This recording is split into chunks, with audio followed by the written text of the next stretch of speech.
There we go. Sorry, a bit late. Just need to sort some things out before we started. But hey guys, we're back here with Pokemon Violet. Did you get the Wo-Chien yet, Curb? This is what I've been saving it up just for you guys, so you get to see me get the mystery gift. Makes it like a little bit special, you know, considering we did do the whole hunt for it. But yeah, so we are going to quickly pick up the shiny Wo-Chien, and then we're going to do a couple of get the round of Chien-Pao. Oh, that's a really sick picture of it. That's really cool.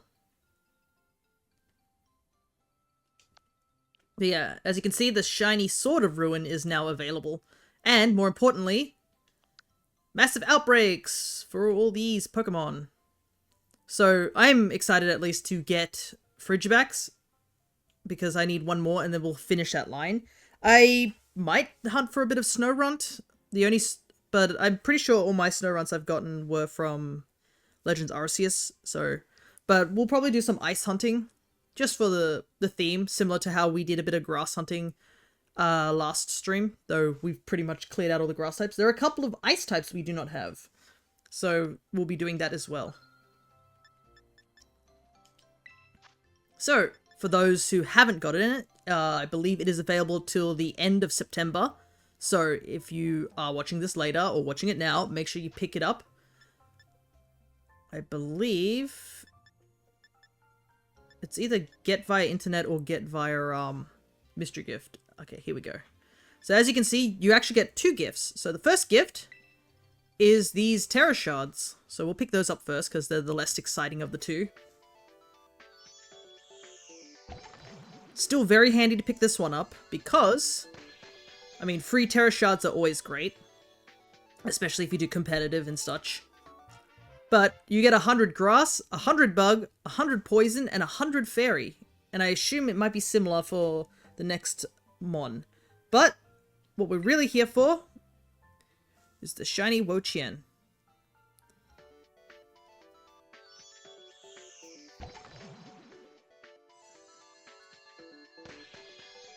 There he is! Oh, it's such a good shiny.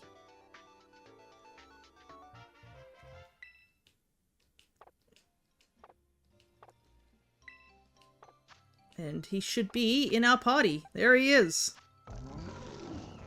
So he comes in a Cherish Ball. The original trainer is Paldea, so if you suspect yours is not correct, make sure you check for some of these things of being grass in a Cherish Ball as well as from Paldea. And I guess he's just your regular sort of stats. But he also has a ribbon where he has the classic ribbon, so we have Wo-Chien, the Pokemon fan. This bad boy's going to be stuck straight into my box. And we're actually going to pull out this real quick. You can chill in there for now. Oh, and you can see here are some shinies I caught off stream because I wanted to try and get a couple more oddish. But I ended up finding another Venomoth and I was like, oh man, another Venomoth? What am I going to do with another Venomoth? This is like the third Venomoth I have. And then I checked its mark. It has a jittery mark. So, this is my first jittery mark shiny, so I'm keeping it, I guess. So, if you haven't done the Chien-Pao, it's very similar to the Wo-Chien, where it is a level 75 mon. And it will be somewhere on the overworld. You just gotta look for the... yeah, the glowing circle effect on one of the Terra raids. Thankfully, this is right next to a watchtower. So, there are two, I think, methods that you can use to beat the Chien-Pao. You can use Iron Hands, because that is effective against ice types. Oh, you finally found Sylveon last night. Ah, right, because you were doing a shiny evolutions, weren't you? If I remember correctly. Look at them Tatsugiris.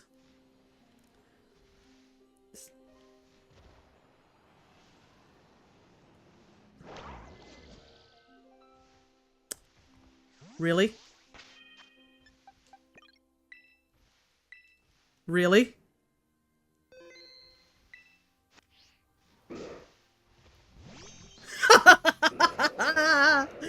I knew it looked a bit funny. That's hilarious.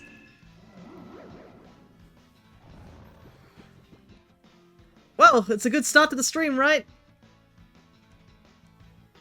I was like, that Tropius looks a bit funny, even in this night lighting.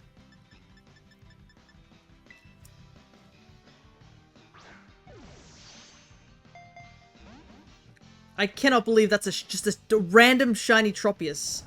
For context, because I probably have to put this in a highlight reel, it's 11 minutes into the stream. We legitimately just started stream 6 minutes ago. And we've already found a shiny, and I wasn't even looking for it. I named him Medusa because the ribbons. Ah, yes, that makes sense. Oh, and it's a 0 energy mark. Nice. I do have a 0 energy mark too.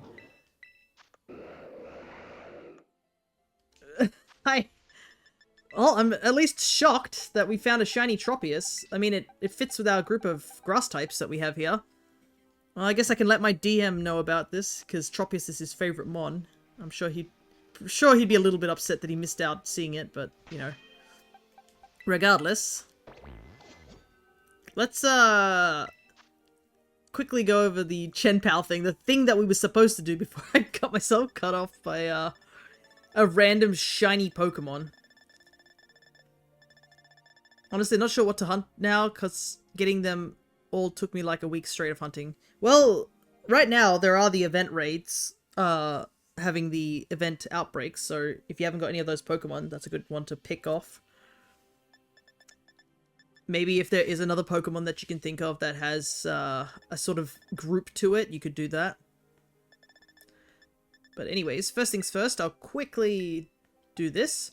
So, we want to give Metronome to Ceruledge. This is my shiny Ceruledge I caught some time ago. You want it to have the Fire Terra type, which, if you caught as a Charcadet, that's pretty easy. I believe this is in the right stats of HP and attack. And all you legitimately need is Bitterblade. This is from a set that I did some time ago. No joke, all you need is Bitterblade. And we're also going to do some power points up just to be on the safe side.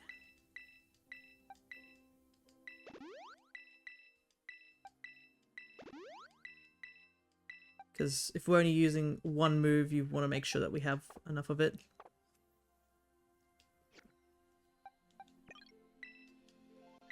Okay. But yeah, this is I think this is by far the easiest method. We're using Ceruledge and Bitterblade. Bitterblade heals you as well as does damage. And also the fact that you also get the metronome effect, which means your Bitterblade will get stronger each time. So, let's give it a go.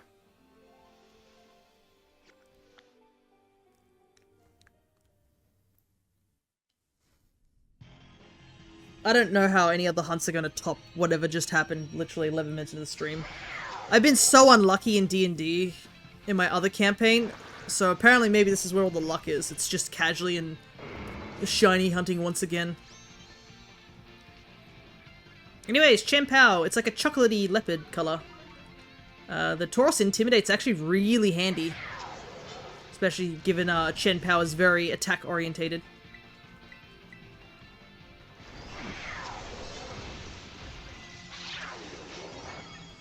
Allow me to introduce myself, the bananas. Yeah, and it's also my DM on Tuesday sessions favorite mon, so... Maybe I'll have to switch out that one I got from RNG Manipping and see if he wants it. Though I don't think he has Pokemon Home or anything like that, so it'd be very hard for me to trade it. I think he has Scarlet, maybe. I'll have to ask him. But yeah, here's another issue of why we can't really do much setup, is that this Chien-Pao actually has Clear Smog. So Clear Smog obviously resets everything again. So a lot of like the belly drum sets won't really work here at the very beginning. Oh, that flinch is really unfortunate, because I can't Terra straight away. Thankfully, Chien-Pao just keeps going for ice attacks. It did have crunch earlier, and I was a little worried about that, but we should be okay. But the problem is that because of that flinch, I think it got rid of our Bitter Blade's metronome. Which kinda sucks.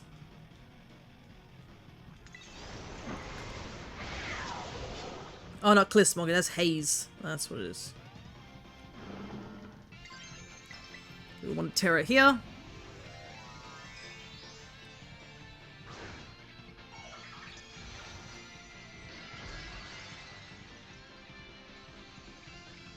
So nice to not have too much slowdown during the Terra transformations. Dang, that still did a lot of damage. Ah, because defense drop.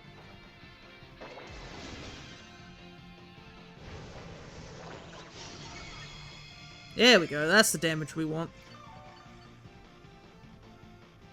Defense drop is kind of scary, but I think we should be okay.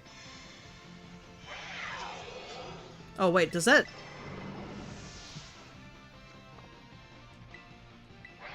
No, it doesn't. Only positives.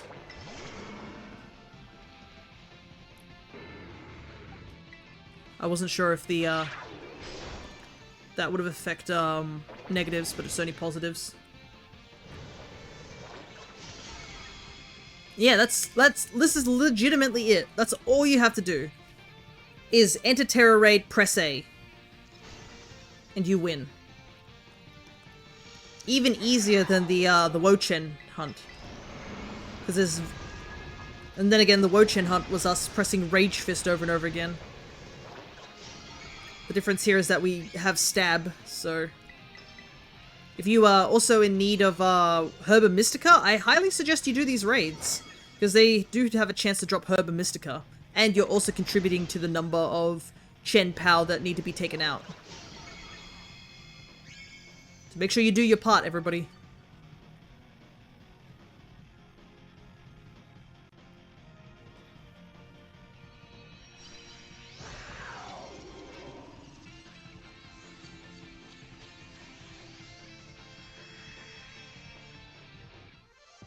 Sweet Herba Mystica.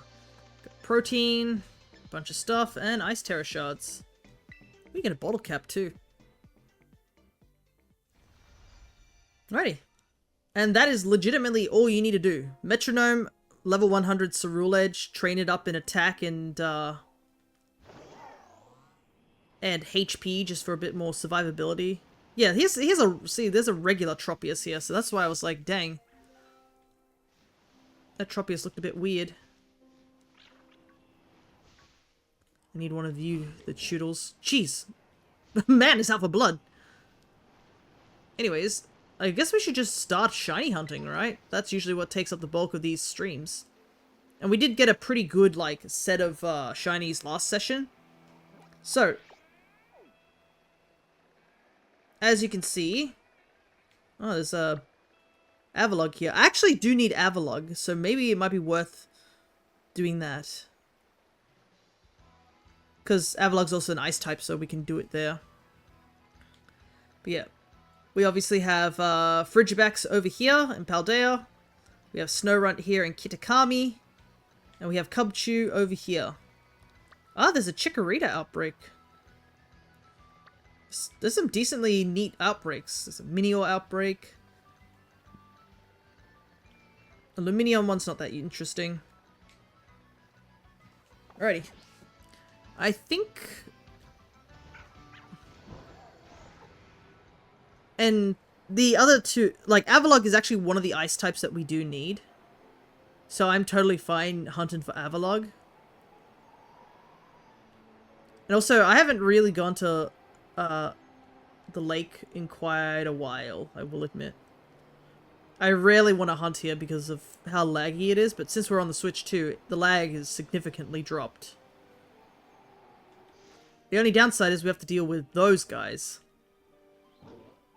Man whose only goal is to kill on sight.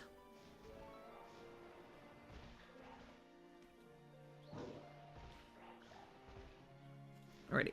I think we'll start the hunt here today. First things first, we will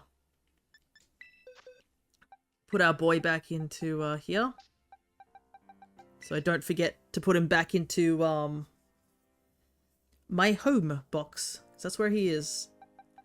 As you know, my boxes are very, very empty in this game because I've been pulling out Pokemon so I can make room for Masuda methoding, which we have to go back to, but haven't had time. I have been grinding like crazy in Monster Hunter Stories. I don't think I'm finished with all the grinding that's in that game.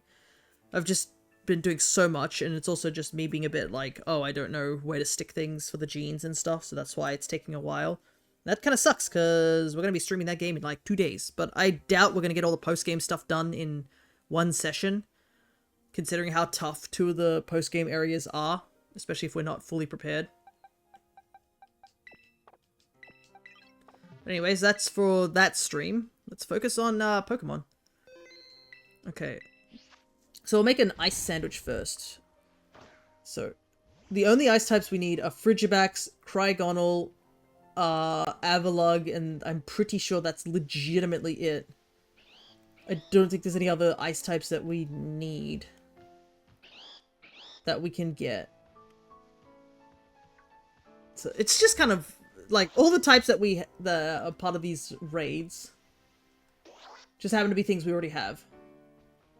Okay, I need a recipe for spicy and bitter. Because I'm pretty sure I don't have any salties left. Ice is cloth sticks. So I need 1, 2, 3. Killer fish from San Diego. Yeah, they really do, like, go for the kill, those guys. Oh, I have 1 salty. I will use it next time.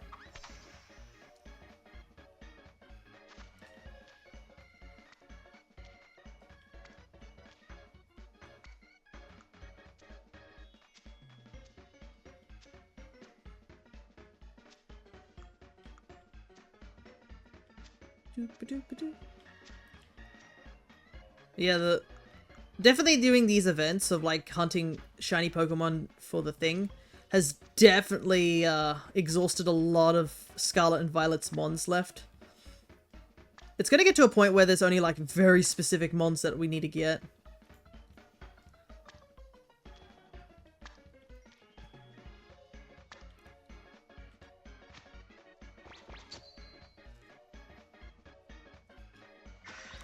Alrighty. Let's put up the mon.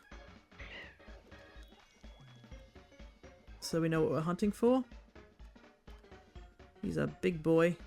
There we go. So hunting for Avalugg shiny is definitely much better than hunting for Bergmite shiny. They do have the same yellow under their legs, but as you can see, Bergmite has only like the tiny little bit, whilst Avalugg has like it over his entire body. And then Cryogonal is just Cryogonal. I kind of hope we get Cryogonal this time around, just because I do not like Cryogonal and want to get it over and done with. Because I'm pretty sure I've hunted for that dumb snowflake for quite a while and still have yet to find it.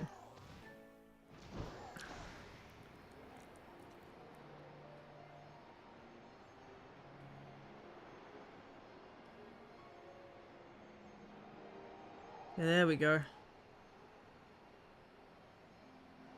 It's so funny to see them, like, Avalugg and Bergmite just, you know, swimming around, but you do have to remember that these guys are legitimately, like, icebergs.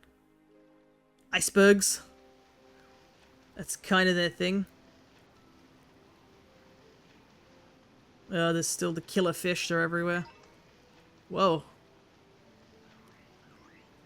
Wasn't expecting this many Bergmite. Actually, maybe I should put the Bergmite up on the screen, because Bergmite's a little harder for me to remember off the top of my head. There he is. Look at him. I guess the whole body thankfully floats above the water, it seems, so it shouldn't be too bad. Oh, right. You can't swim. Man, look at all them icebergs.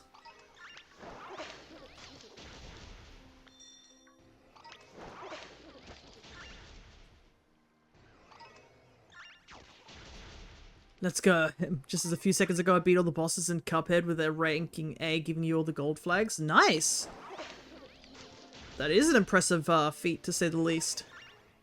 And don't worry about yelling about all sorts of things. That's kind of what this stream is. This stream is like one of those streams where there is not much going on except for me shiny hunting, so we can just literally talk about anything we really want to.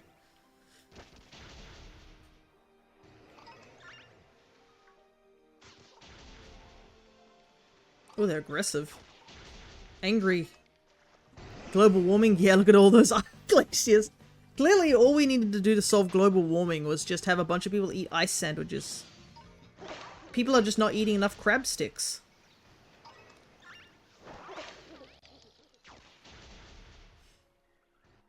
You can see that angry, whoa!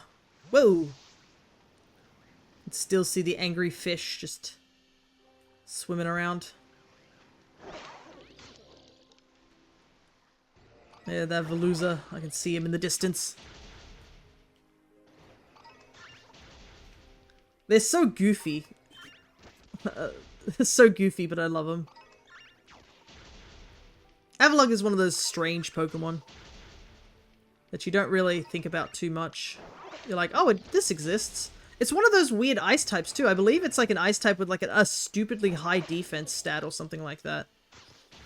Which you don't really get ice types that are like that. And then it's also one of the ice type, like, that have, it's one of like the few mons that is like a Hisuian form too, which is kind of nuts.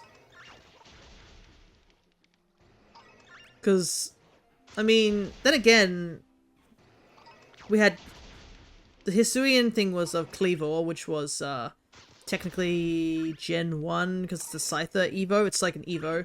Lilligant was Gen 5. Voltorb is a Gen 1. Arcanine is a Gen 1. And then just Avalugg is a Gen 6 out of nowhere.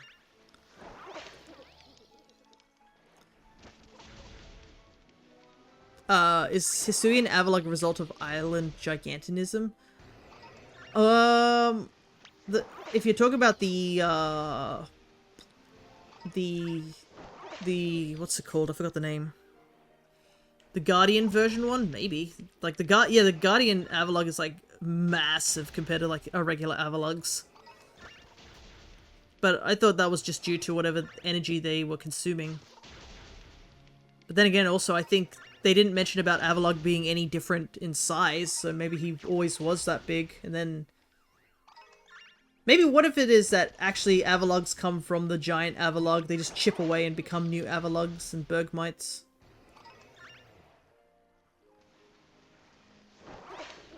Like mitosis.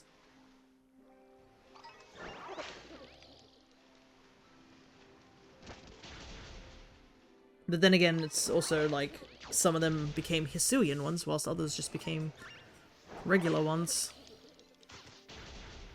That's always the interesting thing about thinking about the Hisuian forms, is that the Hisuian forms are past forms. So they either were like the original versions, or it just happens to be that they adapted.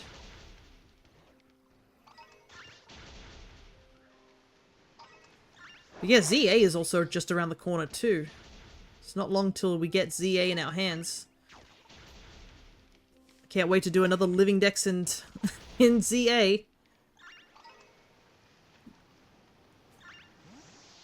Never-ending cycle. Which, for anyone who doesn't know, it's entirely possible for an animal to grow to exceptionally large proportions when left secluded with proper substance. Yeah, that makes sense. Like, over here in Australia, we had a whole thing where we used to have megafauna. So we used to have, like, these giant-ass animals back in the day. But, it's believed that a good chunk of them got hunted out, so they don't exist anymore. I think we have, like, maybe a couple of creatures that could be, like, descendants of these big massive versions, but yeah, all the megafauna is gone. And also nowadays it's harder for them to really survive in these climates.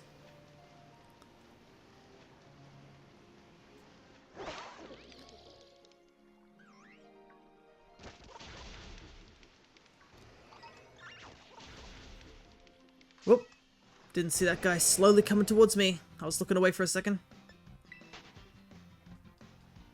I think we've almost taken out enough Everlog.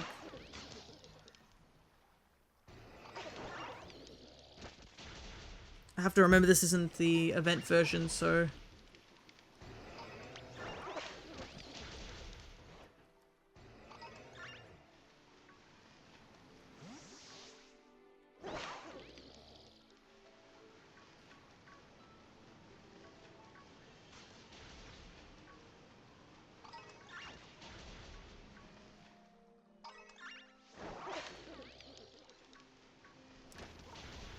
Thankfully, we haven't been interrupted by Veluza, which is nice. It's nice to not to get attacked every so often.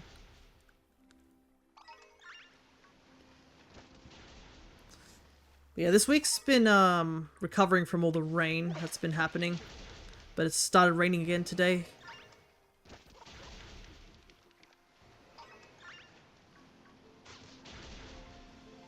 And I haven't had I must admit I didn't have the best sleep. I ended up having a stress dream this morning. I do not know the reason for it. I just decided to have one at 3 AM in the morning. Gonna take out this Veluzo.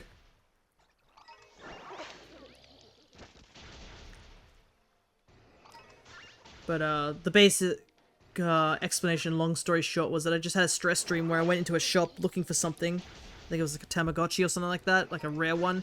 And the clerk didn't understand what I was talking about, so they were like, "Could you show me a picture of it?" And I was like, "Yeah, sure." And then I spent legitimately like an hour looking on my phone trying to find evidence of a picture of this thing, and just not finding it. And it was the most like agonizing situation because I was just staying there like, "I'm really sorry, I cannot find this thing." And they were like, no, it's okay, take your time." And it just then like 5 minutes became 30 minutes, which became an hour, and I'm still standing in there. And it got to a point where apparently everybody in the shop just left. And it was just like a couple of the employees, and I was still looking for this image on the internet, and I just couldn't find it. It was almost like it just vanished off the face of the earth, and it was so mortifying. Because they were trying to be polite, and I was freaking out, and then it just got even more stressful, and then I woke up, and I'm like, cool, that was something I needed to endure first thing in the morning. And then I just had to go back to bed after that, which was not fun. And ended up sleeping in, and I was like, oh right, I have stream. Maybe I should actually start getting up.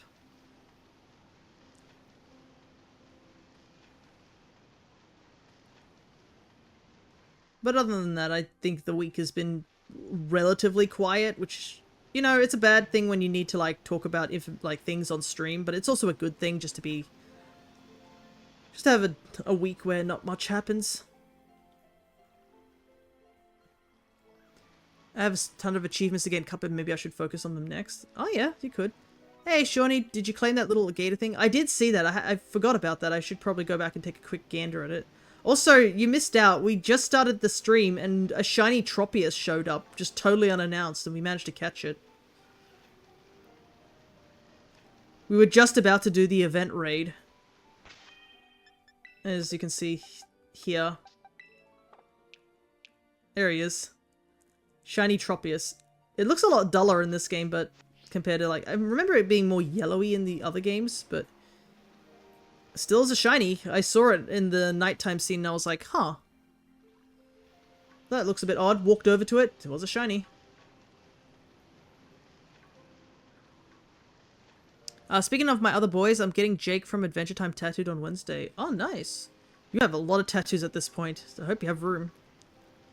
Because I know you've got that... what was it? You got the frog tattoo... did you get that one this year? Or was it last year? Plenty of room. Nah, 2 years ago. Huh, weird. I felt like you got something recently. Maybe I'm misremembering.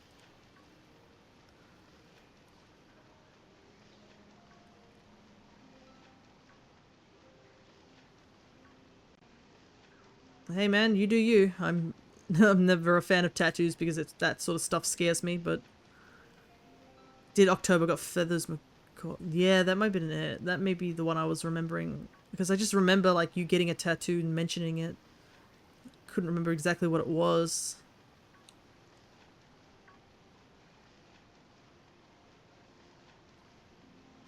But yeah, we did the event raid that's happening, and we also got the shiny Wo-Chien. So we actually, from what I've heard, did pretty well in the Wo-Chien. We were supposed to take it out 1,000,000 times, and I think we hit 3.4 million. You can stream it? That is true. Claim the game. It's a super cute indie game with the Breath of the Wild controls. Okay. I'll have to put it on the unfortunate back burner that is games that I'm currently playing. You're not it, right?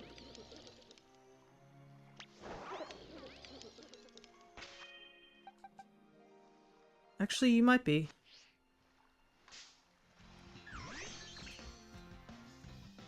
Whew, I almost did not see it. I'm not gonna lie. I was like, that blue looks just slightly off. It was like a slight shade darker or something like that. I could have easily just sailed past this guy, honestly, if I had approached him at a different angle. He's not Avalugg, but we can easily evolve him, so... that's all that matters. Because I actually need Avalugg. I already have this guy from... BRB doorbell? No worries.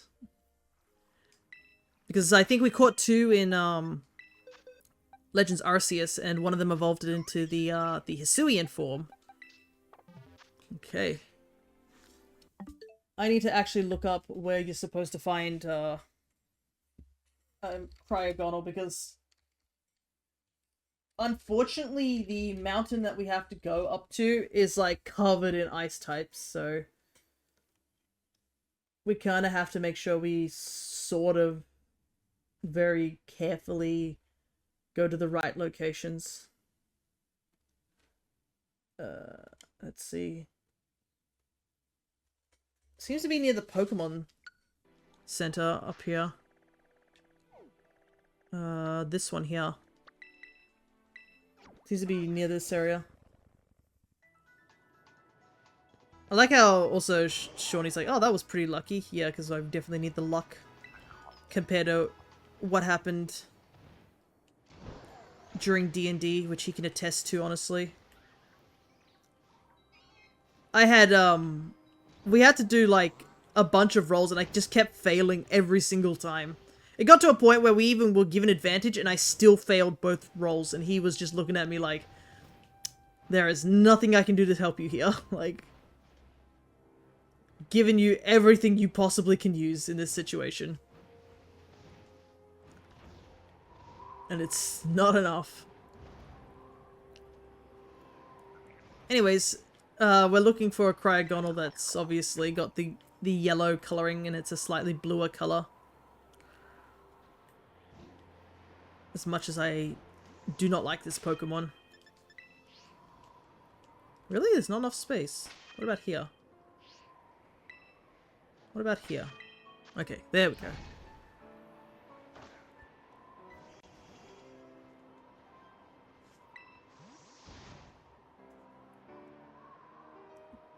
Let's see.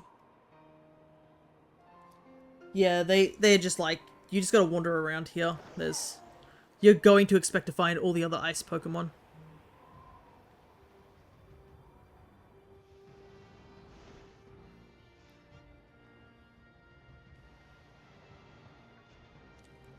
That's why hunting in these games are a little difficult for ice types, because ice types suffer in the same category as, I would say, water types, where if it's just a pure ice type, or you're more likely to find just everything else than what you're actually looking for.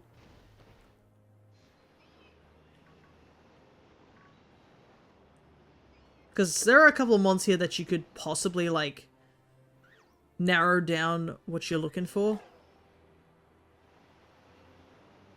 You got some flying, some dark, that sort of stuff, but you got a lot of just pure ice types as well. Cryogonal's unfortunately in that camp.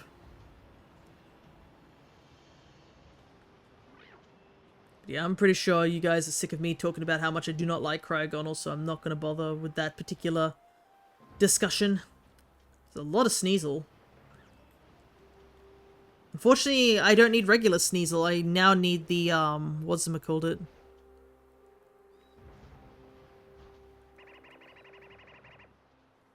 That was a weird sound. It sounded like a squeaky toy when you, like, push on it multiple times. See? Like I said, more likely to find everything else besides what we were looking for.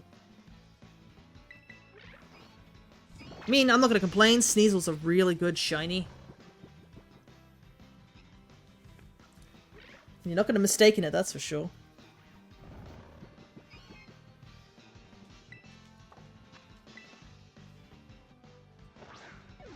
I think, I can't, this one's got the shorter one, so I think this is female, right? Male's the one that has the longer ear.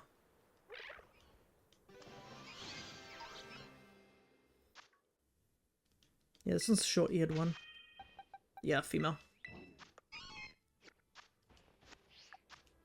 And the hunt continues. Though this sandwich is almost up already, but that's okay, because we're going to be looking for, Frigibacks next, and we can use a dragon sandwich for that one. And we did get one Pokemon that we needed, so I'm not going to complain.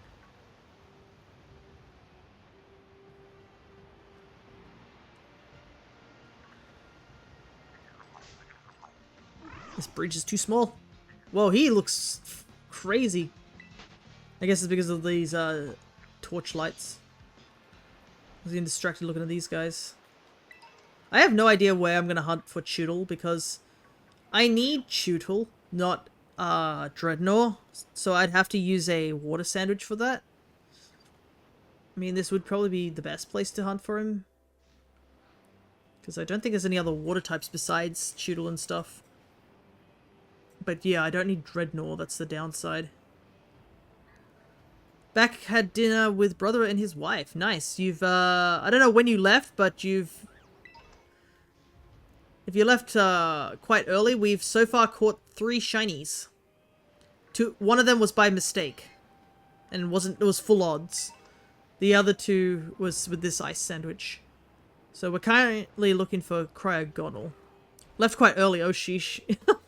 If you left before the Chien-Pao raid, yeah, that was where we caught our first shiny. We were legitimately just walking up to the den and I saw a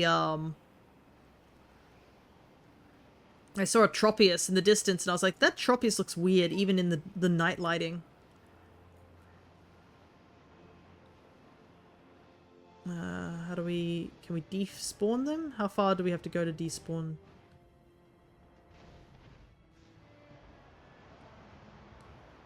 Nope, don't think we can despawn anything. Man, it would be a good time to find a shiny now. Because it's the blizzard.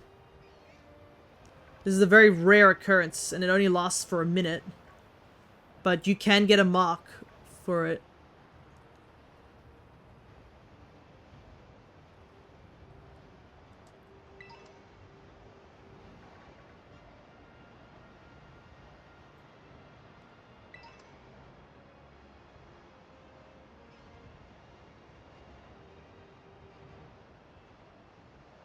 Because I know there's a snowfall mark, which is like, you know, where it's just snowing, but there's also a blizzard mark, which is when the snow is like blowing really, really hard, like you see right now.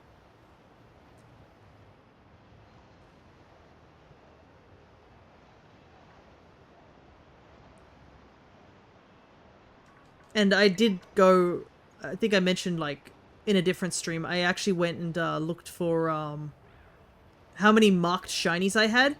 I had a decent amount, I will admit. I think I had about 15 of them just by, you know, not hunting for them. They were just all random marks. And I was like, dang, that's pretty impressive. And, I mean, there's only like a couple of marks which aren't in Scarlet and Violet. Which is like the Curry mark and the Fishing mark in Sword and Shield. And obviously the Alpha mark, which is in Legends Arceus.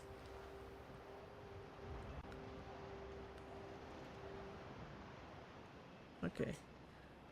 As you can see, the blizzard ended, so you can see how the blizzard mark is a very rare mark. Especially if you wanted to get it on a shiny. Because, yeah, the blizzard's already over, and it only lasts a minute. So, I believe you have to do some sort of tactic to avoid, like... I think some people do a thing where they mark down when a blizzard is happening, and then they'll eat the sandwich, like, a little bit before the blizzard happens. And then search, and if nothing happens, just reset the game. I think that's what a strategy that they use. But yeah, you have to kind of go out of your way to really get one if you're really unlucky. You know, it baffles me there's not even a fishing minigame in Scarlet and Violet. Yeah. The dive ball doesn't really work as it does. Though the dive ball's, like, workage is, like, changed over the years. I mean, it used to be for, guess what, diving. But diving hasn't been seen in, like, forever. It was in the Hoenn games and that's it, really.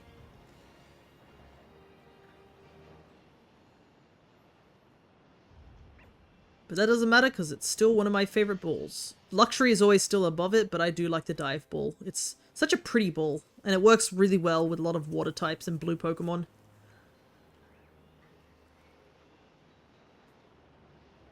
But yeah, I'm thinking that I probably won't hunt for Choodle in this game. I think it would be really cool to try and fish up a Choodle. Just to see if there's a chance to get a shiny with the fishing mark on it. Didn't Black and White have diving? Yeah, I think it did. But I think it was in very limited locations, if I vaguely remember.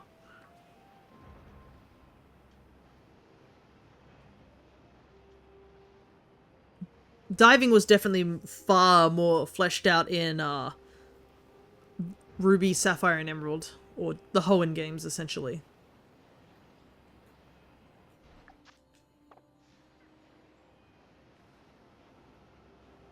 But we haven't really seen a comeback for that sort of thing in a while.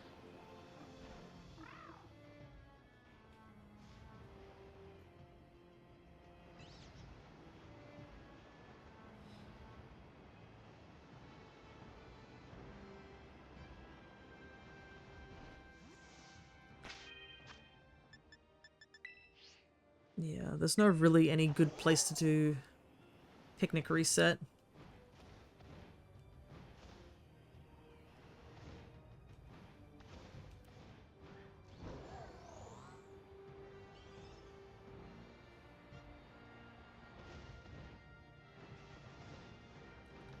Just kind of have to go to places where other Pokemon can't really spawn. Another blizzard? Huh, I guess it happens more frequently up here.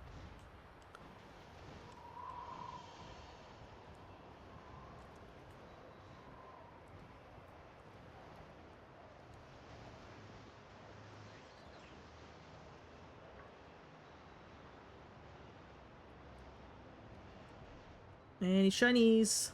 I know there's only like 5 minutes on the clock. Please show yourself if you are planning on showing yourself.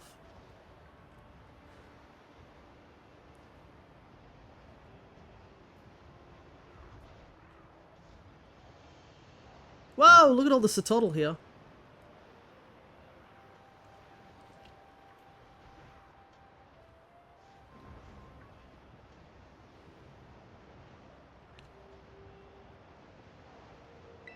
But speaking of like the other mainline games, for those I guess who didn't know or might have missed out, I did go and do a short stream on Thursday where we did the Elite Four in our Monograss run.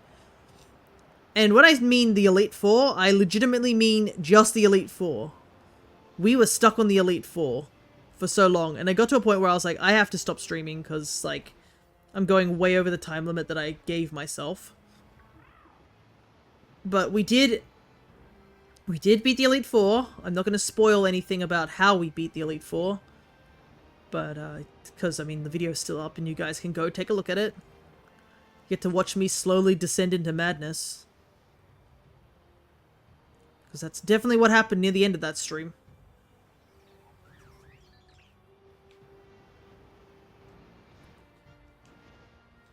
But yeah, all that's left is the champion post-game. So, I was hoping to get the champion done that stream, but the game had other plans. And by the time I'd finished the Elite Four, I was like, 1, I'm out of time, 2, I'm out of, like, mental energy to do the champion.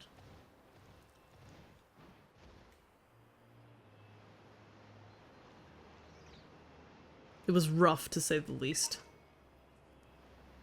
But it's done. All we have to do is the champion, and then we just have to start the post-game. Which probably will involve me running around catching a lot of Pokemon I haven't caught yet. So it will be a very much relaxed stream. With our main goal being to fill out the entire box so that when we do the type null hunt, there's no room for it. That does mean I'm going to have to catch like a ton of Pokemon, so I might just put a bunch of Pokeballs in. And I might also transfer some of my Pokemon from my other file.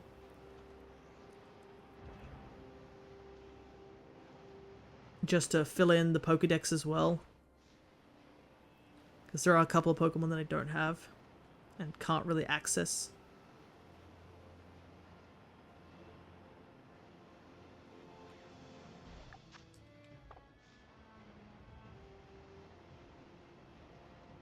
Nothing there.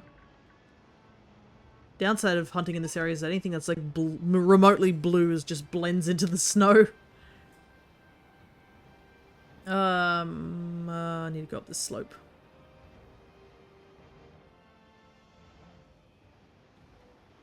Gotta say, these guys must be freezing. They're just chilling in, like, business suits up here in the mountains. Those two Sneasels are on a mission. Oh, there's a Frigibax here. Random Frigibax.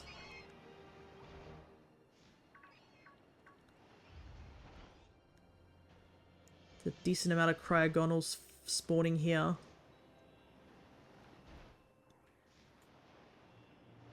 I guess they spawn more in this little section than anywhere else. It's just that there is some downside to the Switch 2 being that, like, while you see more Pokemon and you don't have to worry about them despawning as much, actually getting them to despawn's a lot harder nowadays.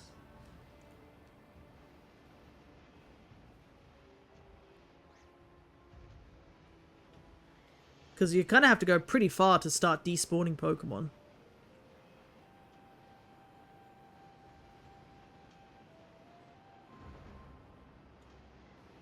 So the world's most first world problem, I must admit, though. I would definitely take the better frame rate and the multiple Pokemon out and about over the Switch 1. Though, to be honest, if you're really on the fence about getting the Switch 2, there are some pretty solid games out now. I mean, there's obviously the accessibility of, like, Mario Kart World on the Switch 2, but I would say a big chunk of things that I think a lot of people are going to say is to get it for Bonanza. Because DK Bonanza has been doing really, really well. And I mean, I haven't played a 3D DK game in a long, long time, because there's only been one version of it. But I'm having a legitimate blast with Bonanza, and we've only done one stream. That's like my takeaway from it. Like, it is a really fun game.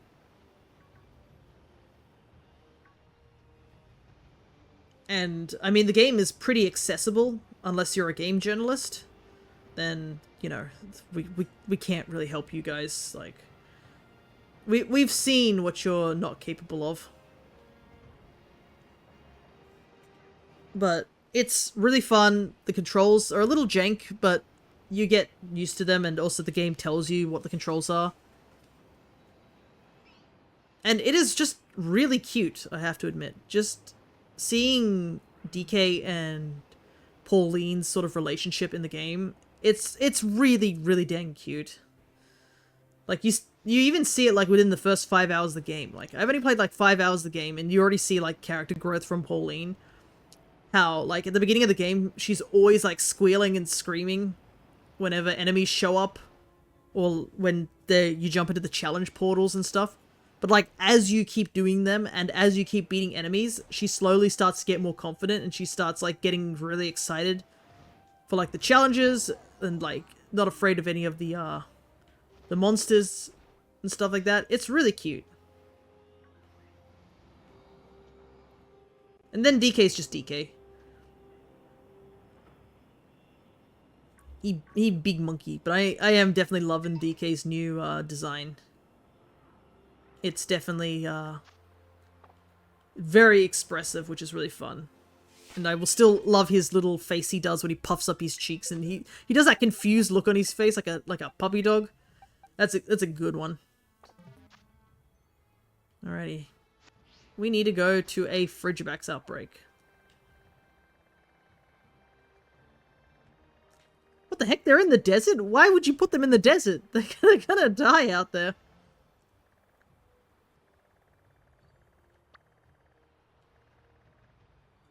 Maybe over here? Problem is, I think Dratini also spawns here. Doesn't Dratini spawn in the waters here? Does. Oh, and also does, Dreepy and Dracopult. I mean, I guess I can't complain too much. I do need one more Dreepy / Dracopult, and then I'll have the entire line finished.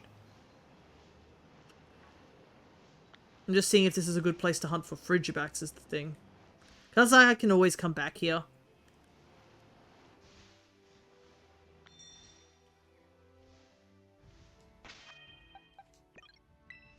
Let's save the game, because we did catch some shinies. Alright. Oh, I don't need to pause the game. We have no sandwich. So for those who don't know what Frigibax's shiny looks like, it's a really subtle one.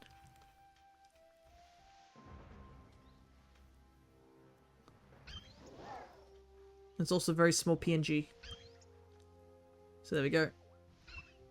Basically, it goes a slightly lighter color and the ribbons go pink. That's it.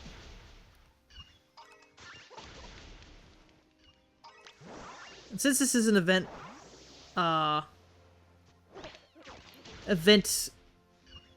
outbreak, there's definitely a higher chance to find it as opposed to the Octobax. I realized, yeah, we hunted for Octobax and we didn't even, not Octobax, for Avalugg, and we got Bergmite instead, so we didn't even get an Avalugg from that little area that we were hunting in. There are a couple of Pokemon I do need here. Lol, it's a little messed up they gave kids clothing not suited for all the winters, yeah. I mean, you do have a winter uniform.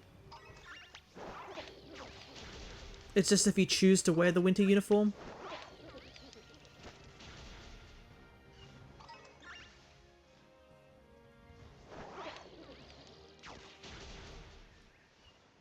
But you know how there's like some people who just go out and like... They'll be like, yep, it's the middle of winter, but they'll be out in like shorts or something like that.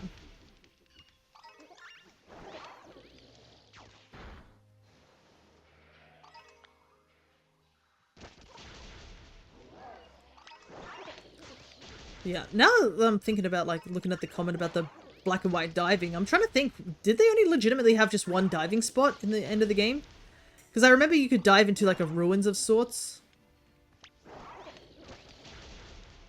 But, like, that was legit all I remember.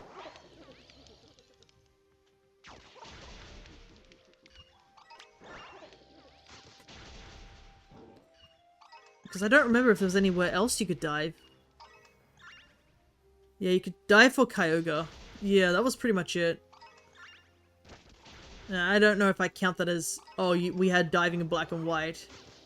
Feels more like we had a diving cutscene in black and white.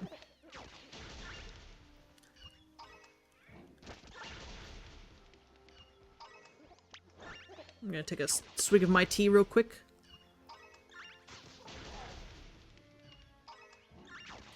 Quick hydrate. But yeah, the Mono Grass run is probably getting, I don't know if I say it's getting close to the end. It's now that we've hit post-game, it'll definitely be at that point where the run will be almost over. It's just a matter of we've got to do the whole Rainbow Rocket thing, which I'm a little scared to do. Because, I mean... We'll at least have better... Once we are in the post-game, we have access to almost every TM, and there are definitely a couple of TMs I do want to go pick up for the, before we do the Rainbow Rocket section. But it's still gonna be hard, to say the least. Because we're gonna fight Maxi again, and we know how well that went. But I think it's the Maxi based on the old games, so we at least had that benefit. Okay. I think we've taken out a couple of Frigibacks. I actually should have eaten a sandwich before I started taking them out, I realized. Oh well. I'll do that now. Come on, pink ribbons. Yeah. I really want to see this line finished. Plus, I mean, if we can get the Droopy line finished as well, that would be handy too. Dragon. We can do this. Use that salty. So I need avocado.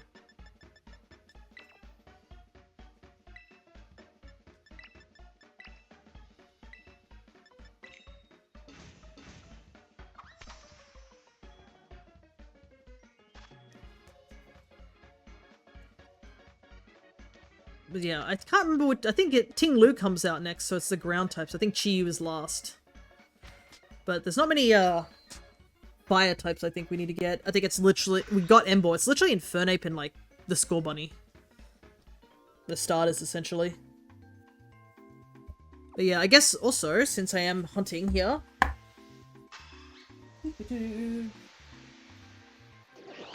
For those who want to check out the progress, I actually should mark off that we definitely have Wo-Chien, actually. Wo-Chien is done. I haven't evolved the Avalugg, so I'm not going to mark off the Avalugg just yet. We have to evolve the Bergmite that we got, and then we can mark off the Avalugg.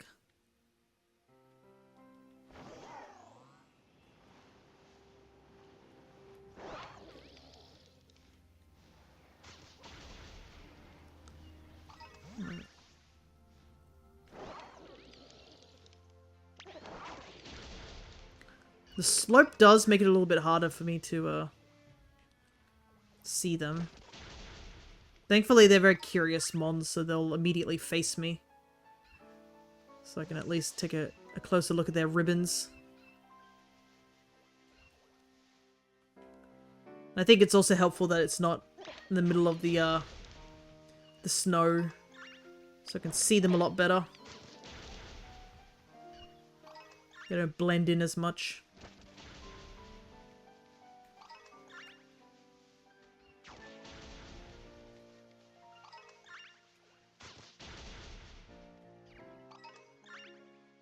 Look at all these babies.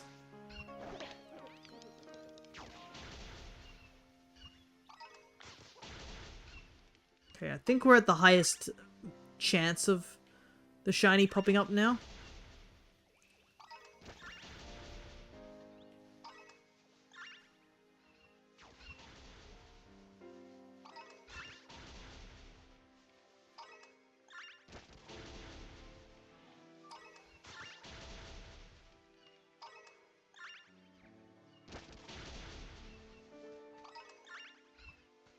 Plus, there are a couple more outbreaks, so if we don't find it here, we can always move on to the next outbreak.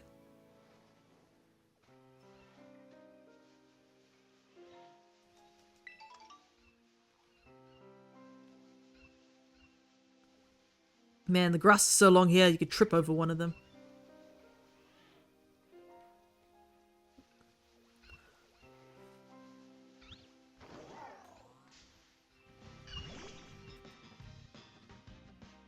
Ah, yes, I can just see Golden Go's butt. Perfect camera angle. Might drive over to the lake real quick. I guess, yeah, Altaria would be spawning due to it being a dragon type.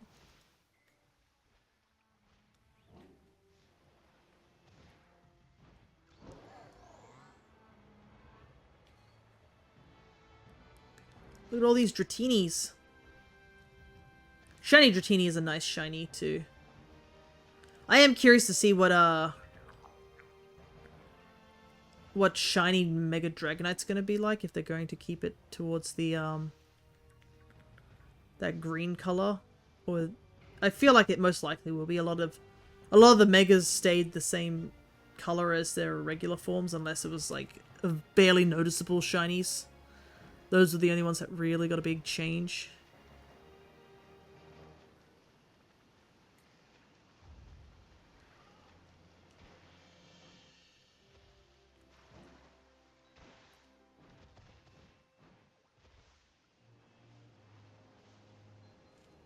It'd be cool to see a different color. Yeah. It would be cool to see it, like, actually go the same color as the rest of the line. Though apparently a lot of people have been leaking information on, ZA, so I've been looking up nothing on ZA because it's that same old cycle of I'm gonna leak information because I think it's fun to leak information several months before it comes out, and every single time the Pokemon Company just does not know how to stop leakers. Like, it happens every single time. It happened in Sun and Moon, it happened in Sword and Shield, it's happened in Scarlet and Violet, I believe, as well. Like, they just don't know how to, like, keep a lid on their information.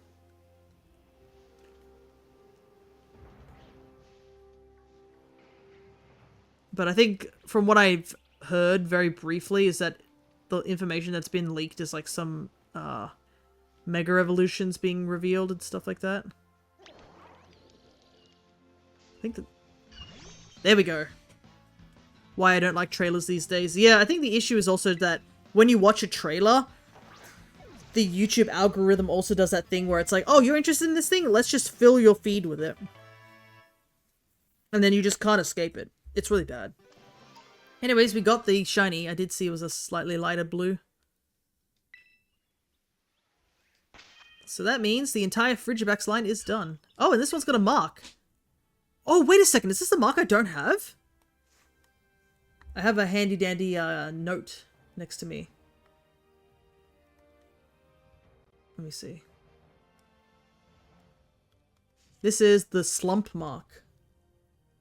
No, it's a new mark. Oh my god. Let's go. You definitely are becoming the Baxcalibur.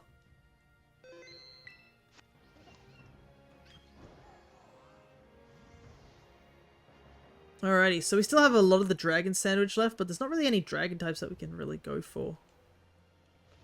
That I don't already have.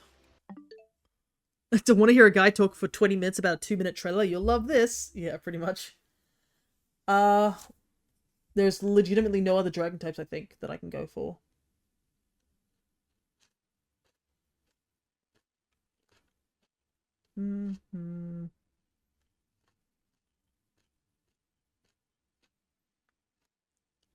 It's just Dracopult.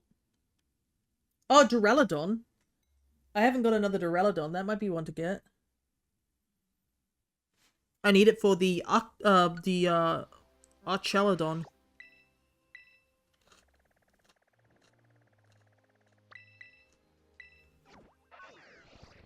Might as well do it, right? It's crazy how fast we get here.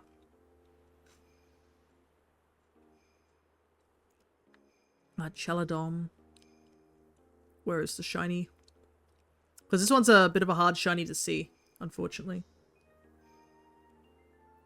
So we're looking for blue hands and the white tip on the top of its head. But I think also another downside with the whole argument about, you know, holy hell, that's a lot of steel dragons. Whoa, they're everywhere.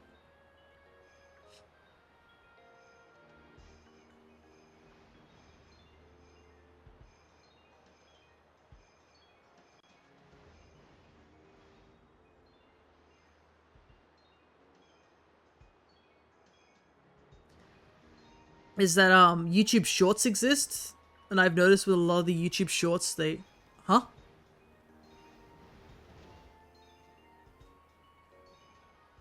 Is there a shiny, or just you're talking about it being shiny? Because you caught me off guard, AJ, if that was the case. Ah, it's a reflective, gotcha. Goodness, you scared me for a second, dude. I thought I missed it. It's very metallic. You wouldn't want the sun to come up. It would blind everybody. Like I said, Scarlet and Violet's texturing of their actual mons is like, that's where all the budget went into.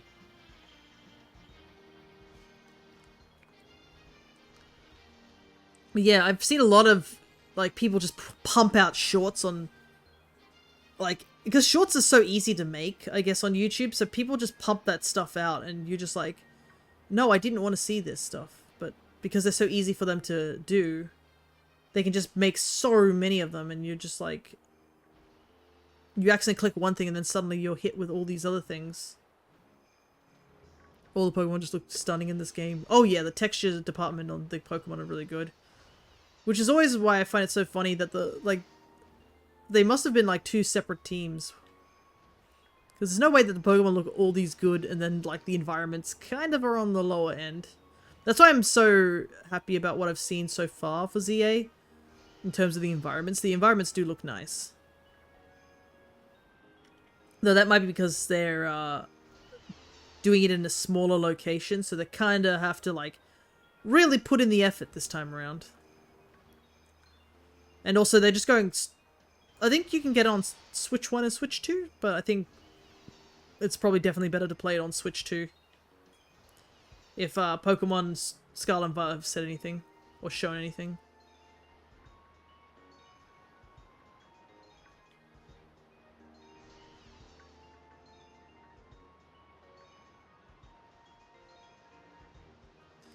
They're definitely getting better with environments, yeah.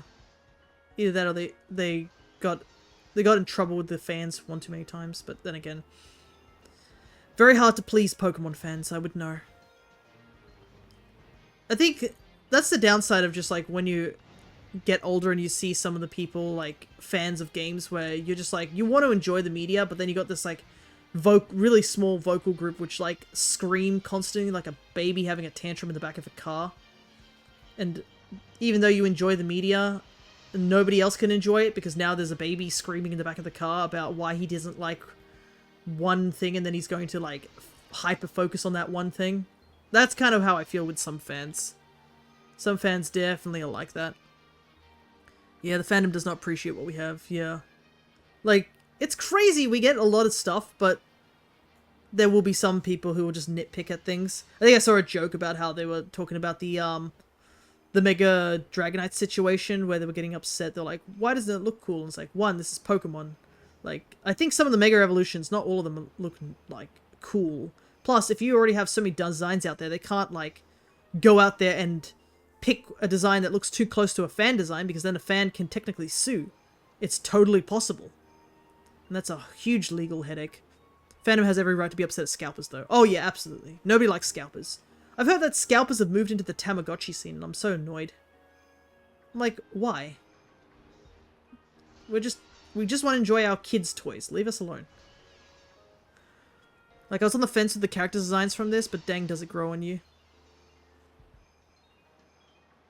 Yeah, it takes a while. I know some people don't like the Mega Dragonite design. I don't mind him.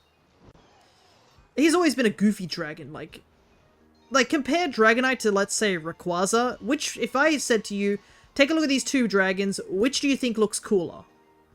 Like, let's be real. A good chunk of people are going to point at Rayquaza and be like, man, that one's cool. So of course they gave him a cool Mega Evolution.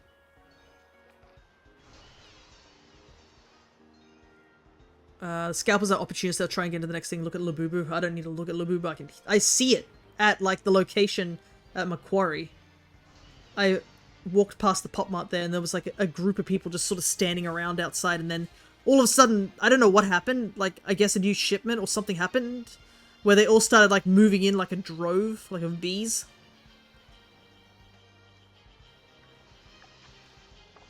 Apparently they're doing a numbering system over there where it's like you get a ticket and then you can go in and pick up your order.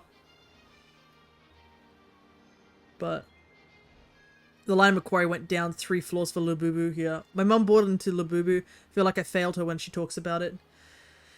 I think the issue is just like, I don't know. I don't understand the design.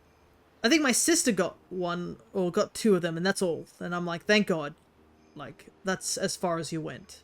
Because I think she got one for herself and her partner, and her partner was not interested in it, so technically it ended up as she got 2 of them.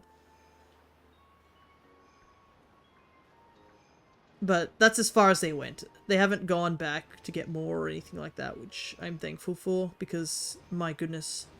I've just seen like so many posts about people literally just buying box after box. I'm like, where do you get the money to like pay for all these? Just surely you're not getting the money to pay for all these. Let's look for a new mom. No, you can't. The time and money some days. They're not on sale right now. We gotta wait for the prices to go down.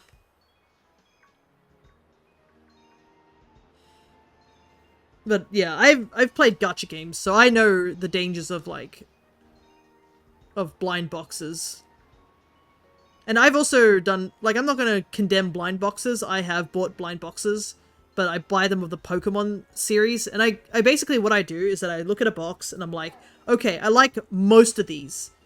If I like most of these and I won't be upset most of the time, then I'll get it. If it's like there's only one thing in the box that I want, then I'm just like, nah, not worth the risk. The odds of me getting it are so low.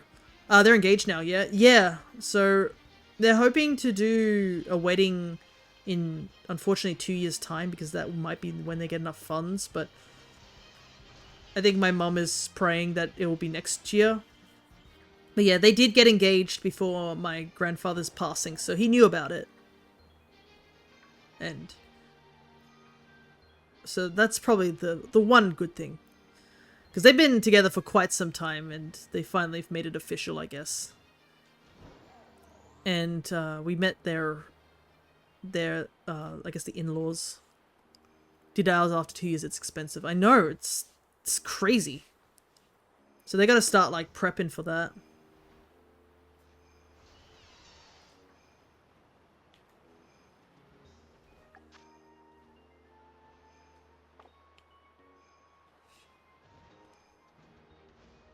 Gotta go, Mandy's back? No worries. You go what you need to do. I'm just chilling. I'm gonna just rant about blind boxes for a little while. As we look for a random shiny in 15 minutes. We've got plenty of time, but it's a little hard to see these guys. Like, I think the only way to really spot these guys, because their hands are still somewhat blue in color of the regular ones. We really just have to look at the tip of the head and see if it's like a dark color or if it's a light color. That's the only way we can figure out if they're shiny or not. But thank goodness there's a lot of them spawning. And plus I can always picnic reset to reset. But I've been holding on to a Duraludon for like the longest time, so I really do want to get the Archaludon so I can finish this line, and then I can send that one over to the Duraludon to Sword and Shield to get it to Gigantamax, because I have been trying to get all the Gigantamaxes as shinies as well. But I found out that once you Gigantamax a Pokemon, you legit can't like transfer it over to Scarlet and Violet or any other games. They're kind of locked in. Which is something I didn't know.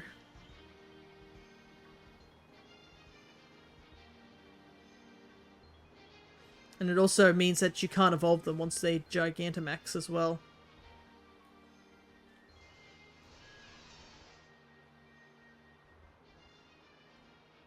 Hey Cryo, good to see ya. Hope you're doing well. We're doing pretty well. Like, we've got 4 shinies already, and it's only been a little over an hour. Apparently all the luck I didn't have during my D&D the other day is manifesting here, as per usual. My good old Extremeth luck. I think that's good. Yeah, one of them was like a full odds one too. We also did pick up the Wo-Chien, so that's securely in our box and will be transferred over as soon as the end of the stream. We did fight Chien-Pao once, and honestly, it is very easy to do the Chien-Pao. Literally get level 100 Cerule Edge, up in attack and HP, Bitter Blade, Metronome, done. Or Metronome item, I should say. So yeah, make sure you go pick up the mystery gift. There's 2 of them. One of them gets you a bunch of Terror Shards, and the other one gets you the Wo-Chien. And it does have a ribbon, and it's in a Cherish Ball.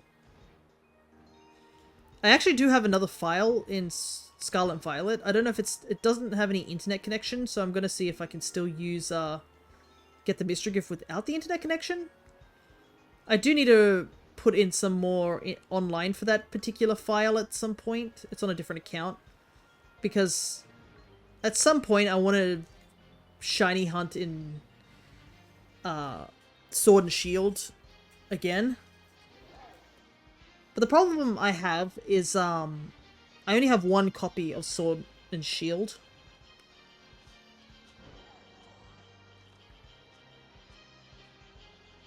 But like having 2 games hunting in the Dynamax Adventures would speed things up a lot.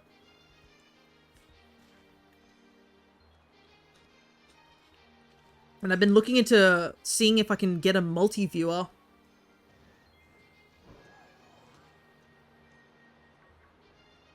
Because that would mean I could plug into my my Switch and my Switch 2 and shiny hunt in 2 different systems. And plus, I mean, it wouldn't, if I don't ever get a second copy of like Scarlet and Violet or like Sword and Shield, I can always just hunt one and the other. Because I have 2 controllers. I actually have 2 Pro controllers. Reason I have 2 Pro controllers is that I have the one I'm currently using, which is this really cool Monster Hunter one, which has Malzeno on it. It's a Sunbreak controller. I had a regular Pro controller, but I think it's I don't know if it's a Smash Brothers one, but I had another one. But it started drifting with the stick. And I was like, well, I have to get another one because I literally had an incident where I was running across a very thin path and my controller veered off to the left and I fell off the ledge and died.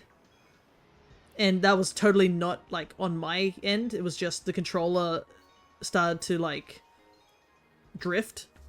So I ended up getting another controller. But a couple of my other controllers that... Well, not mine, my family's controllers started doing the drifting thing. And it got to a point where I was just like, we can't keep buying Pro controllers. But the drifting is, like, atrocious on some of these. So I decided to look up how to fix them. And thankfully, where I work, there's a guy who drops by. He's an electrician. Like, he literally works on all the, like, electrical and piping related stuff at the workplace. And my dad was like, why don't you ask him about it? He works at electronics. He might know something, like, about, that, I guess, the liquid you can use to help fix the stick drift. Because the only one I could find was an American-only brand. And it was on Amazon and super expensive. And I was like, there's got to be an Aussie brand somewhere, right? I just don't know what it's called because a lot of these videos that I use are obviously people from America doing the tutorials. And he was like, hey, you probably need something like this. This is good for electronics. And he actually let me have one of the cans. It was almost empty. And he was like, look, I was like, I don't really need much. And I can just borrow it. And he was like, no, keep it. I can just get a new can. This one's almost empty. So I fixed all our controllers. Now I have 2 Pro controllers. So if I ever wanted to get a multi-viewer, which I do not... I can either get it on Amazon for a couple $100, or I have to look in stores. But if I can get a multi-viewer, I could stream 2 of my Switches. Got 2 Wo-Chiens. Nice. I plan to see if I can do that as well. I do have a couple of other files. But I don't know if you need internet connection to get it. Well, actually you do. It says connect via internet, so... I might need the Switch Online. So... I'd probably only get like a couple of months worth of it. So what I might do is just wait until all of them are released. Because they should all the fact that this Wo-Chien's going to be available till September, I guess there's no rush. You went past one? I did? How far back did I go past one?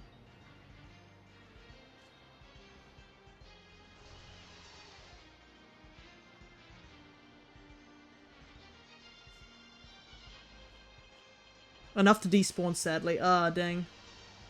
I did not see it. If you can clip it, then that might help, but I did not notice it.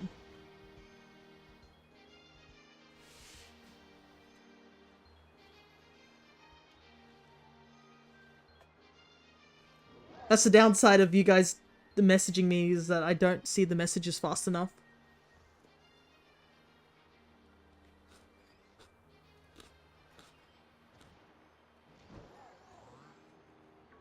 Oh well, that's unfortunate. But I legit didn't see it.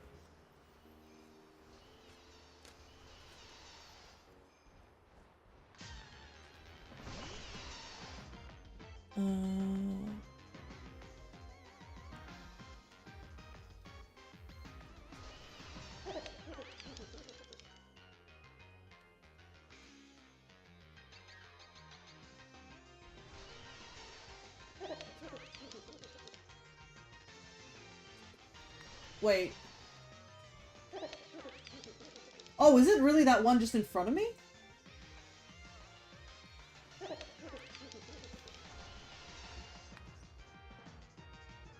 Oh yeah, it is! Dang, I really didn't see it at all. That is unfortunate.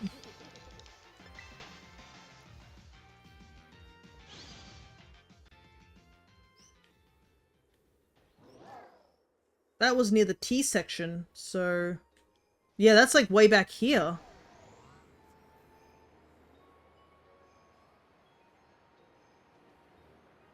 Right?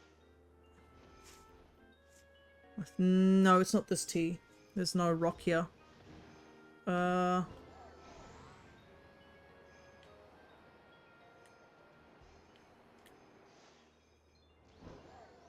no, it's on the other side, so it was over here.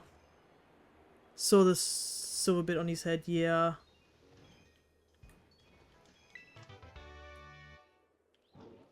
It was over here, wasn't it?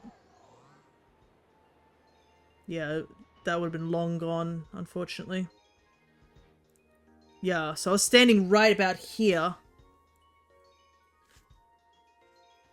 Ah, that is unfortunate. I totally didn't see him.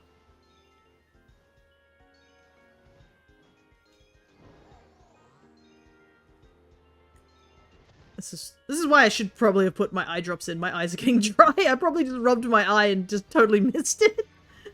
Oh boy, that's unfortunate. That kind of sucks.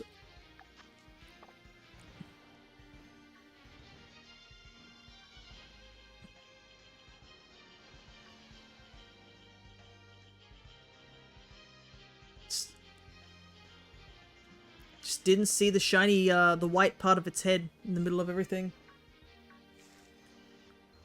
Yeah. Yeah, just looking at the video, I'm just like, dang, there he is, right at the front.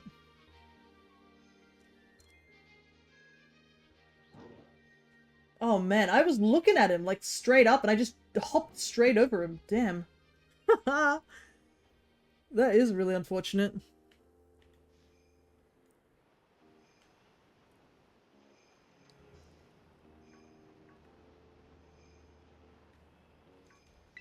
If I'd accidentally just gone forward, I would have run into him without realizing it. It's hard because everything's so reflective, yeah. At least now it's nighttime, it's a little bit easier to see. But, yeah. When it's just a sea of, like, reflective things, you're just, like... Your mind starts to just blur things together after a while.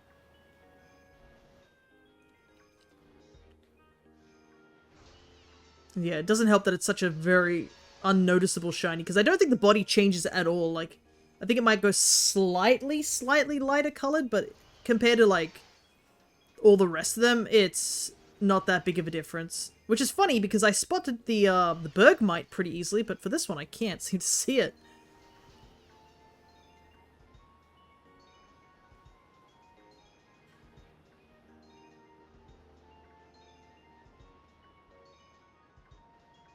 Oh well. Anyways, we probably should start thinking about what we want to hunt next. I can always come back to this guy again later. I'll have to keep this one in mind to do another dragon sandwich. Because we still need, like I said, we still need Dracopult. But I didn't want to use a dragon sandwich for Dracopult. Because I believe Gabite and Gibble also spawn in.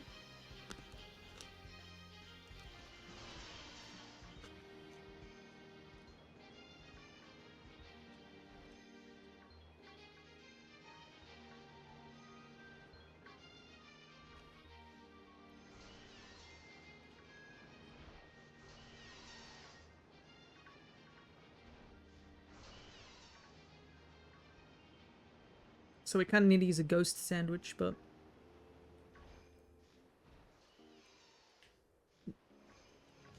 we need to use a sandwich that we have, like... we're missing a bunch of the same types on it.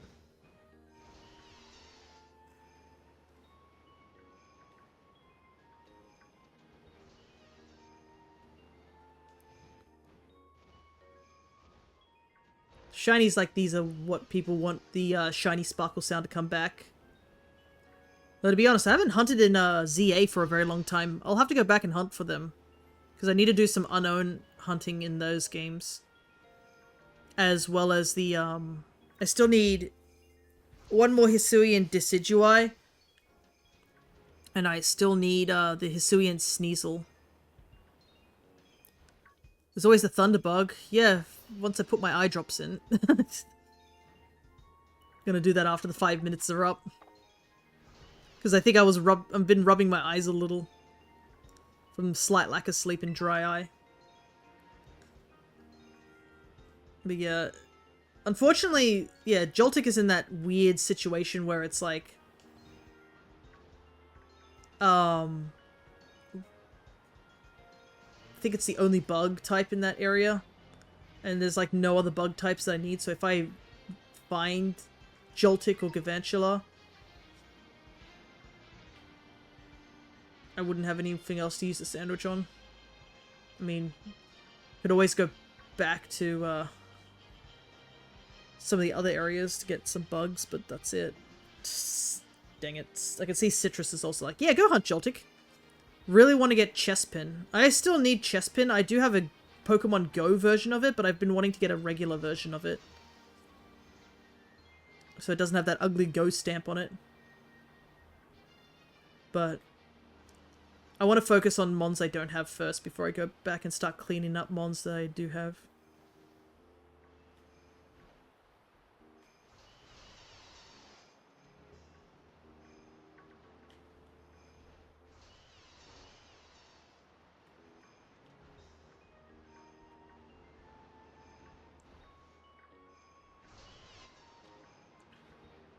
But yeah, you can always check the thing that Cryo just opened up, because that will show you guys my living decks and what I'm missing.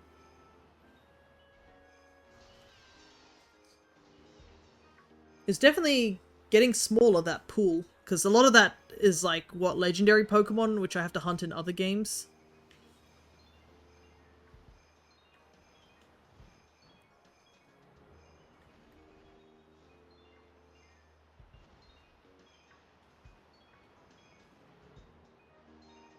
Which I'm also somewhat not looking forward to doing. Redeemed.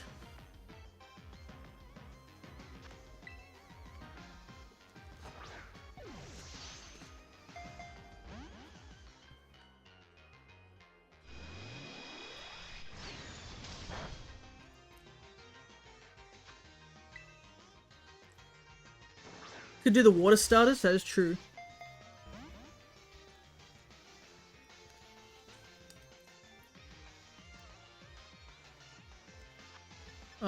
Dusk Ball, maybe?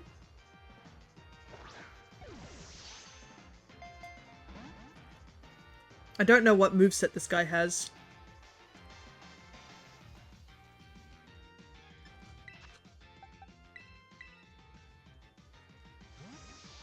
He shouldn't have Explosion, right? Look at Blue Teeth. Metal Burst, Dragon Claw, Flash Cannon so far. Yeah, surely not. That's... But remember, this is Blueberry Academy. Blueberry Academy likes to give a lot of recoil moves. So that's what I'm expecting. I need to buy more luxury balls.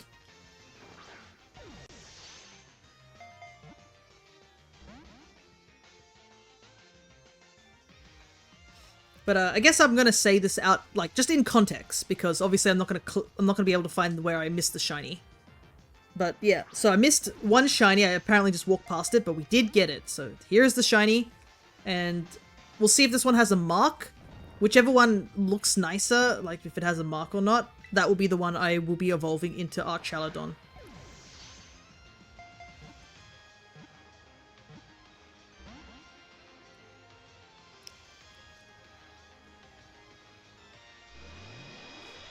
Problem is, I legit don't know what other moves this guy has.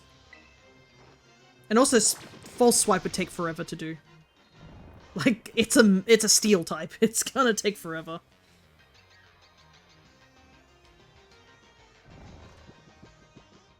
Plus, I mean, there's no point rushing because, we already have the sandwich is almost over in like 2 minutes. So we have no reason to rush. There we go. Redeemed it right near the end. Well, I think we had like 2 minutes left. Had Hyper Beam. Oh, it does have a mark. Okay, just sociable. Nothing fancy. The snow looks nice on Miraidon. Yeah, it makes it almost look like a shiny. So yeah, you can see here's the other Duraludon we caught ages ago. Interesting. They're slightly different by the fact that one has focus energy, one just has a gun. Yeah. So I guess we'll be evolving this one. Since we have like 3 Pokemon to evolve, why don't we just evolve them now? Let's go out of the blizzard real quick. We'll head to the Central Plaza. Yeah, got both female and male, which is neat. Oh, what the heck, game? I'm like, let's go somewhere nicer. Raining.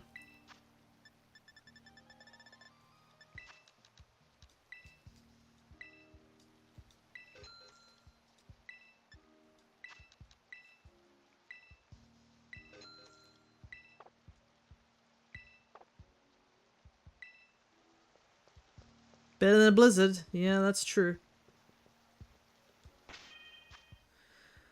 Alrighty. Do I have the thing that I need to actually evolve Duraludon? Oh yeah, I've got plenty of them. Alright. First up.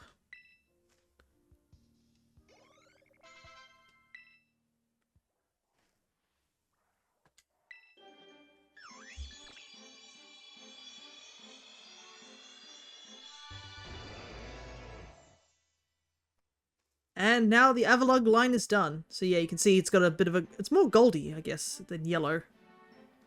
The metal alloy, yeah. I thought I didn't have enough, but apparently I just have, like, insane amounts of it. Oh, there we go. The rain stopped. Nice. And then...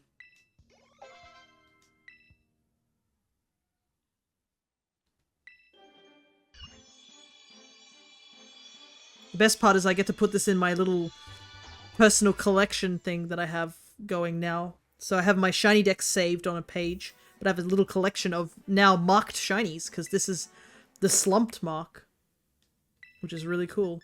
When do you evolve? 54. Okay.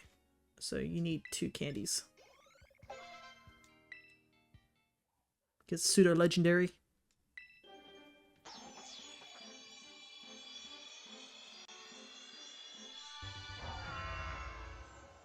There we go, Baxcalibur. These little pink hands. Don't think I've ever seen a metal alloy before. This was added in this game. And in Blueberry Academy. That's where you can only get it. I believe you get one for finishing the Pokedex, or completing a good chunk of the Pokedex, and I think you can just find them around the area, considering... And the item printer is also a thing too, so that probably helps. But yeah, it's the new item of the game. A peculiar metal that makes a certain species evolve.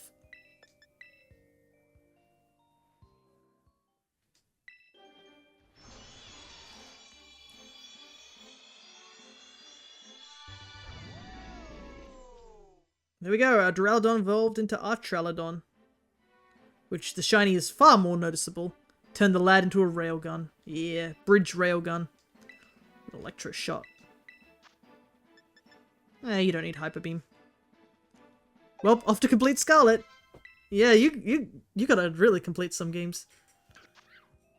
Especially if you're doing shiny hunting, I highly recommend getting Blueberry Academy done, because you can get the Mark Charm.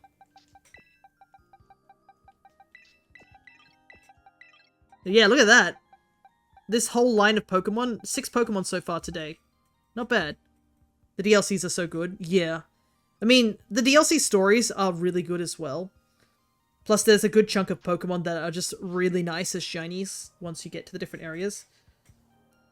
And completing Kitakami's dex gets you the Sparkling, or something like that. Sparkling Charm, I think it is. It's basically a thing that gets you more Terra Shards when you're doing Terra raids. And then this one gets you the Mark Charm, which heightens the chance of getting marked Pokemon. And as you have seen, marked Pokemon are pretty cool. Especially when they're shiny. Plus there's some pretty good Pokemon that were added in the DLC too. But if you're doing a living dex like I did, it fills up almost all your boxes. Plus, there is the benefit that in both the DLCs, there is a guaranteed shiny Pokemon. You do have to do things, you have to work for them, essentially. You have to do the hardest level of the Ogre Ousting, and you get a special marked Munchlax with the crafty mark, which I don't have, but that's the Munchlax I really want to get. I just need people to help me do the thing. And then for the Blueberry Academy, if you challenge and, I think, invite every single gym leader, special NPCs, and battle them, I think you need to battle them at least once. You can battle the top head secret trainer, and if you beat him, he gives you a shiny Blitzel with a special mark on it, which is named after him. So that's also a really unique shiny as well. And, I mean, as AJ says, Flygon's in the game. I do have to hunt for Flygon again at some point. Because the Flygon I have is from not even mine. It was from Pokemon Go, so it'd be nice to get it. Anyways, those Pokemon are evolved. Let's move on. Because we've still got plenty of Pokemon to catch. And I know you guys really want me to go hunt for Joltik, so... Step 1. I'm gonna put my eye drops in so my eyes don't burn out staring at the screen. The curse of having dry eyes. I'm just hyper-focused, guys, that's why. I tend to, like, when I start staring at things, I tend to forget to blink, so my eyes just dry out. So that's all. And also allergies occasionally in spring, but it's not spring, so I can't use that as an excuse. Alright, we need to head into Chargestone Cavern.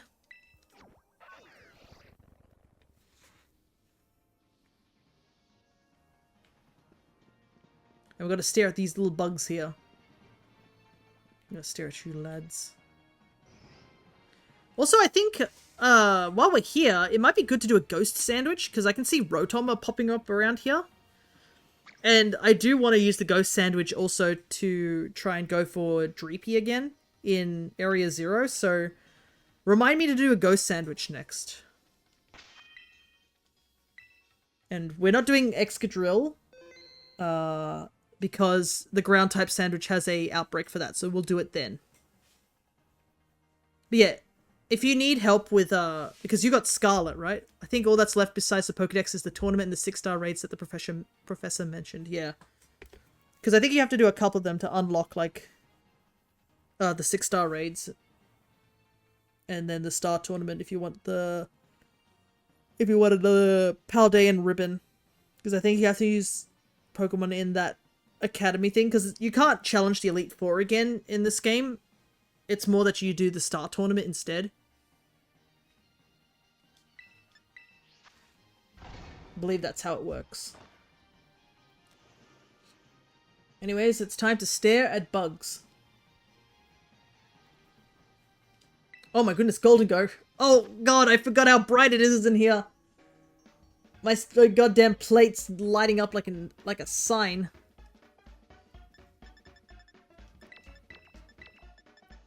I love being flashbanged by my own kitchenware. I was looking around the school before I just remembered it, and you never battled Iono? Yeah, that's right, you do have to battle them again, don't you? Ah, my eyes!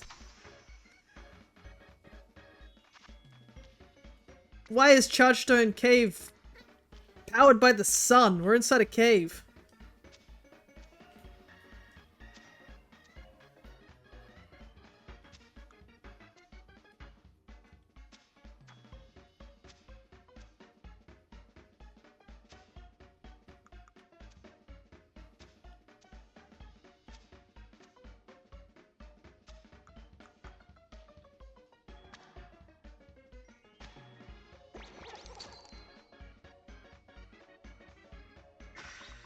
Well, good thing I put those eye drops in. My TV screen is like blaring in color. Holy hell.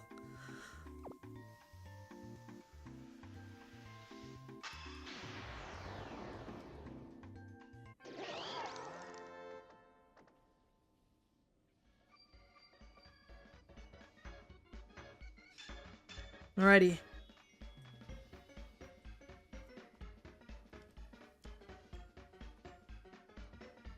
Gen 5. Joltik. Large lad.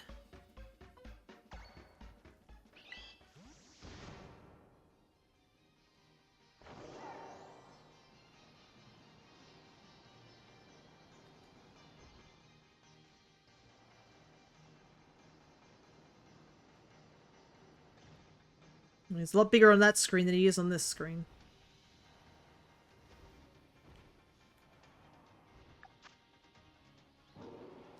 That's the wrong sandwich. I was wondering why there wasn't any bug types spawning in. What the heck?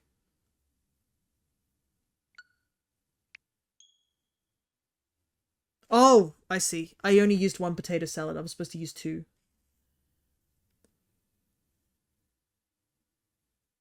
That's why I was like, man, there's no Joltik spawning in. That doesn't look right.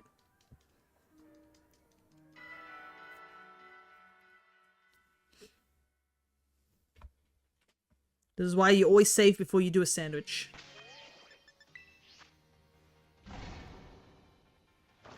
Alright, we've got, unfortunately got to stare at the bright tablecloth again.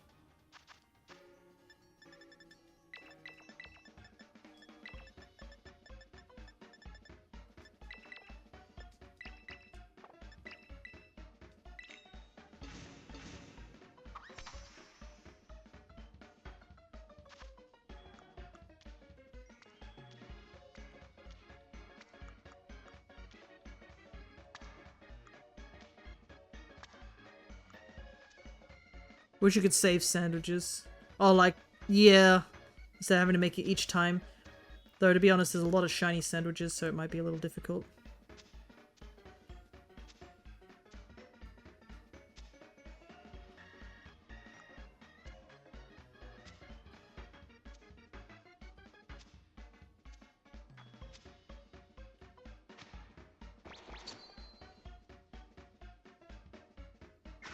And also Herba Mystica is not readily available, but I should probably do more Chien-Pao raids. Just like Salty is really handy and I don't have much of it.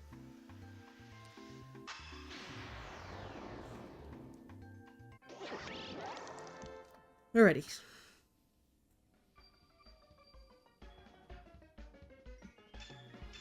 There we go. That's what we want.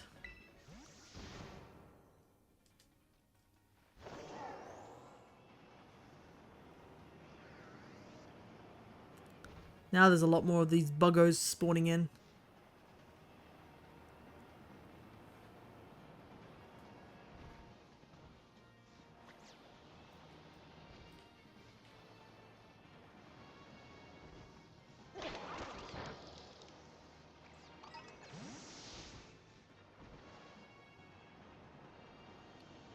Alright.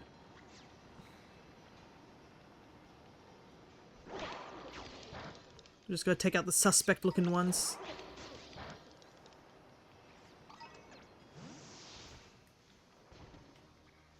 Problem with this cave is that it's not all one lighting. That's what makes it a lot harder. Because there's some blue lighting and there's some orange, like yellow lighting. So it definitely makes it a lot more difficult than it needs to be.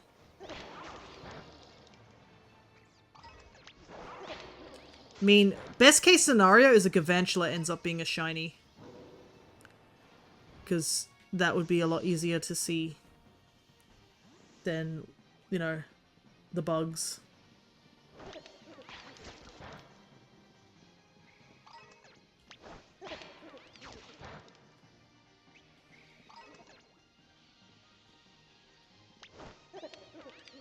Seriously?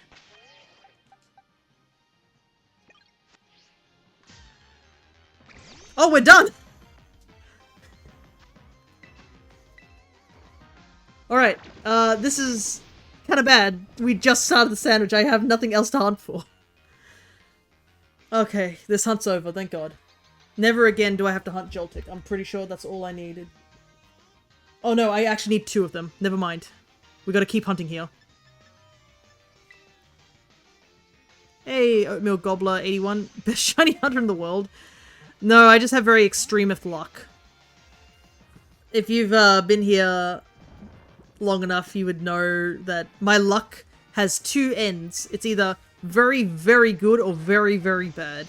My DM was still here. He could tell you how I didn't roll anything higher than a 10 in a 3-hour session of D&D. And then, meanwhile, over here, I'm just picking up shinies. Alright. Now we just need 1 more, and then I'd never have to hunt Joltik again. So we need 1 more to evolve into Gavantula. I've been hunting this bug for like so many times. It's so nice to at least have 1, so we're halfway done. And I will call that progress. Also, I don't think I've hunted Joltik on the Switch 2. I've hunted it on the Switch 1 when we were doing our,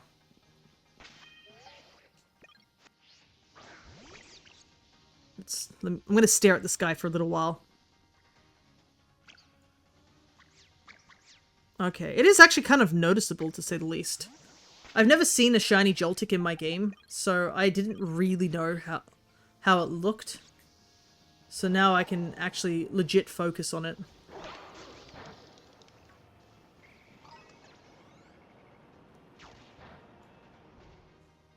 You do be brighter, yeah, like noticeably brighter, I'm not gonna lie.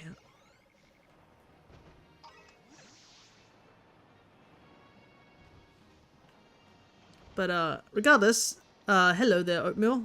Good to see ya. We're doing some shiny hunting after we did the, shiny Chien-Pao. And we also picked up the shiny Wo-Chien thing.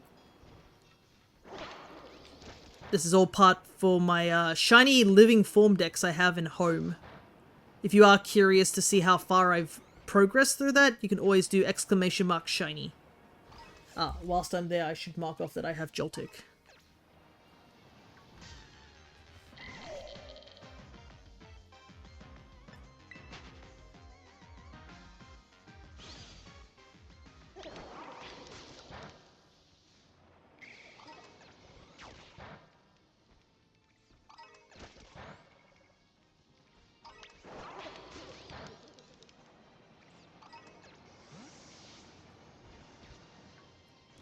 Yeah, we've been shiny hunting Joltik for quite some time. Because, we did a big shiny hunt back, a shiny hunting month where I did 30 sessions of shiny hunting. And I caught every single Vivillon pattern that is currently available. With obviously the exception being the Pokeball pattern, which was event only. And doesn't have a shiny.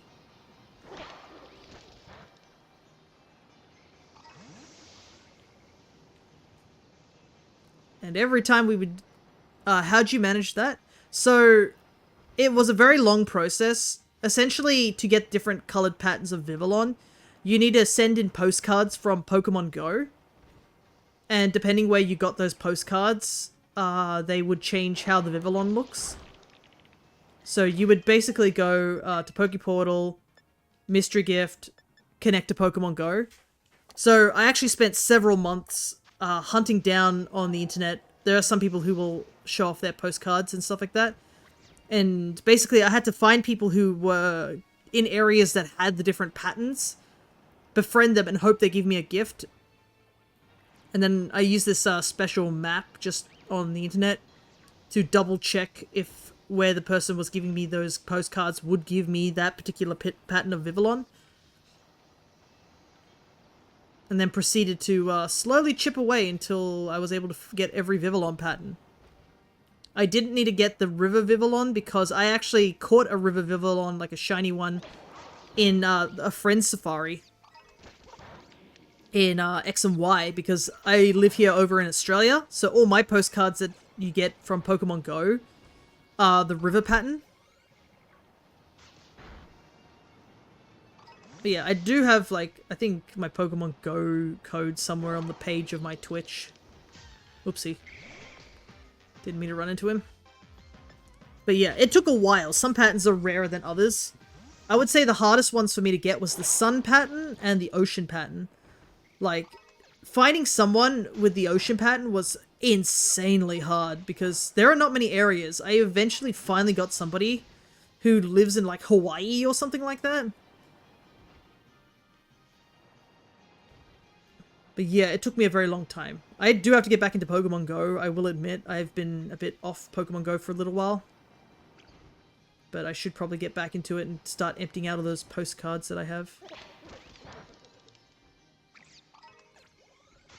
I too am trying to do shiny living form decks eventually, and I'm not excited for the Vivillon experience. I would say the Vivillon experience is a little bit easier than, let's say, just in the old games, but I do understand it is a difficult one. It's a very long one, but I would say it's worth it in the end if you're a big...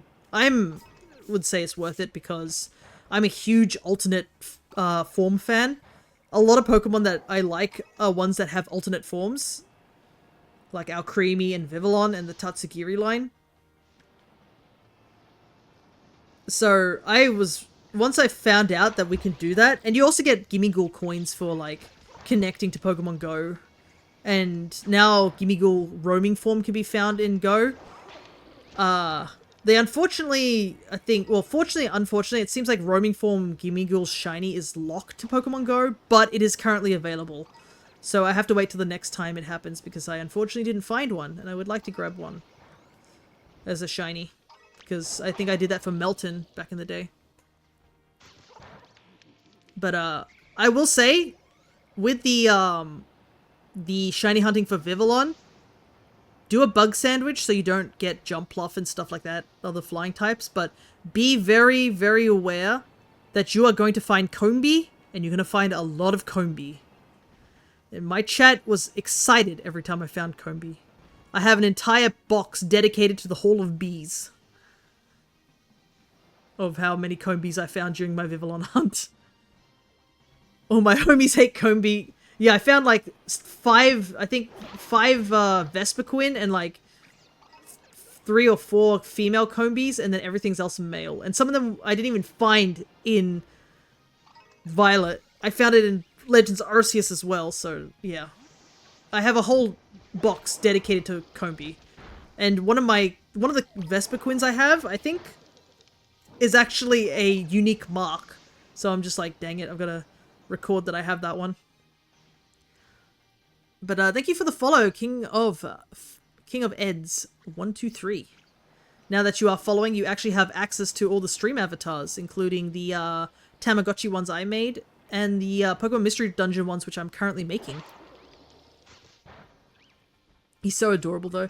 Yeah, I think I didn't mind it. I think it was just more that I was getting sick of catching him over and over again. I was just like, no.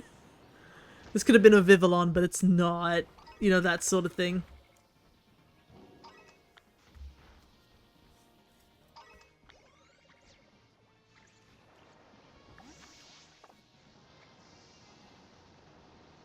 And during those hunts I did for Vivillon, I did occasionally drop by here when I got the Vivillon to see if I could catch a Joltik, but as you can tell, I did not find any Joltiks during those hunts. Some of the Vivillon hunts went like really down to the wire, so I didn't really have time to find a Joltik here.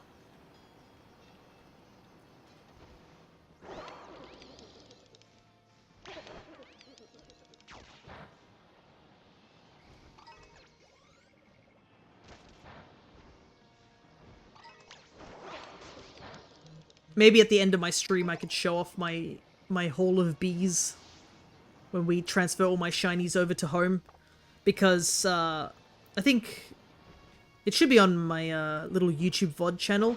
Not only did I do a hunt for I guess shiny Pokemon, I actually did a hunt prior to that where I did a entire home living dex.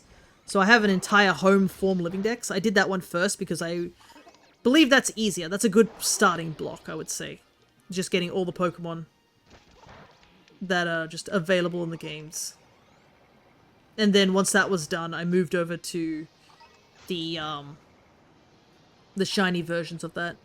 Because I did a living form dex, so it was every alternate form, every gender, and male and female and such as well. So it's a little bit more difficult than just regular living dex. And I tried to get all the Pokemon in my own trainer ID. There's a good chunk of them that aren't, including a bunch of Furfuro. Man, I cannot wait for ZA to come out, and I really, really hope that we can transfer the Furfuro from there with their haircuts. Because, one, I need a shiny hunt Furfuro, and I would need to get a ton of them, and I really just hope that the cuts are all available there, because I cannot go to Egypt to get a shiny Pharaoh cut Furfuro. Like, that's just out of the question. I do not have the time nor the funds to just casually hop on a plane to Egypt. Nor do I have a shiny Furfuro, so...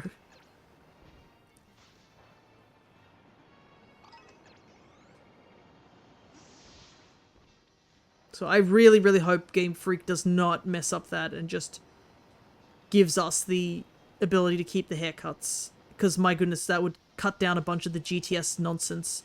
Though, Pokemon Home just needs an update. It needs to get rid of all those impossible trades on its GTS. Those dogs are a menace in, yeah, the home GTS.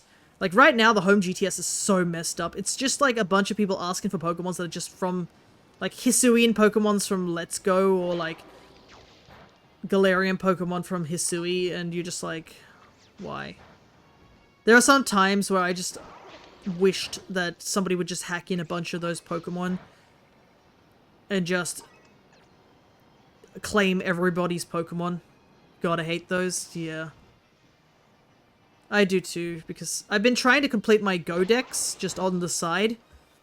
Because the Go Dex is not important, but now all the other Dexes are. I actually am planning, I think after we finish our Mono Grass run, I might actually start doing an Let's Go Pikachu and Eevee, or just more so Let's Go Eevee, and try and do our living dex in that game. Because I haven't actually got the living dex completed in that game. I also realized this Joltik is almost about to evolve, so I might just stick you in there. I don't want you evolving just yet.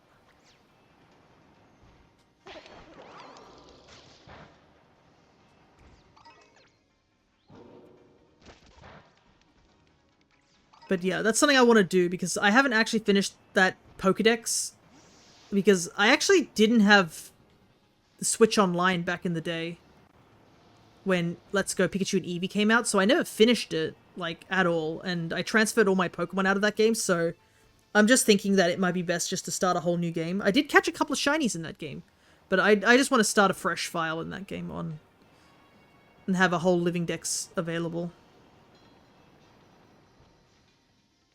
You do get a shiny Melton, which, I mean, cool, but I already have one from Go. I mean, it gets rid of the Melton, I guess the Go stamp from it. It just kind of sucks because you can't evolve Melton. You can only evolve it in Go, which is so dumb. Like, there's no feasible way to evolve it once you transfer it over. Which I think is just really bizarre.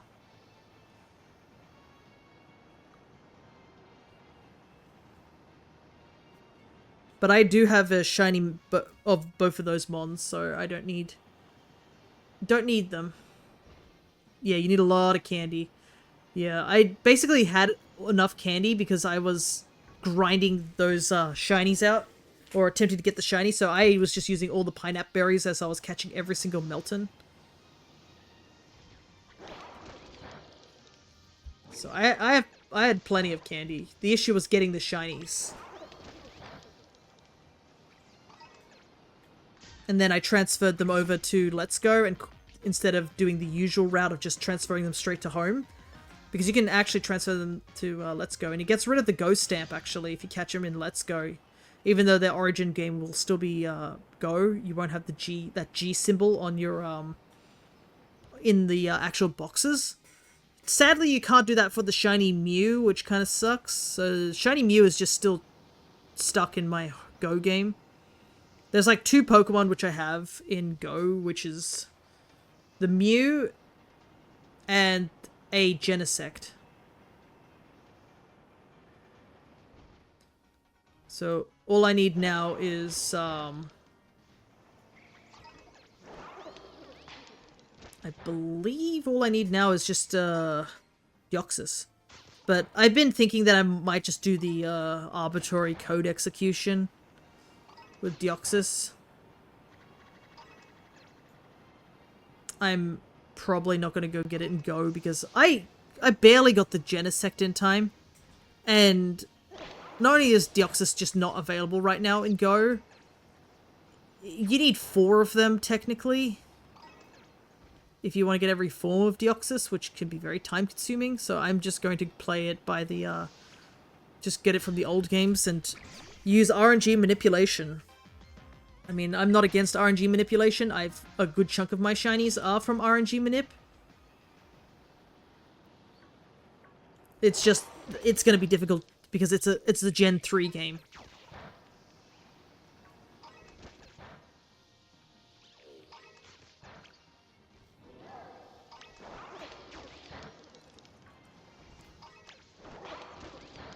How much time do we have left on this sandwich? A lot. Well, we did get the Joltik, like, really early in the sandwich, so I guess I'm not complaining. I just kind of wish we could get another one, so I never have to hunt here again.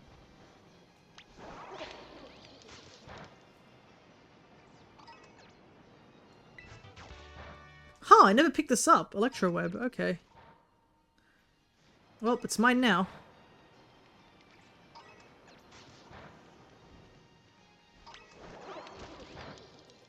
Problem here, you can see the lighting in here makes them all look green.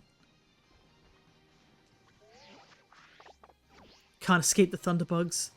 Well, eventually I will. I like Joltik too, I'm not complaining about Joltik. It's just shiny hunting a Joltik in this game is a little eye-soring. And unfortunately, there's no other game I can really hunt it unless I go back to, like, what, Gen 5?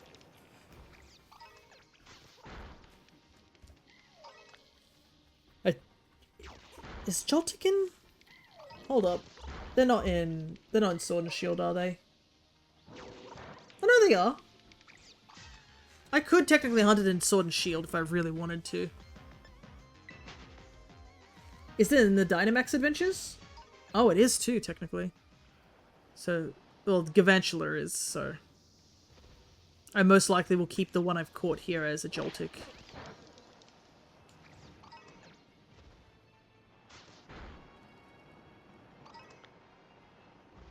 Magnemite, what are you doing here? Yeah. Just the lack of no sparkles and stuff like that does definitely make it harder.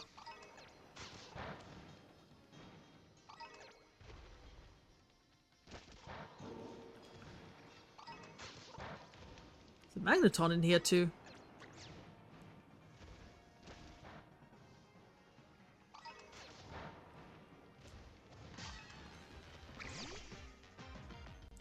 So many of them, everywhere.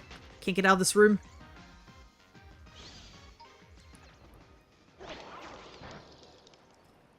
But yeah, we'll be doing ghosts next. Because I technically still need a couple of Rotoms. I don't remember how many Rotoms I actually need. Because I caught one with RNG Manip. I think I need 2 more. I caught 2 in this game, I think. Question mark.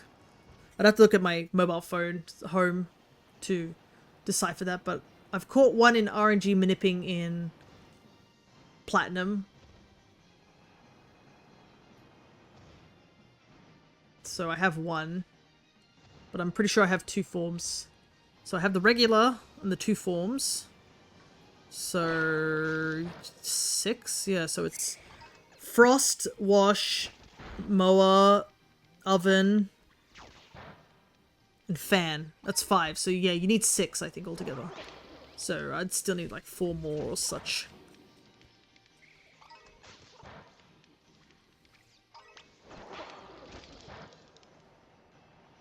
So we're gonna do a ghost sandwich here and see if we can catch a Rotom. Because, I mean, you can also catch it over at, what's that town? It's the one where you do the bidding, which I have to go back and get all the clothing items. I have not.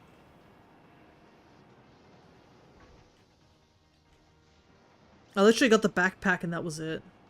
Then again, none of the other clothing really catches my fancy. I think I'm fully dressed as I am. I like to keep things simple.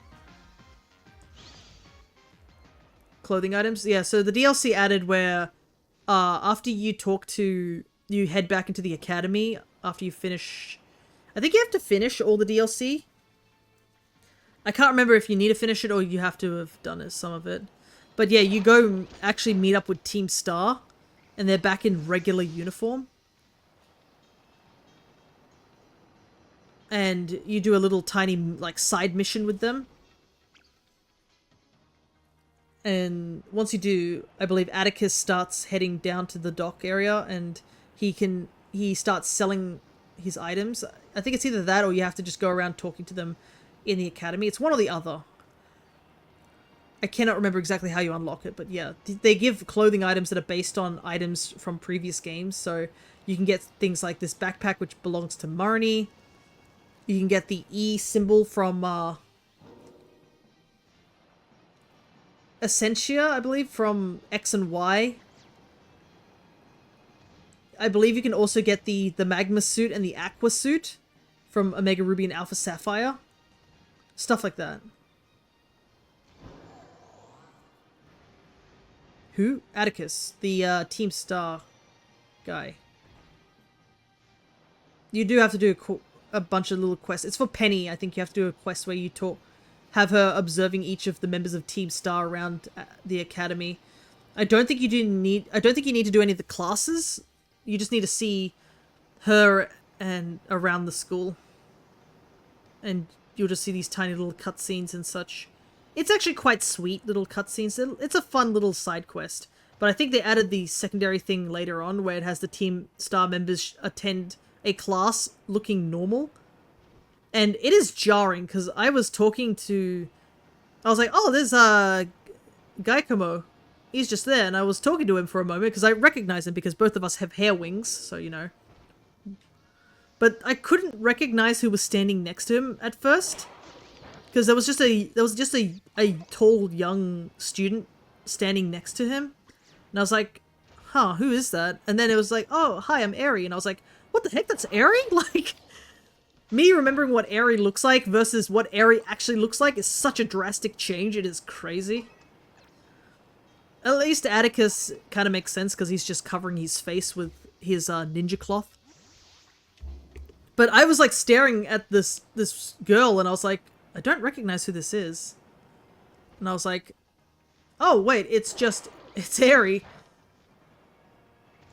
Yeah, Atticus looks totally different.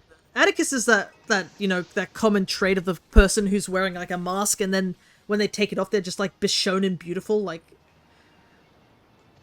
dude is a very pretty dude, to say the very least. Somebody didn't check how many Pokeballs they had. Though I have to check myself. Like the Ice Gym leader? Sort of. But Atticus is very pretty sort of thing. He's like the soft blonde, platinum blonde hair with like the bright eyes. And he speaks like an old fashioned. It's kind of funny. Ah, you spelt it wrong? Oh yeah, catch. He wrote Cass. Makes sense. I haven't seen any Joltics. Oh well, I'm not upset about this sandwich. We got 1 Joltic, and that's 1 more than 0, so I'll take it. But yeah, Ortega, he looks pretty much the same. He's just not wearing his... It's just his uniform that changes. Like, and then there's Miller, the fire type team star. She definitely changes quite a bit.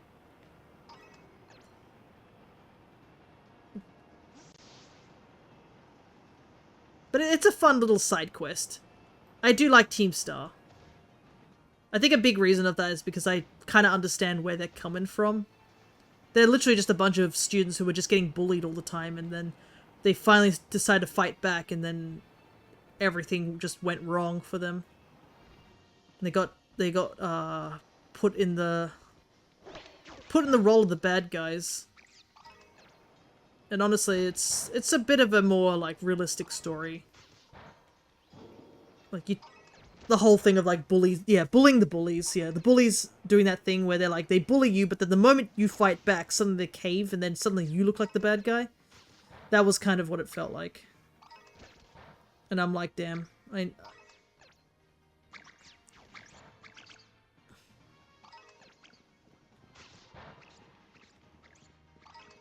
know that feeling. Because I know in high school I was bullied quite a bit too. And I ended up losing an entire friend group over it because I just, instead of, you know, facing them, I had to, like, run away, essentially. Because back in those days, well, the people that, the school I went to, fighting wasn't really the thing that they did. It was verbal. And I had social anxiety back then, so I couldn't fight back in words. So I just had to sit there and just take it.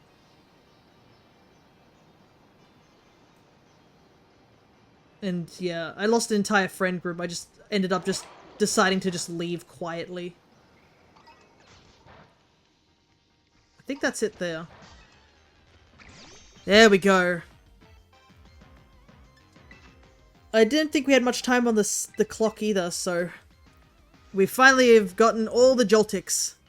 What do you mean, no?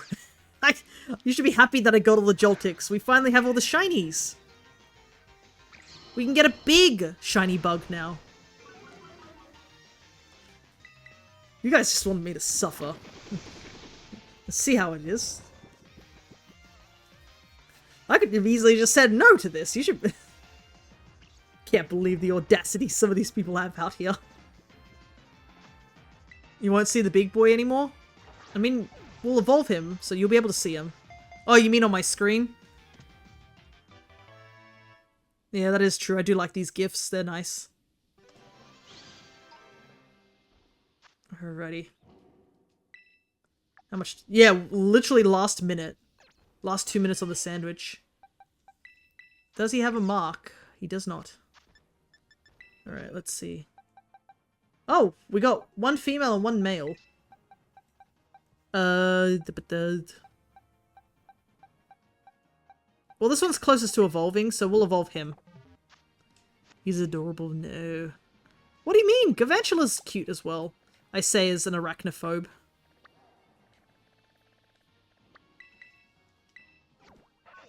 Like, I had to deal with that recently. Don't worry, we get to keep one as a Joltik. But I like Galvantula. It's so weird. I think Galvantula's really cute. I am a complete arachnophobe.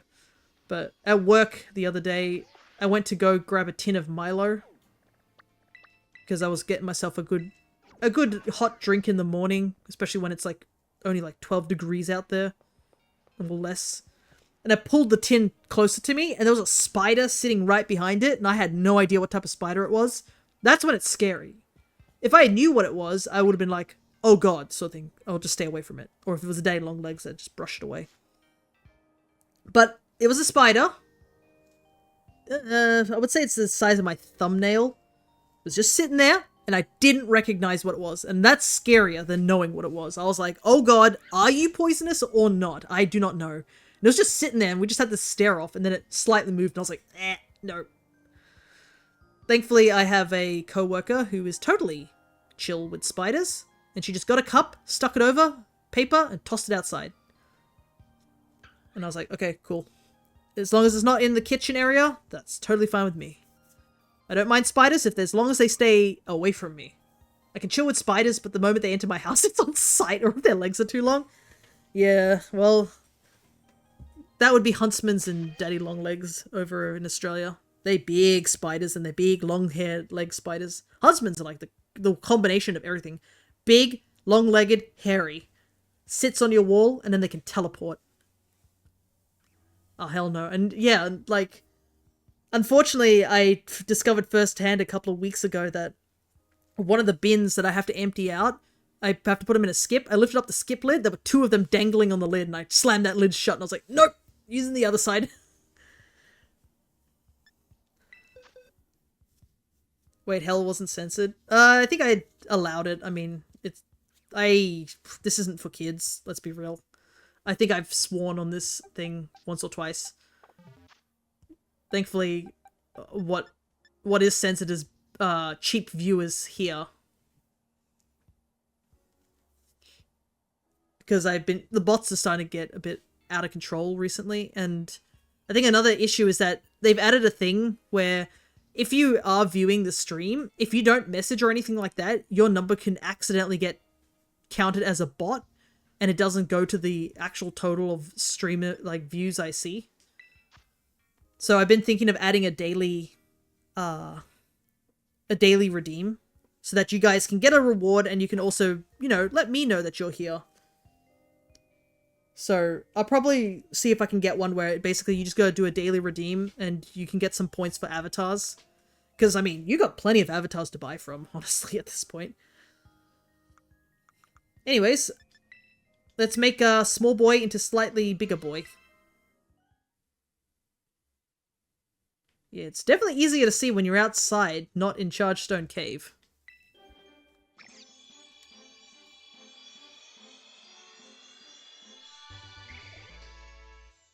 Ah, look at him. I really do like his design. He fluffy. You can tell I'm here by my Monster Hunter shame. But, I mean, the fact that you are making, like, progress in Rise from what I've heard, that's still good. Like, it's understandable it might take a while. The dark colors are nice. Yeah, they're really nice in this game. It's not the most, big change of a shiny, but it's still a really cool shiny. Alrighty. We've actually done pretty well. 1, 2, 3, 4, 5 Pokemon knocked off our list of mons that we need. So I'd call that successful. But yeah, we're going to be back in stories in 2 days' time. So I'm hoping to make some more progress in stories. I do want to try and complete at least one of the towers and make up a bit more of the towers. I don't know if we'll be able to finish all of them, but I still want to do my best. Because I do want to get to Monster Hunter Rise, and I don't want to take too long. But obviously, I'm starting to do a thing where I'll be streaming on-off like every fortnight now. Because I'm also playing like DK Bonanza. And I've been enjoying that too much. That game's fun, so... Like, I was like, oh man, I have to go back to stories. I do like stories as well, so I was just like, that's how much I like Bonanza right now. It's just like the fact that I looked at that game and I was like, man, I have to wait 2 weeks before we play it again. I just want to get the bananas. Hey, hello, good to see you. How's the shiny hunting going? It's actually going really well. We've gotten from Wo-Chen up to this Joltik. So 1, 2, 3, 4, 5, 6, 7, 8 shinies today. And 5 of them are mons we needed for our living decks. So we've knocked it over for a good chunk of them. So I assume my luck is just better today than it was a while back. I've mentioned before that my D&D stream did not go well. Well, not stream, my session, I should say. It's not stream. The session did not go well on Tuesday. My DM was just looking at me with, like, because we had video cams, and he's just looking at me while I'm just looking at my hands and my face. And I'm like, bro, I can't help you here. I really can't. And he's like, how did you have advantage and rolled a 3 and a 5? And I was like, I don't know.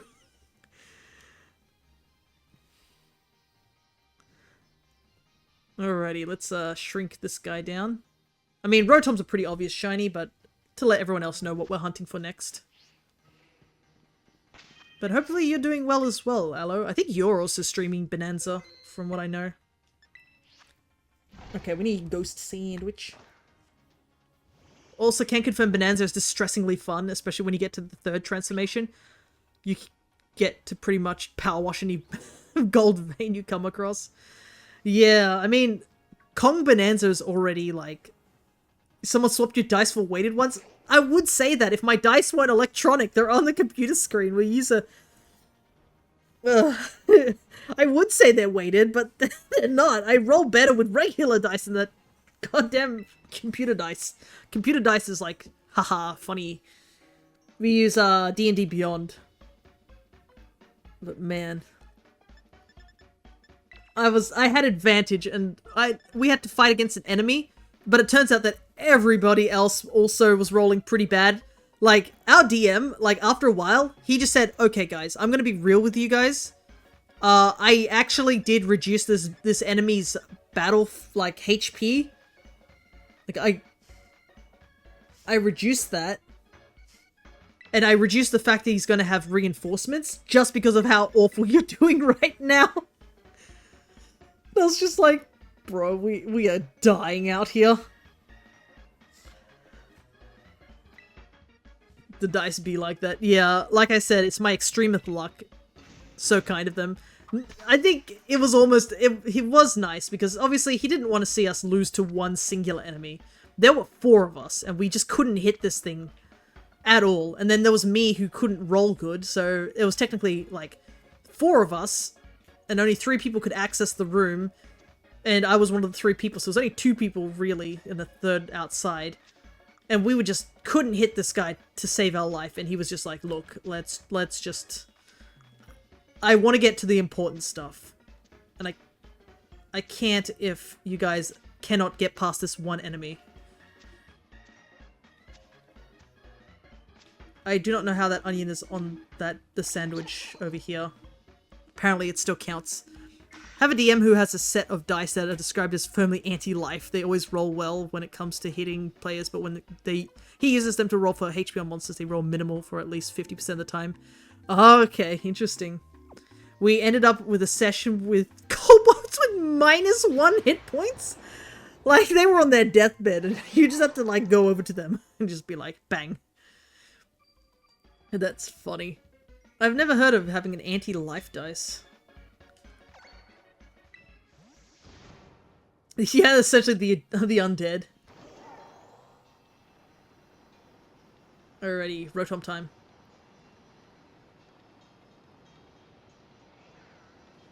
Easy to see. Hard to see because they're zipping around all the time. They really do look like they're seizuring around. Pretty much, they died from a heart attack the second we entered the battle. You basically rolled intimidation and scared them.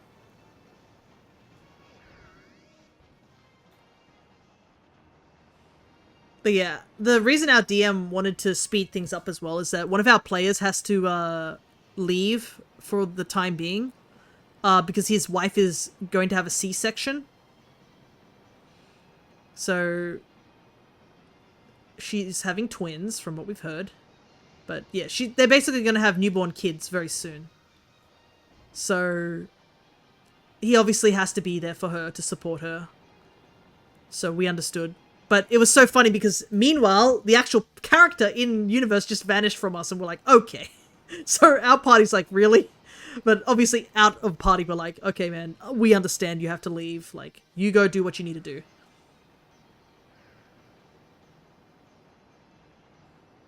Hey, more champions for the twin squads. Yeah. They already have, I think they have a kid already, so they're gonna have 3 kids, and I'm like, dang. But yeah, they're lovely people, but we totally understood, and we're like, look, you need the space you need. You go do what you need to do.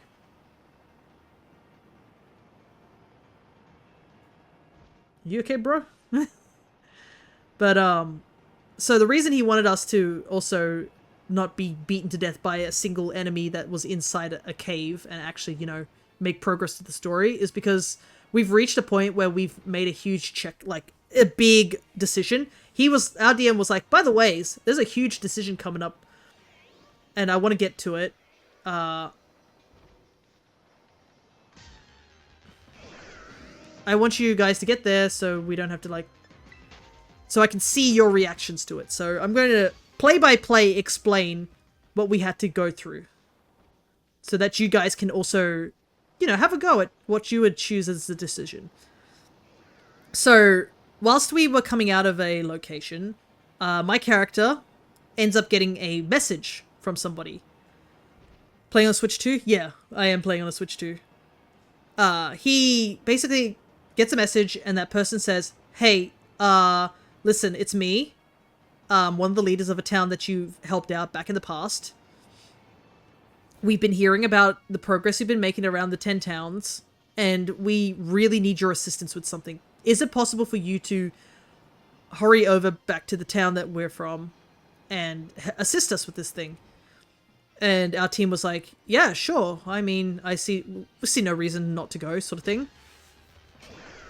So our team, who'd just finished fighting a guy in a cave, rushed back to that town, and they were like, thank you for showing up.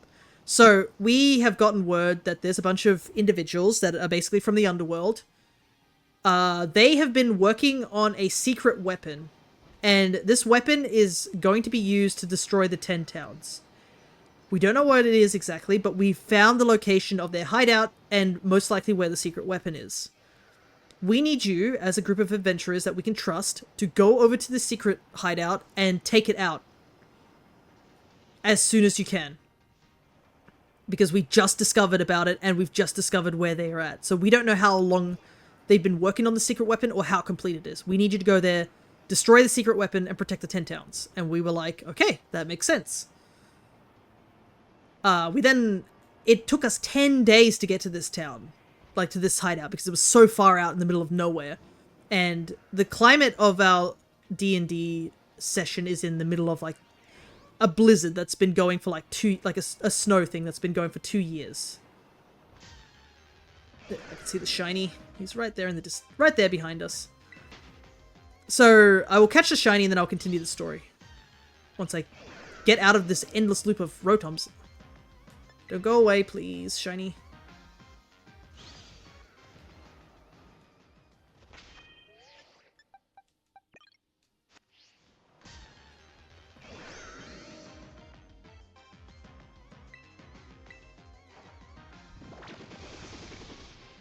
I might as well stay here and hunt for more of them, right?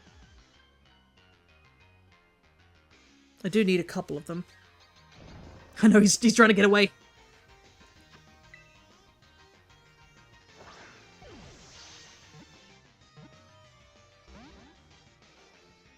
Unfortunately, he's high leveled, so it might be a little hard to catch him. At least it's a very easy shiny to see, unlike the Joltik we just did. Okay, there we go.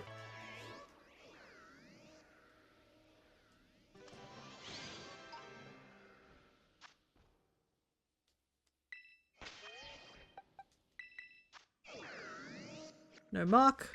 That's fine. Alright.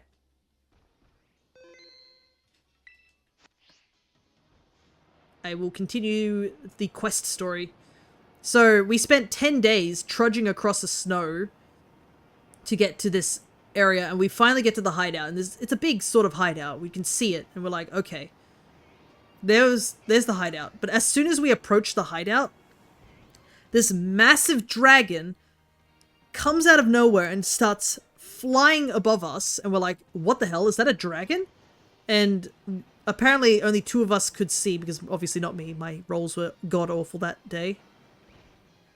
We watch as this dragon, that seems to be almost mechanical, they couldn't really tell because it was so high above us, flies over our heads, and then starts booking it towards the 10 towns. And then our DM said, okay, your choice, and then he turned his screen off. And we were suddenly left with a really big decision. Either A, we ignore the dragon and head into the secret hideout and continue the story there, or we turn around and chase after the dragon to protect the 10 towns.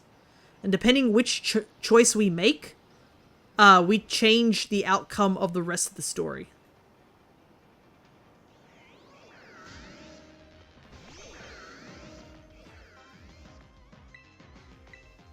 And here's another one too. That was actually really quick. Like, I'm pretty sure I was only talking for like a minute.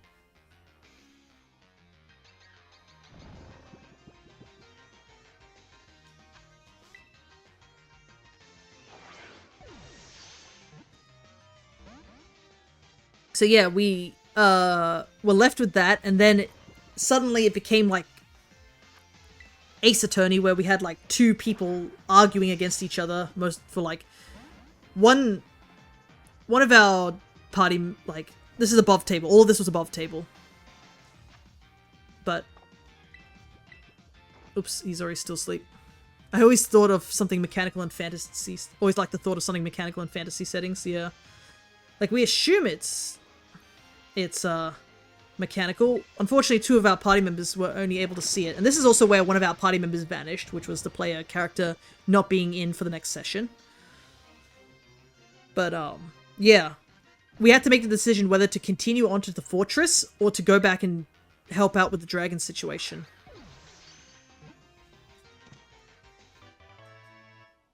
And we had two of our actual, like, players sort of arguing their points for why they wanted to go one way or the other.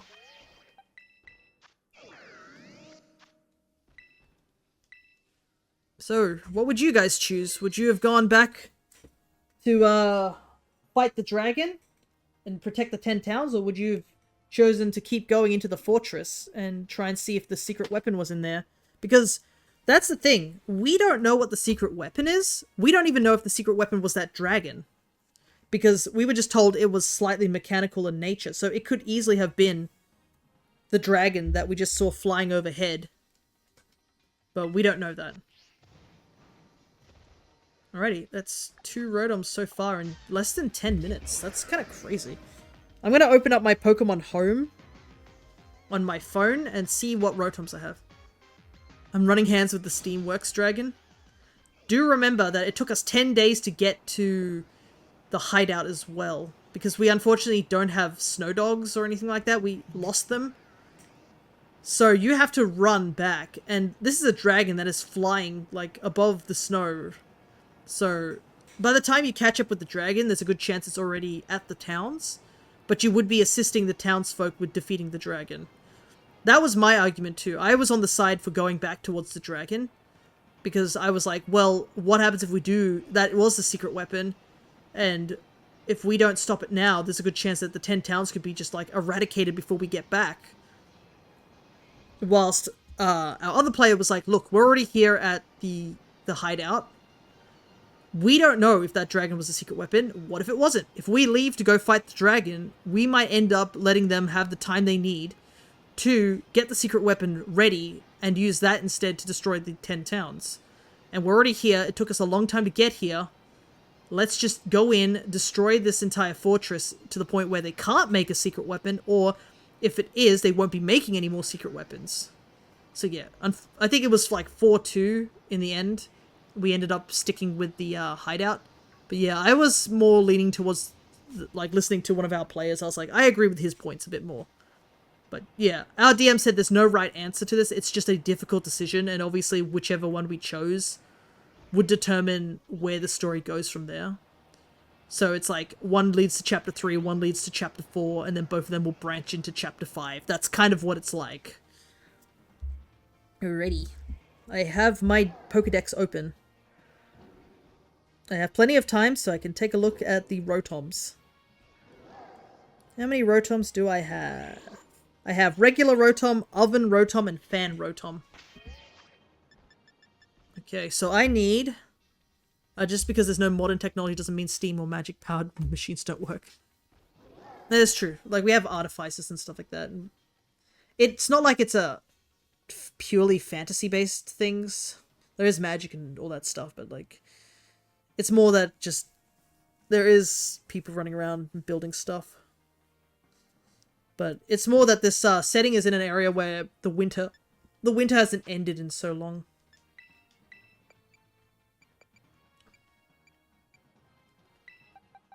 You shall be washing machine. He's still asleep, lol. Wow, they do not have a good moveset.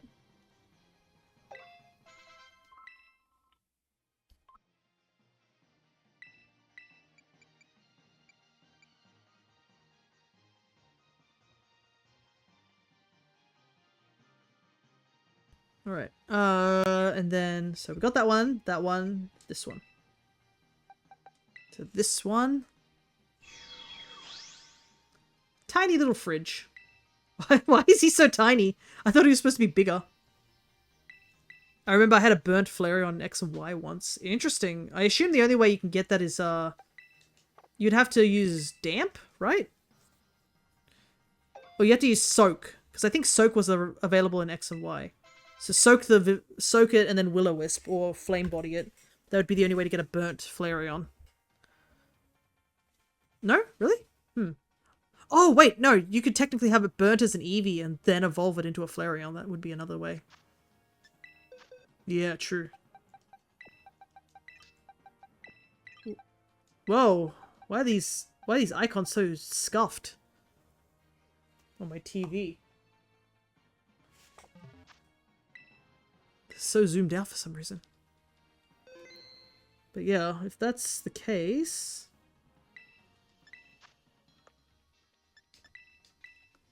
So we've got the light bulb, we got the oven, got the washing machine, got the refrigerator, got the fan. We need one more Rotom and we're done.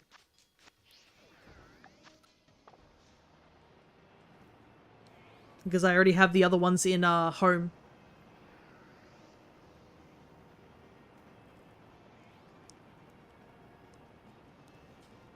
Gotta say, like, making massive progress.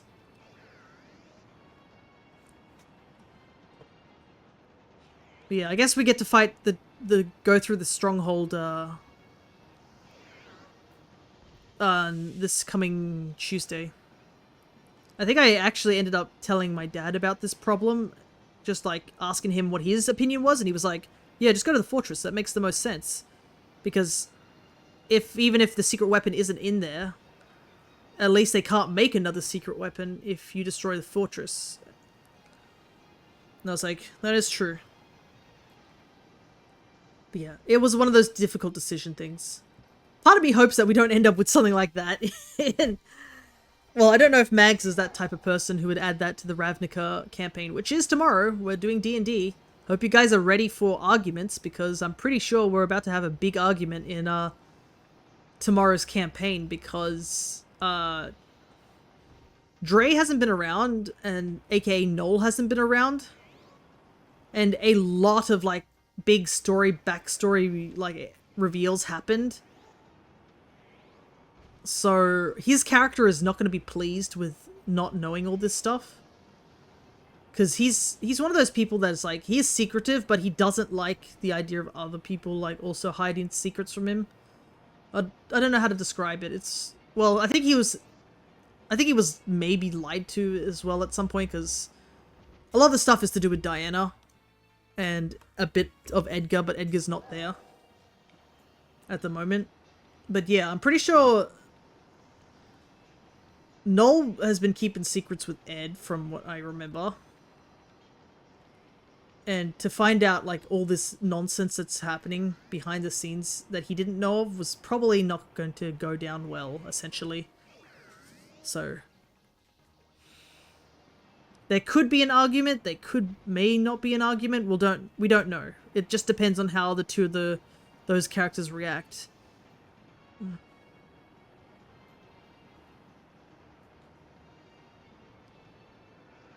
Because yeah, the most eventful 2 weeks ever.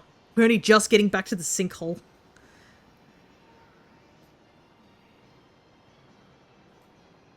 Remember the main crux of that campaign? Ah, yes, I remember back when Ravnica and the Utvara project was about the sinkhole. Instead, we spent like several months just in the longest 2 weeks of our lives.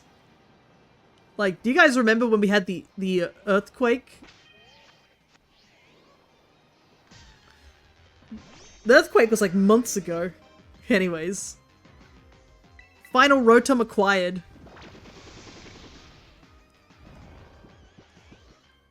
This is a really good ghost sandwich, I gotta say. Like, the fact we found 3 of these little buggers. And we still have, like, a good chunk of the sandwich time left over, too. I know, this is way easier. And, yeah, this is the last one. So this guy has to become the Moa. Moa Rotom. The hard part is actually catching them. Because I can't false swipe them because they're ghosts.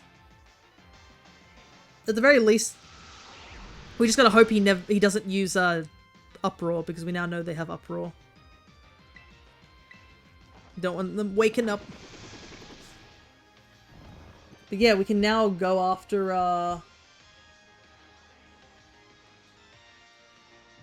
Dreepy and Dragapult, maybe. I think we might have enough time, we'll see. I guess the only downside about these Rotoms is that not a single one has a mark. Technically, I could soak him. But I feel like that's a bit too much effort.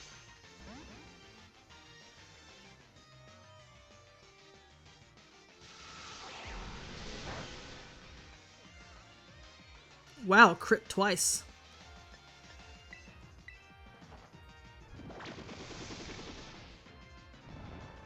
Okay, I'm gonna try one more Luxury Ball, and if this doesn't work, I'll just use a Dusk Ball. Dusk Ball's fine, it's a ghost type. That's why I bought all those Luxury Balls. It is kind of funny, he doesn't really have a face change when he's sleeping. There are some Pokemon that don't look like they're sleeping, it's just like they have a slight slower animation. So question, why catch multiple of the same shiny? Is there a mechanic reason? Never set down to place Scarlet Violet. So the reason I'm catching multiple of the shinies is that Rotom has multiple different forms that can be put into Pokemon Home. As you can see here. So all the Rotom forms can be put in. Oh, right, yeah. That's the only reason I'm catching multiples of them. Because I am doing a living form dex, so I need all the different forms. Do you have a mark? No, you don't. Dang it. It would have been nice to have one of the Rotoms have a form. That's totally fine. I have all 3 forms. Well, we already have 3 in home. Okay, I have 10 minutes. Can I get to Area 0 in time? I don't think we'll find a Dreepy, but, you know, I might as well look. Oh, look! Dragonite. The rare Dragonite spotting.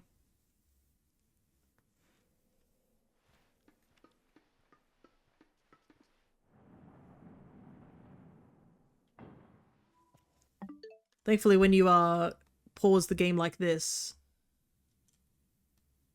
you don't have to worry about the timer going.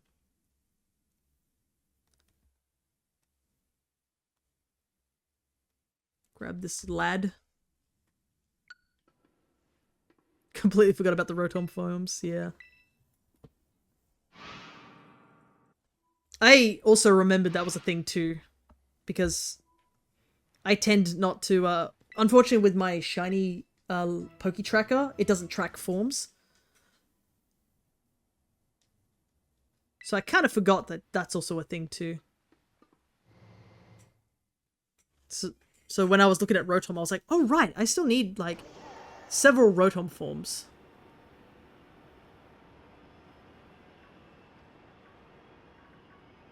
So thankfully, because we caught a Dreepy last time, we just need either, because I need Dragapult to evolve.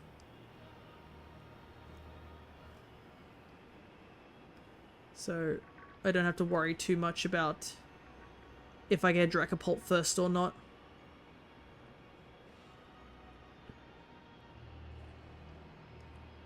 And then then I have to decide what we do next, really. What time is it? We've hit the 3-hour mark. Hope you guys, I think, yeah, oh, it is 12, so after this sandwich finishes, I'm gonna quickly take a quick stretch break. Grab a little something to nibble on, because it is technically around lunchtime for me, but I'm a little on the full side. I made buttermilk pancakes this morning, because I had some buttermilk left over after I made my red velvet cake the other day. And, you know, we don't waste food here, so I turn them into pancakes. So I am, in that department, I am full. I just need to grab a little something and a bit of a refill my drink. And more importantly, stretch. Make sure you guys stretch too. I'm going to be gone for like a minute or two. Very important. You cannot become shrimp, people. Though I've been thinking of going to Officeworks and getting a new chair. My chair is kind of falling apart again. I think one of the hand, like the armrests, I think it's detached on something, so it's really loose. And you probably heard me, like, I'll slightly shuffle and you'll just hear this awful, like, squeaking noise. It's from the chair. It didn't used to do that, but now it does. So I've been thinking maybe I should look for a sort of an ergonomic chair or something like that. Something that's better for my back. Though another thing that probably would help if I get an arm for my microphone. Because my microphone is tabletop. Though I saw one of my the other players on my D&D, he has the exact same microphone as me, except his is on an arm, and I was like, oh, did you need to get something special for that? And he's like, no, you just get the arm and you can just attach it to this. You just you'd undo the tabletop version and then just stick it on, and I was like, oh, okay. So I just gotta purchase it. That would be the issue. I did buy this from JB Hi-Fi, so maybe they have an arm. But that would definitely help, because I sort of I always get worried and I start leaning towards the mic, just to make sure you guys can hear me. But definitely could use with an arm, so I don't have to lean and I can actually sit back in my chair. So picked up a bunch of cozy games during a Steam sale. Trying Trash Goblin, very zen. Those words should not be put together, though. My other DM also has been giving me games that he's not interested in. He actually gave me a game which he says that it's like a little crocodile game. And he said I might be interested in it. My downside is that I have too many games that I want to play. Like, I'm doing Bonanza, Stories, Ultra Moon, and Pokemon Violet at the moment. I'm running like 4 games at once.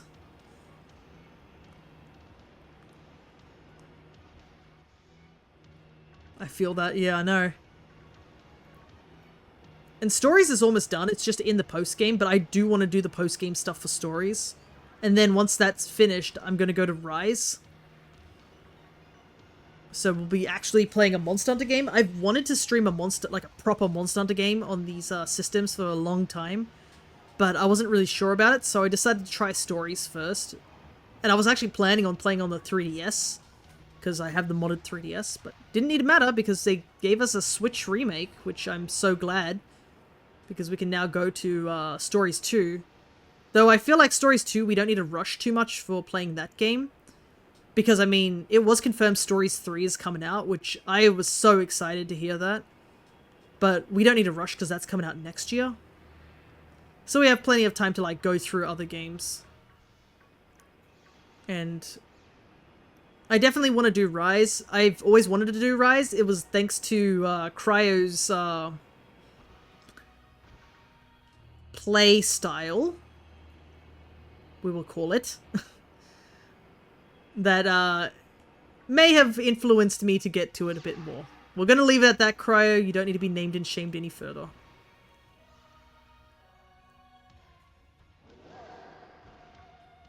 And plus, you have made improvements. And I've always wanted to do Rise. I couldn't decide whether I wanted to do World first or Rise first. But after I did Stories, I felt like Rise would be the better option to go to.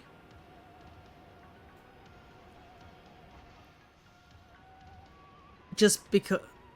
Also because, I'm most likely going to use that as a continuation of Stories in my own headcanon. that's pretty much it. Also kind of hyped for the idea of a nation conflict in Monster Hunter World. How the hell does that work when hunters and near handheld super weapons exist? Really curious. Well, I mean, we do have, like you said, the fact of, like, I would say, if you look at Wilds, the Ancients there give a really big example that there were clearly stuff that are out there that are dangerous. And I mean, if you look at World's this post-game super boss of World, I think that's a big indicator of, like, things. Like, sure, we have hunters, but hunters do not make up a majority of people. That would be my thing. Like, hunters are super strong, don't get me wrong. Like, hunters can, like, lift heavy weapons, swing them around. Fall damage is a myth to them. Like, they are, by far, like, almost superhuman, but it's not like they can't die of old age or, like, actual combat. You just don't see it. There are a lot of really normal people. And Wilds is a really good example of that. Like, they're in a location where hunters do not exist. When you play Wilds and you come across the first village in Wilds, they're like, what are you? Like, they literally look at you and your weapon and they're like, they've never seen anybody wielding a weapon like that. And it's like, it makes sense if you were using a hunting horn or a switch axe, understandable. But in my cutscene, I was using dual blades, and I mean, dual blades are just one sword plus another sword equals dual blades. Like, you can't get any more simpler than that. But they were like, what is that on your back? I've never seen anything like it. And you're like, do you guys not have, like, protection against, like, anything? So there are a lot of just normal Joes around in the Monster Hunter world, I would say. Another reason I think I want to go back to Rise is there's some really cool monsters in Rise, I have to say. The music's great too. I was doing a really quick test run in Rise and I was like, dang, I forgot how I like the music in this game. Like, it's still not my favorite hub of music. Nothing in any, I think, of all the Monster Hunter games I've played, nothing will beat Celiana for me. Celiana from World's Iceborne is by far my favorite theme in all the Monster Hunter hub games. And that is a crazy task, because a lot of the hubs are really good in the old games, but Celiana is just my personal favorite. Like, every time I hear it, I just want to just sit back and just listen to it. It's so good. Monster Hunter just does really good ice themes. That's just it. It's kind of implied in one of the games that most hunters might be the descendants of augmented humans from the ancient war against dragons. That could be true. But it also could be just like, some of these hunters really do practice a bit, and that's another thing too, is that, like, you'd probably have to go through some pretty big training just to become a hunter. It could take you a couple of years, to say the least. It's probably why you don't see many very young hunters. They're all, like, a lot older. Probably young adults and stuff. But yeah, that's the thing, is that with stories, writers exist, and that adds a whole nother complex, like, level to things, because you may, like, be like, what can writers do? And then you look at kinship attacks and you're like, writers can be really devastating. Like, I'm pretty sure in the anime, there's, like, of Monster Hunter Stories, Ride On, there's actually a group of evil writers who are, like, forcing monsters under their control. But, like, it's also the fact that these guys have souped up, like, monsters under their control. And not to mention that in the original stories, you could change the genes of monsters. Like, you can make monsters do things that they normally shouldn't be able to do. Like, writers are really dangerous. And if it wasn't for the fact that the writer we play as is a rather pure-hearted child, like, we'd be in some serious danger if they ever chose to not do that. Like, I mean, that's the whole thing that happens in, like, one story, is, like, one of the writers gets manipulated to do something and it nearly causes the end of the world. Or that country to be just swallowed up in black blight.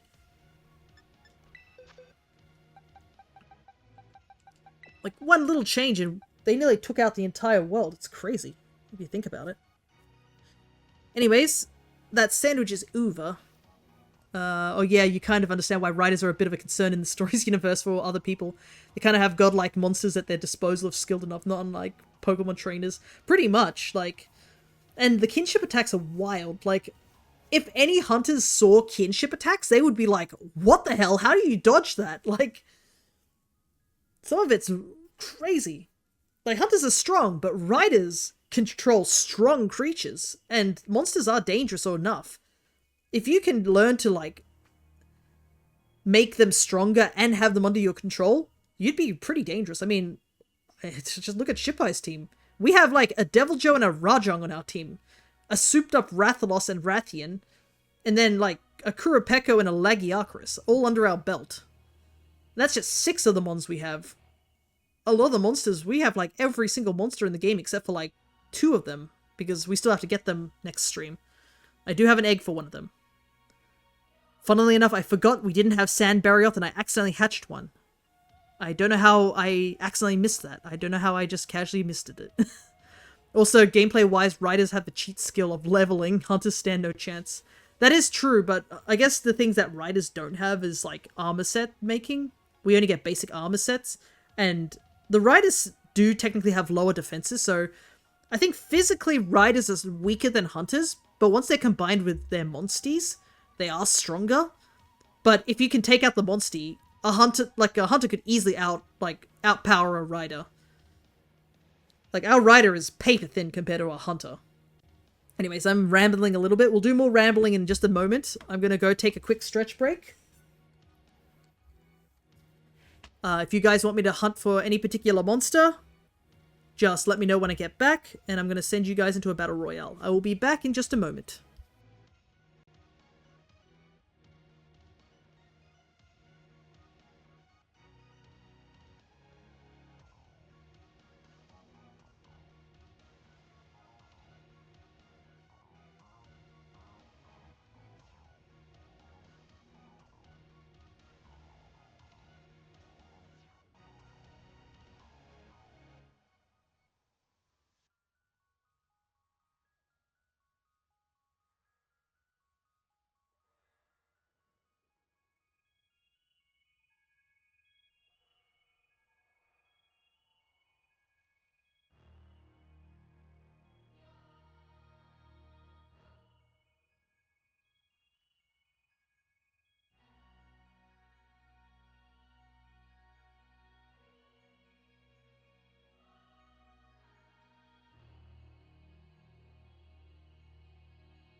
I am back.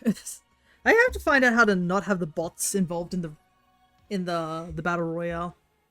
Like, what is Stream Elements gonna do with these points? He's already chill as whatever he is. Anyways. I guess we go back to the hunt. Let's see. What to hunt for?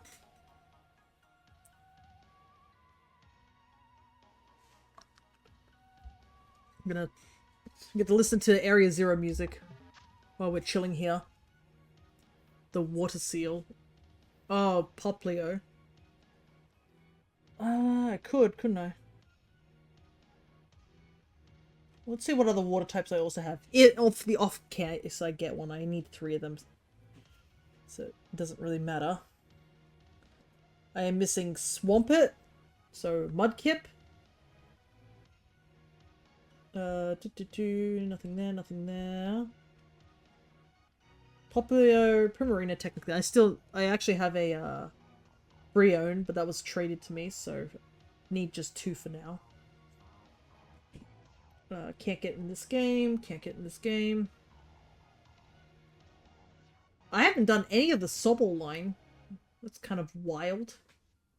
I have like 2 of the... Yeah, no Sobble at all. Arascuda and Barrascuda I haven't attempted. Probably because they're kind of hard to see. Oh, I should mark down I have Duraludon. I forgot to mark down I had Duraludon.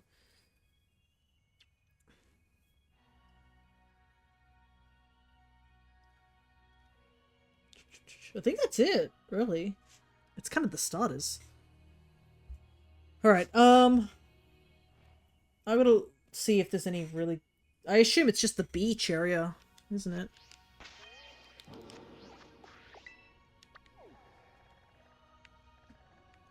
Like over here and such.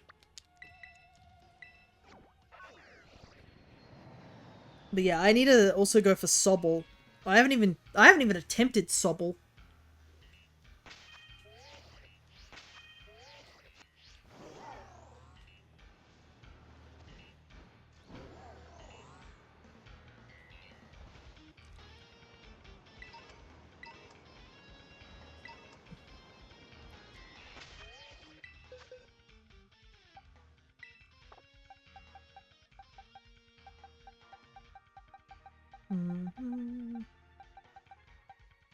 Okay. Because I know Froakie can also show up here too. What to do? Sorry. I like how Miraidon also gets upset. He's like, stop it!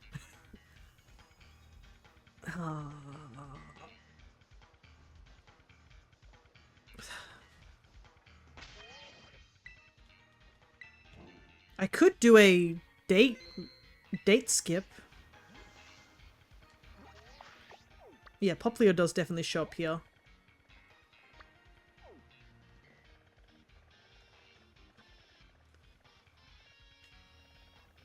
Problem is, if I do a date skip, I get rid of some of these, I wanted to get Chikorita, I think, at some point, too. I do have it, but, like, the one I got was traded to me. Anyways, that's beside the point. Alright, I think maybe I might do a date skip and see if I can get Poplio to show up in an outbreak. Because, yeah, I mean, as you can tell, so many other water types, and we saw what happens when there's like a giant amount of water types. But I believe when you do date skipping, if you're standing in sort of the area that I guess the Mon normally can spawn into.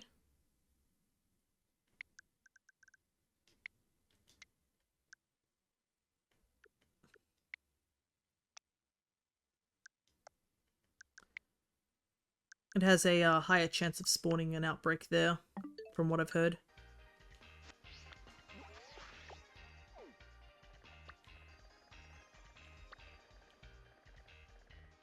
Tepig. We finished that line, didn't we?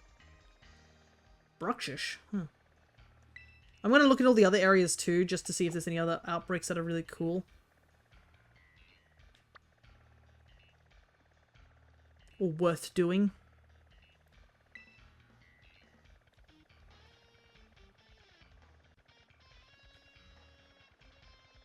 Because I know one of the ones I need to do is Poltergeist. That's an outbreak I actually need to do. I do have the authentic versions. I need the phony versions.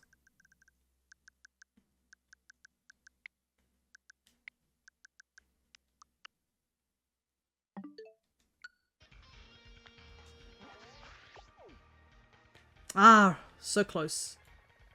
I do need Sawsbuck. Wrong starter. I don't think there's really too many things left in Paldea that I really need to hunt.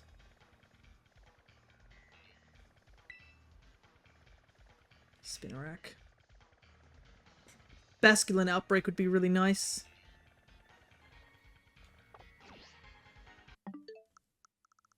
Do I want to hunt Sawsbuck? I realized I realized when I was talking about I didn't have any grass types to hunt. Technically, those two I do. I need multiple Sawsbucks and Deerlings. Because I need every season. Funnily enough, I have 2 Sawsbucks that I've caught totally not looking for them.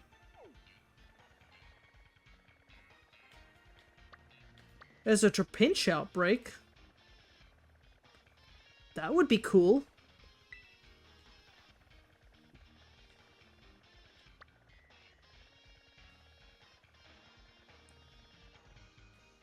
Noivern outbreak.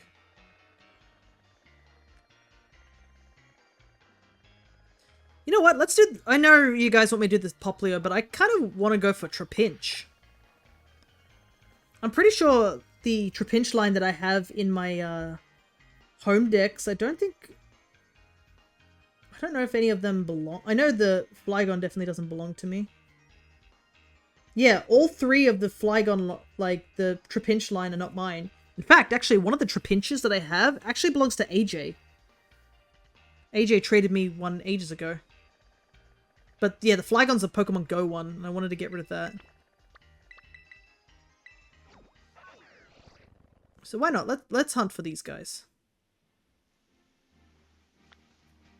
And it'll also be a bit of a break from, like, staring at shinies I can barely tell what they look like.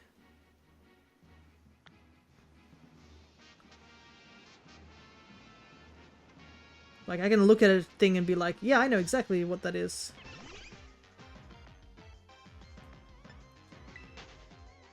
Trapinch is green? Green. Green, I think. Right?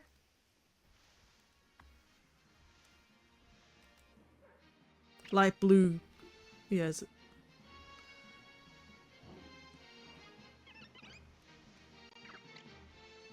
Trapinch. Where are you at, Trapinch? There you are. Oh, he's massive. Yeah, he's like green underbelly, but like a tealy blue color.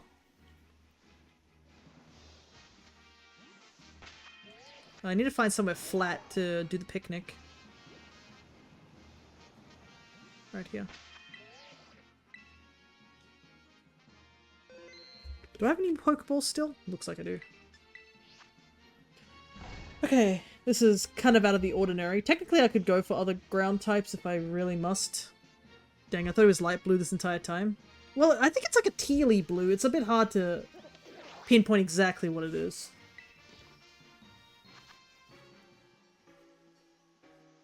Ground type. I think this would allow us to also see if Vibrava is. Vibrava is also very... Like, the entirety of the Flygon line are pretty solid shinies. Which is really funny because I'm pretty sure all the shinies are like very different colors. I think you're thinking light blue because of Flygon. I need 2 ham.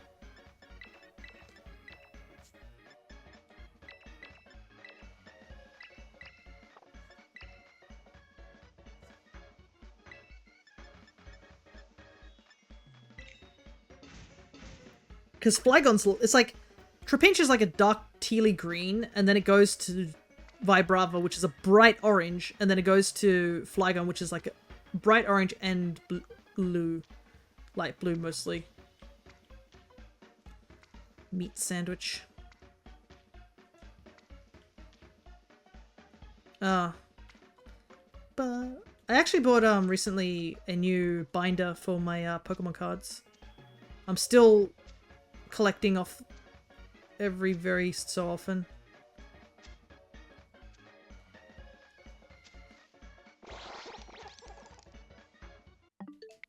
Yeah, no. Every single green capsicum just fell off. Yeah, I know. I thought, oh yeah, that'll be fine, but apparently the ham is slightly curved or something like that. All of it just tumbled everything off. I need 6 bits of ham.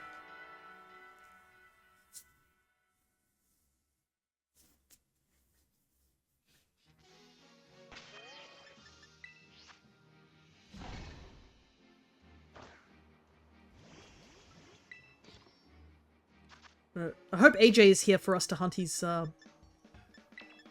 their favorite mon.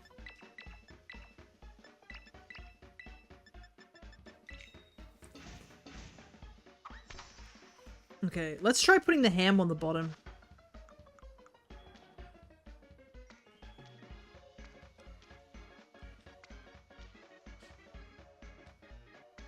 Yeah, it's like it curves a bit.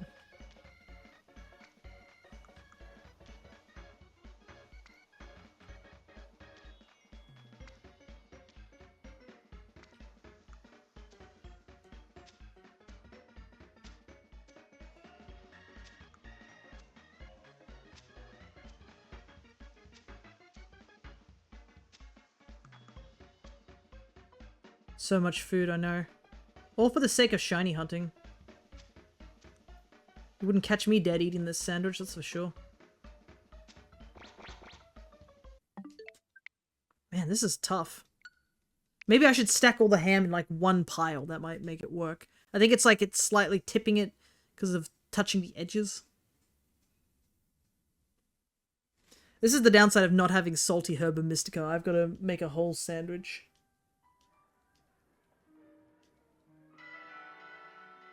I mean, I could use another method. Let's see. Where you can just use any herba mystica. Might be better than just putting a buttload of ham on. Oh no, I still need to use 2 hams for this other one. Yeah.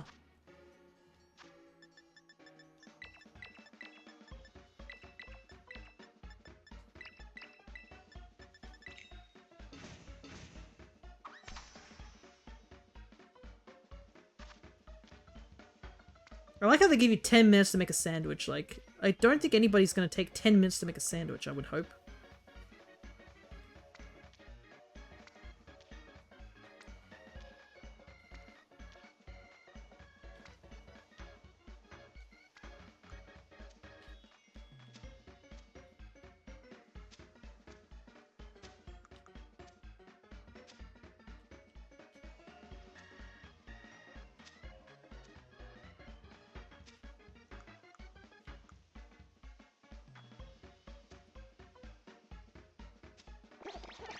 Wait, I looked away. What happened? The sandwich keeps falling apart. Okay, the ham being in there is a lot better. I just should have put the capsicum a bit further forward. I think because as the sandwich gets taller, the camera angle changes. This is like the most dedicated sandwich making I've made in a while. I don't know why this one's so hard. Don't worry, nothing has happened. It's just me making sandwiches and failing. Arvin would be so angry at me.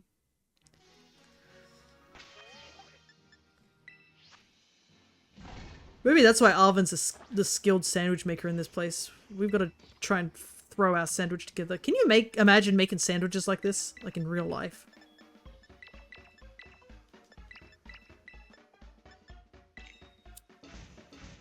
But yeah, nothing has happened. Don't worry. You haven't missed anything. We're just suffering. Making sandwiches.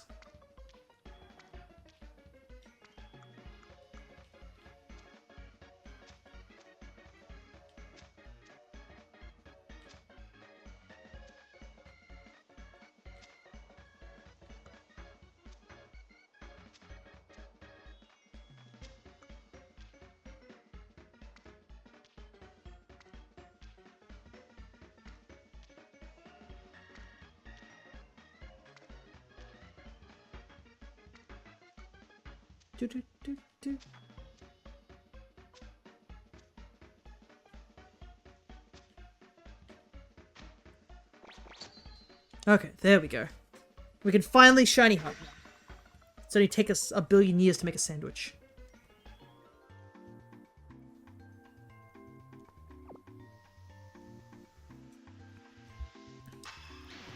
I do wonder if ZA will have some sort of food system for their shiny hunting.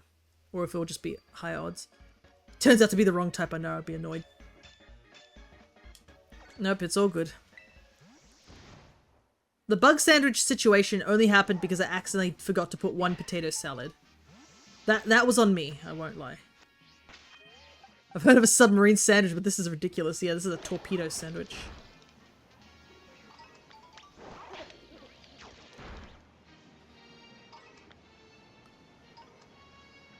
So yeah, this area is just full of the Flygon line everywhere.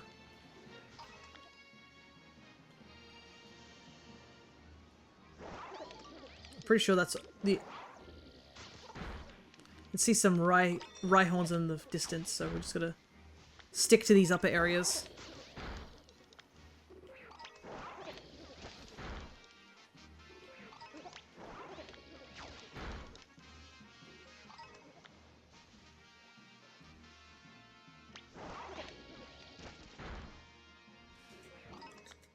But yeah, after seeing the Mega Dragonite situation, a part of me is like, maybe it's a good thing we don't get Mega Flygon anytime soon. I feel kind of bad, because I know there's a bunch of fans who really want Mega Flygon, I understand that, but after seeing, like, the actual reception to, like, Mega Dragonite, if Mega Flygon gets something that not everybody is happy about, which, let's be real, is going to be very, very likely,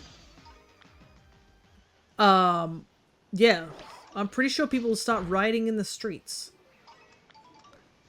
Dragonite looks adorable. Yeah, I don't understand the hate either. I do like Mega Dragonite, but I know Crescent wasn't really a fan of Dragonite. Like, I think when that Pokemon Presents released, their first message on Blue Sky was like, what did they do to my boy? Like, they were really upset about it, I think. So... I don't mind him, because I think it was just because, like I said in a different shiny hunting stream like the last fortnight ago, my argument was me and Dragonite both have the same hairstyle.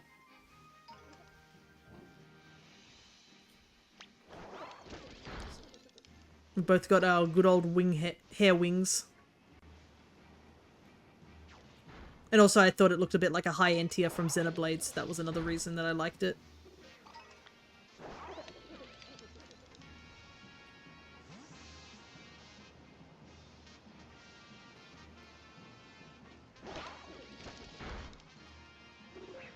I think it will grow on some people. It's just gonna take a while.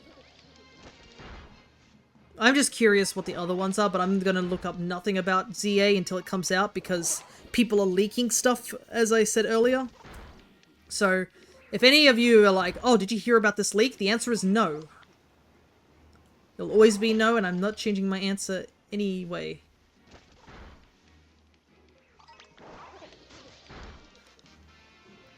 I warmed up to Dragonite, but I do wish it was a bit more. Feels like a little that they stapled Dragonaire's parts to it. Wished it went a bit harder if they were going to make the inspiration. Yeah. I still am on the mindset of the whole thing about, like, because it's a mon that a lot of people have drawn a lot of fan art from, it also limits the amount of, like, actual work they can do. Like, color shift and a longer, maybe fancier tail. Maybe. I somehow avoid leaks without trying. Unfortunately for me, it's kind of the opposite. There's a shiny Rhyhorn over here.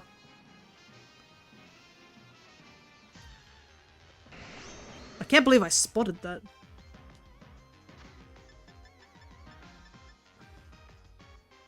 I was like, that Rhyhorn looks a lot lighter than it should be. And then another one spawned in like right after it. I was like, yeah, that's definitely a shiny.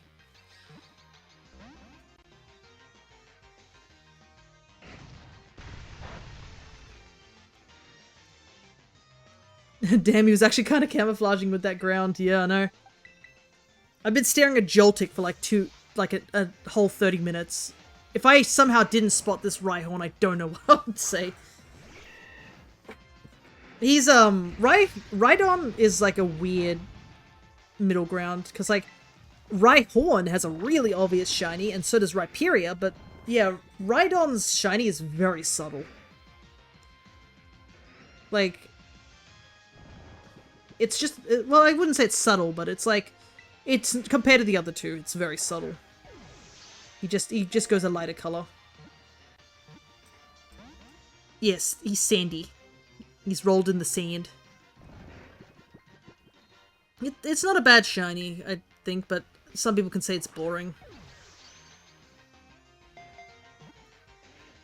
Technically, you need 2 of them if you're doing a living form dex, because you need female and male, but I think I already finished that. But this one's a female, I think I saw, so I can actually switch this one for the RNG manip one I have, which I've been slowly chipping away at that. But a shiny's a shiny, so we're not going to complain.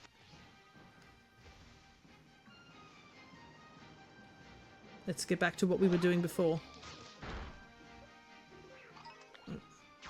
Seeing a Volbaby wander around. That's actually another of the ones I haven't gotten. I think I need Rufflet and... both Rufflet and Volbaby? No, I've gotten Rufflet.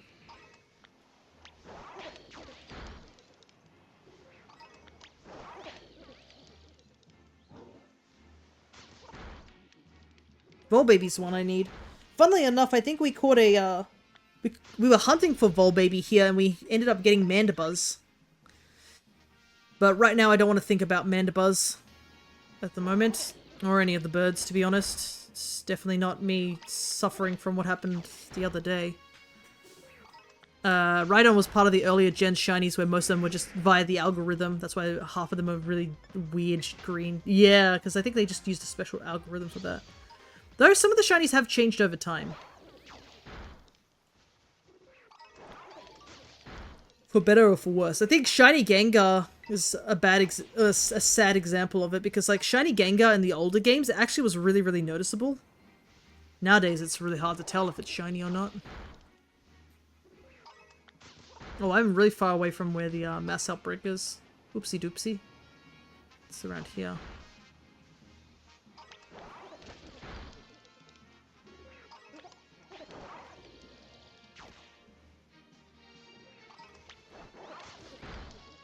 Though I do wonder what they use nowadays to like determine what they're going to make the shinies, because some of the shinies are like... At least some of the shinies have improved, but there are some shinies in this generation which you're just like, hmm. Looking at you, Mousehold. And the Charcadet line. I love the Charcadet line, but why do they have such boring shinies? It definitely docked points from them. Like, if you made me do a tier list, they would be high up on the tier list, but they also would be like... I wouldn't say they're S tier because of the shinies being so abysmal. Yeah, I do hope they keep updating shinies. I'm glad they design the shinies with the base form these days too. It's not always great, but they feel better. Yeah. Like, for example, they have updated, like, the random Combuskin one. Oh, there's a Cursola. I don't think I have that one. Try it with a Great Ball.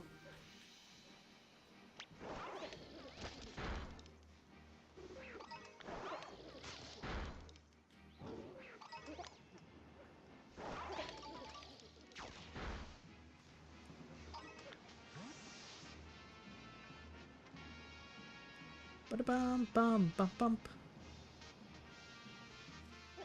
Cursola is actually an interesting one. I actually have a shiny Corsola, the Galarian one.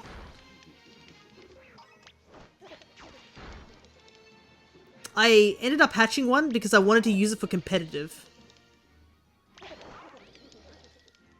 Because the reason behind that was, you could actually use Corsola in competitive, like, because it had, Strength Sap, and you could put Eviolite on it. And if anybody has seen my playthrough of, like, the Monograss run, you see how broken Strength Sap is. Favorite shiny detail is Tinkaton's line not actually having a shiny, but the hammer is notably a different color. Sort of close to shiny Corviknight? I don't know about that part. I know that was something some people really wanted to, but Corviknight goes a grey color, whilst Tinkertuff is shiny is like the hammer goes a dark, rusty brown color. But I do see, like, yeah, it makes sense in that sort of thing. But Tinkertuff is part of that group of shinies where an object of theirs goes shiny. Another example is Komala, where Komala doesn't change at all. It's the pillow it's holding that changes color.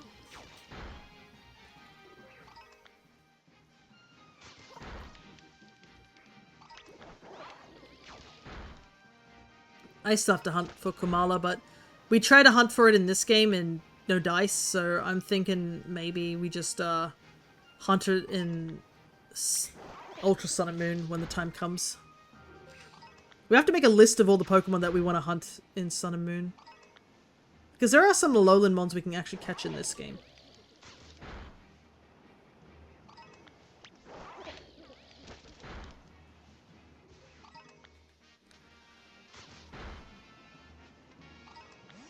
Let's wander up this way and see if there's anything interesting.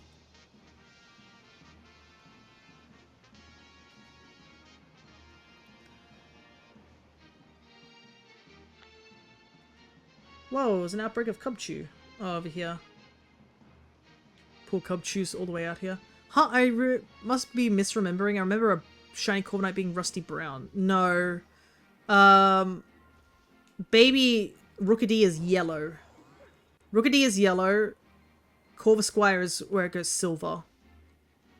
Like, base, Corviknight is like a darker black color, but yeah, it goes a silver color.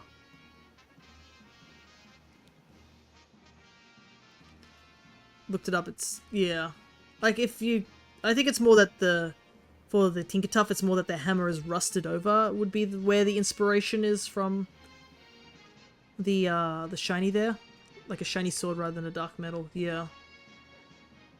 It's a pretty solid shiny, the Corviknight line.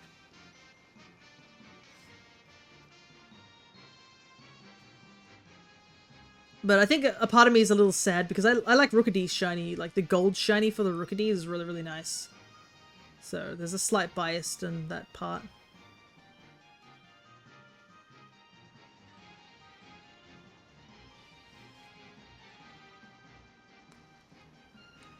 But I believe we finished the Rookidee line. Funnily enough, I think Tinkertuff is the last of the Tinkertink lines that we need.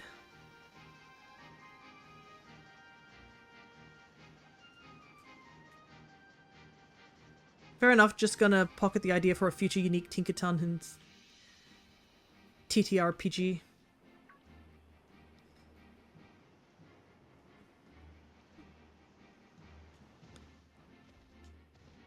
I assume when you say TTRPG, I'm gonna take a guess. Does that mean tabletop RPG?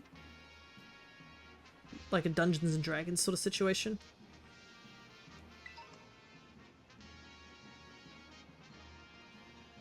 Yep, okay. I just wanted to make sure because I looked at that and I was like, oh, what does that mean? But good to know, good to know. That is quite interesting. I have seen some people do tabletop things. Like, I know there's a guy who does this funny series of, like, where he has 3 of his friends play through essentially like a Dungeons and Dragons situation with, like, very simplified rules, and it is quite fun. He does it on YouTube. And I've been thinking that would be really cool. I do definitely want to write a one-shot similar to that where it only takes, like, a session or two. Because I know Jaxie tried to write a... Well, not really tried to, but like he made the idea for the Curious Hollows to be a one-shot, but then it ended up as a more of a mini campaign. And I mean, that campaign is coming back at some point. Can't believe a version of me died in that one, but you know, it is what it is.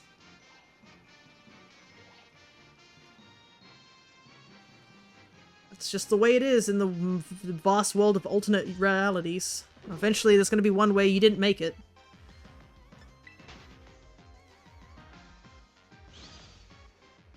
Yeah, I believe that will be coming back next, at the beginning of the year again, like in the summer for us.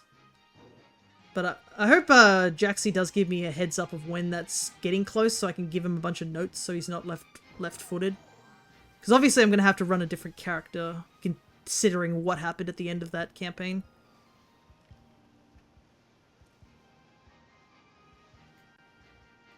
I mean, if a one-shot expanded to be a mini-campaign, then I'd call that a successful one-shot. It means the players were invested enough to stretch their playtime out as much as we could. That is true. And I enjoyed the Curious Hollows. It wasn't like, there was serious parts, but then there were parts where it wasn't serious. I fought an ice cream machine.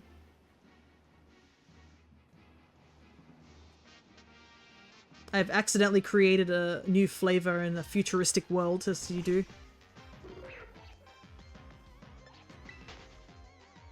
And also, where we ended basically left off the implications that not everything was completed, so you could easily pick it back up again. So I believe we will be continuing that story at some point. And I know Jaxie was hoping to get more lore from my side, but I wasn't ready to flesh things out in terms of the world of, compared to, I guess, the Hollow and stuff like that. But I'm slowly becoming a bit more open to showing off a bunch of more of my OCs.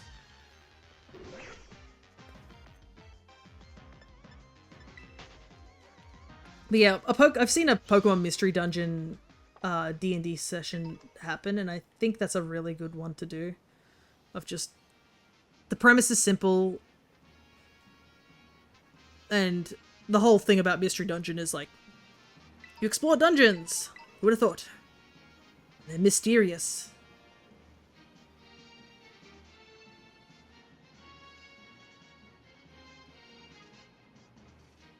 So you can just change it whenever you want. That's another game I was supposed to get back to at some point, doing some more Mystery Dungeon games.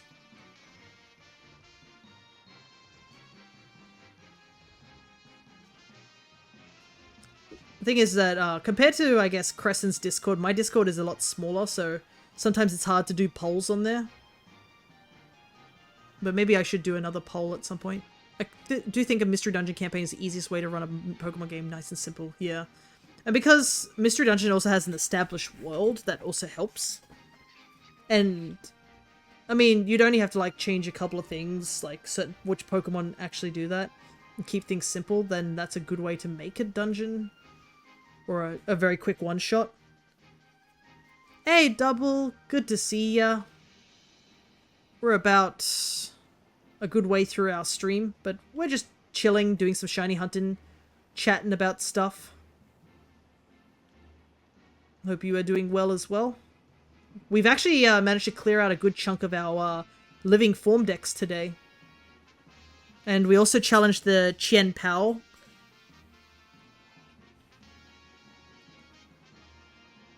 Make sure, if you guys do have Scarlet Violet, make sure you do that. I've decided to play Wind Waker on the Switch too. Oh, is Wind Waker out now? A nice use of the Rolts, the shiny Rolts that I made recently. Of the new avatars. It actually looks quite nice. Like, some of the shiny palettes took a little while to get them done. But I think some of them are worth it. All look really, really nice. Yep. Yeah, I've played Wind Waker HD. I think on the Wii U.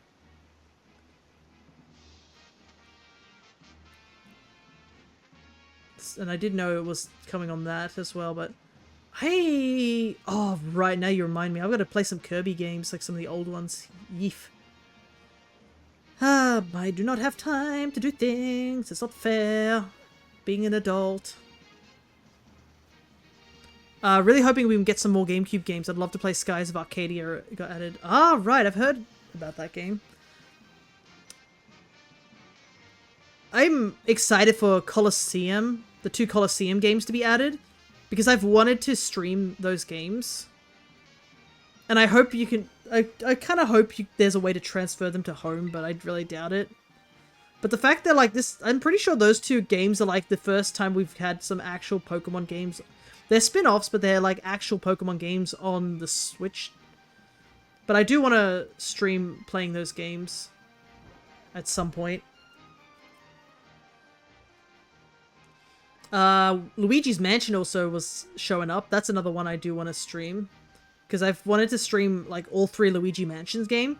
I actually have the Switch versions for Dark Moon, but I haven't had time to open it. So I really want to get all, like, 3. If Pokemon can't be transferred to home, I will rage and never play them on the Switch too. Look, that's probably why they never added the GBA games to the Switch.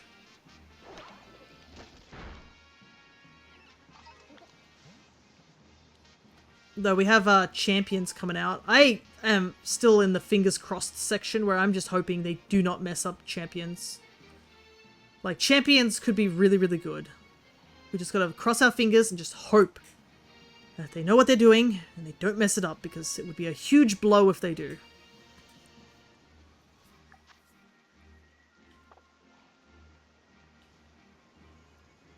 But yeah, another reason I think a lot of people would want stuff to be transferred from the Colosseum games is that the Colosseum games have, like, really rare Pokemon. In terms of, like, the Shadow Pokemon getting unique ribbons and stuff. I mean, you still can transfer them, but yeah, Bank is not going to be guaranteed forever. But that's even more reason why I want to do some shiny hunting in those old games like Sun and Moon, because there is no legitimate way to shiny hunt some Pokemon at the moment. There's like a lot of Alolan mons that are kind of locked. I mean, I guess I could fish some... I can still fish some of the Alolan mons. I think Pukamuku's in Sword and Shield. I think you get that by fishing. Well, yeah. At the very least, it sounds like Champions might be the easiest way to do EV training. Just port any Pokemon over from the compatible baseline game. Yeah, and movesets and, like, natures. Like, it... I don't know if they are permanently sticking. That's the thing that I'm curious about. And I'm also curious to see, like, the Pokemon that you can rent in that game, can you eventually keep them? And make them your own? But another thing I hope is that we have multiple different types of arenas. Like, the Champions Arena doesn't look too bad, but I can understand you'd get sick of seeing the same arena over and over again. But it could be handy to just...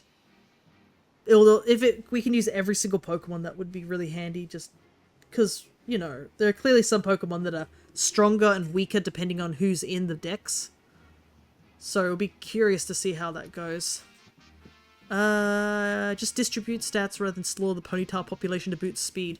If you have money, you can just buy vitamins. You don't have to slaughter the Ponyta line. Something I want is the limited time stuff from the old Pokemons to be baked into them, like how the GS Ball was baked into the Virtual Console Crystal. Yeah, I mean, God, could you imagine if they brought over the Mew event and the Deoxys event? Like, if they brought those over, I'm pretty sure a lot of people would forgive Game Freak. Because, like, those are the only ways you can get shiny versions of those two Pokemon legally. And, unfortunately, with Mew, that's locked to Japanese only. Like, getting ways to get shiny Mew without having to glitch would be so good. It sounds like a bit like a rental system that might work like rotating champions from MOBA games. Like, you could use the ones in the current roster for free, but if you buy a rental Pokemon, you can use them whenever. Yeah. And if you already have the Pokemon, you can just use that one. Yeah. They also need to let us keep them. Yeah, that's true. It's a lot to ask of Game Freak. Game Freak is definitely a company that doesn't tend to stick their mons in. I mean, at least we should be thankful that they kept Bank open still. But yeah.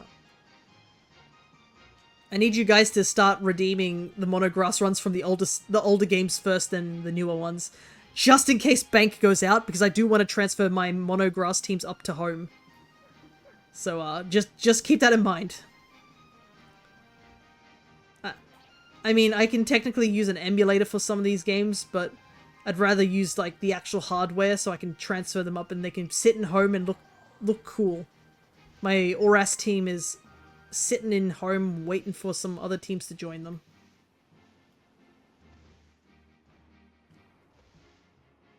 At the very least, I think some of the older games, the post-game isn't too bad. Gen 1 is probably the most basic of basic. Like, there is not really much of a post-game in Gen 1.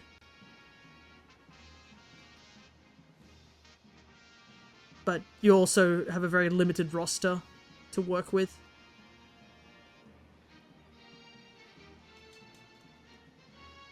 But anyways, That's for a future problem.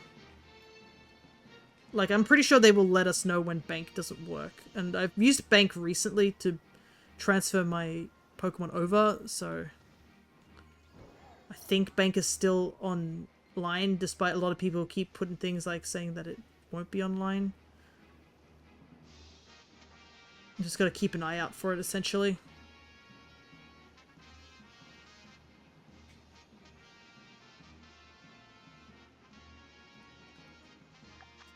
This is a little disappointing about this Trapinch. Like, he's just not showing up. We got a Rhydon, so we can't really get rid of the sandwich. But yeah, Trapinch doesn't want to shine.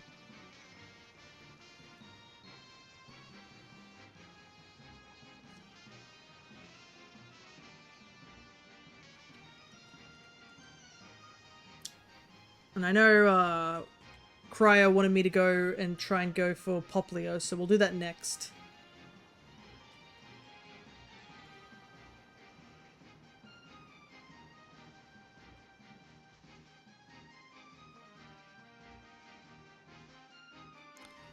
Game decide you're having too easy of a time? Oh yeah, probably. I mean, I caught 3 Rotoms, so I totally understand that. If they add the GB and GBA games, they need to let us connect them to the respective home console games, though I ain't holding my breath on that. Yeah. Not too sure on that one as well. The fact that if you could just transfer stuff to home, that'd be good enough for me. Like, even if it was just a 1 trade over, that would be fine, because you know how hard it is to get from GBA up to, like, up to home? You go GBA to Gen 4 to Gen 5 to, like, to Transporter. Transporter I think is, like, between Gen 5 and Gen 6, and then from Bank to home. It's a bit of a trek, to say the least. So it would be nice if they shortcut that a little bit.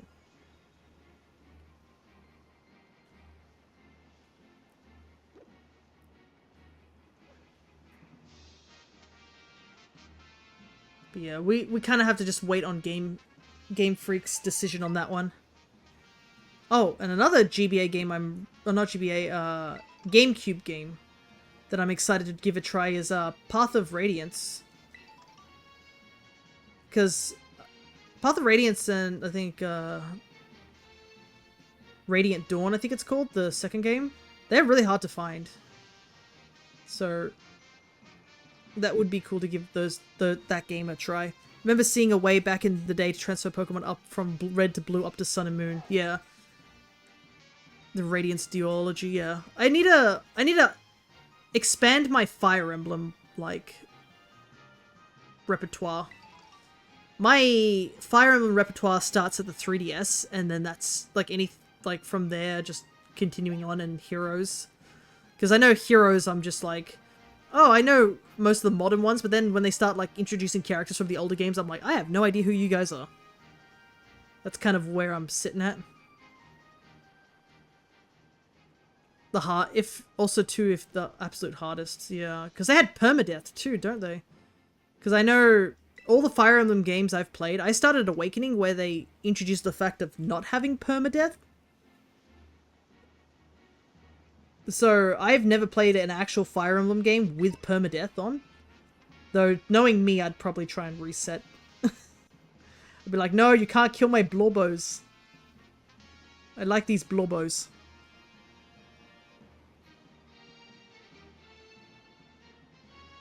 But yeah, I've played Awakening, Fates, Echoes, Three Houses, and Engage. I think that's all of the ones off the top of my head that I think that I've played.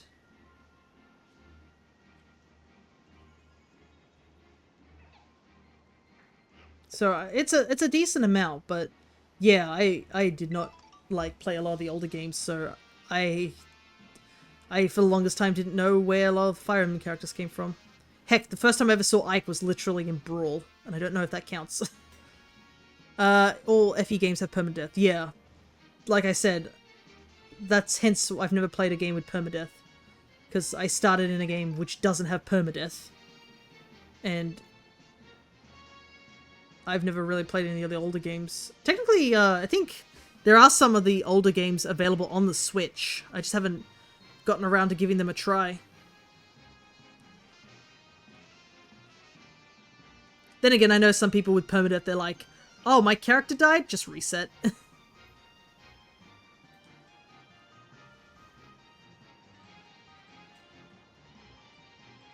But yeah, Awakening, I think, was when it started. It is crazy to think Awakening was the game that they were planning on just end the series might end here, and now, like, Fire Emblem is still going pretty strong. Sadly, all FE games have Blorbos too, so many an FE game has been worn out due to excessive save scumming. Yeah, and if you think about it, if you play the retro games, you got save states as well, so you can really save scum. It's not like XCOM where you send a bunch of nameless agents to get to their doom without emotion. You get attached to FE characters. Ah, yes, good old XCOM. It is so funny whenever anyone mentions XCOM. Because my experience with XCOM games is literally the Mario and Rabbids games. And not only you get characters with names on it, they're like, you have a much limited roster, not that it matters. I'm just like, yeah, let's go Luigi, take them all out. That's my entire playthrough of that game. I should probably play Kingdom Battle again at some point. I did stream it a long time ago, but I never saved the VOD. I do have Sparks of Hope saved, but not Kingdom Battle. Which is a shame, because there were some really funny things that happened in Kingdom Battle when I played that game. We got the 100% on that game, which was still crazy to me. The only franchise where the rabbits are likable. Yeah. I will admit I was in the big camp of, like, I do not like the rabbits. Like, I grew up knowing about Rayman first. So, seeing him die off and the rabbits become a lot bigger really sucked. And Ubisoft is not helping, honestly. So that's why I was so happy about playing the DLC for Sparks of Hope where Rayman did show up as a playable character. Even if it was just a short romp, I was like, dang, I like this. And it was like a nice headcanon of just that he's been just wandering around trying to deal with them, and then when he ends up at the movie theater area, he's like, you know what, I'll stay here for a little while, just to keep an eye on things. And he seems to be in a much nicer position compared to, like, with the rabbits and stuff like that. Also, the rabbits are a little bit more entertaining. Like, I don't want to say it's only the only good one, because Go Home was actually a pretty fun Katamari-like game, but it's only one that gave them actual personality. Yeah, I do remember I did watch somebody play a playthrough of Rabbids Go Home. I think the funnier thing was that they made it imply that you had a rabbit inside your Wiimote, and then every time you shook the Wiimote around, you basically ragdolled him around. Take that hydrate.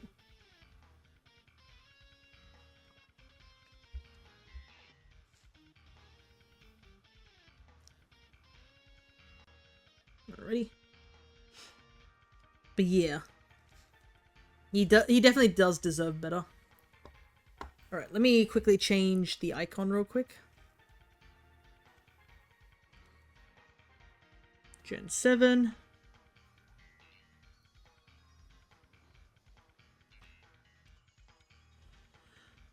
Poplio.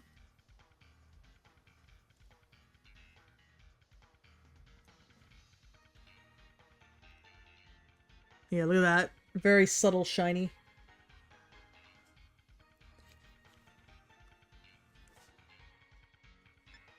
But yeah, I think it was a fun romp. It's rough to think that they got supplanted in popularity by the villain of their fourth game.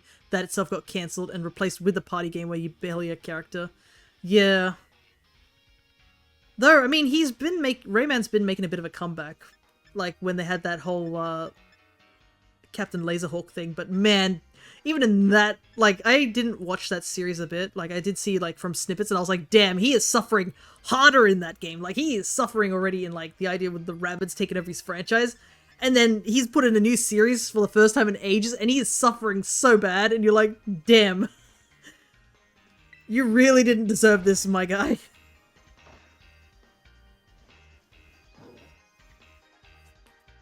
Rayman is having a BoJack Horseman moment. Oh my god, it really is like that, ain't it? Alrighty, I need to do... Give me a sec, I gotta do a water sandwich. Glad he's coming back. Yeah, I'm glad he's making more of an appearance. I've always liked his character design.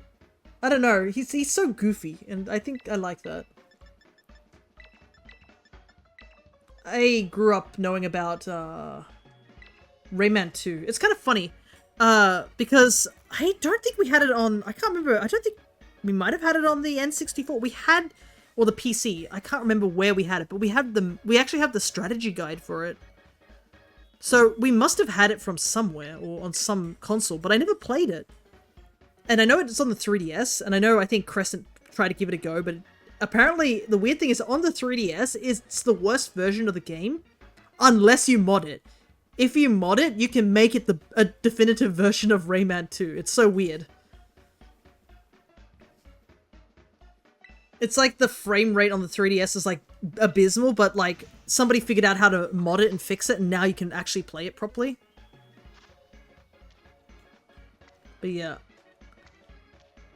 I think in the end, I started leaning more towards like Zelda and stuff like that. More of puzzle platformer rather than just like pure platformer. But I say that, but I also played DK64 and finished that game 100%. But I think with DK64, it's more the case that I liked the music of DK64 and just the giant open worldness back in the day. I had the N64 of Rayman 2 and I was so confused seeing later versions with voice acting. I love the fake language they made up for the N64. It wasn't just gobbling lines, they actually speaking out lines with personality and emotion. I thought it was so charming. Yeah, it's like sort of reminds me of like Monster Hunter where they have the Monster Hunter language. And funnily enough, in terms of like the Monster Hunter language, I think they had it also in Stories, like the original one on the 3DS. I think you can have it on the, them say a little bit of it in the remaster, but they added English voice acting as well. But yeah, I think I grew up listening to Monster Hunter gibberish, but it's now like not even gibberish anymore, it's like a fully fleshed out language. And my favorite trivia about that was that somebody went out of their way because they were just bored, I guess, or just interested in the Monster Hunter language. And they decided to, like, translate a good chunk of it. Which is, like, a little absurd to say the least, but... You know, they did it anyways. And when they did translate a bunch of this, like, the Monster Hunter language, they discovered that the Monster Hunter language actually has different dialect depending on where you're at. So, like, for example, Rise's, like, Monster Hunter language is actually different from World's Monster Hunter language. As well as, like, the hunters themselves that are part of the guild have their own specific language of Wyverian, like they have their own sort of dialect, and then the riders from like from Hackham and stuff like that, like from the Stories games, they have their own different dialect as well. So there's like 4 different types of dialect for Monster Hunter language. So you have the Universal Hunter Guild language, where all the hunters in the guild speak it, most likely so that they're able to communicate with each other despite no matter where in the world they're from. And then the different locations, like from the east to the west to the more remote areas, have a different dialect altogether, which is like crazy. And I'm like, how on earth did you find this all out? Well,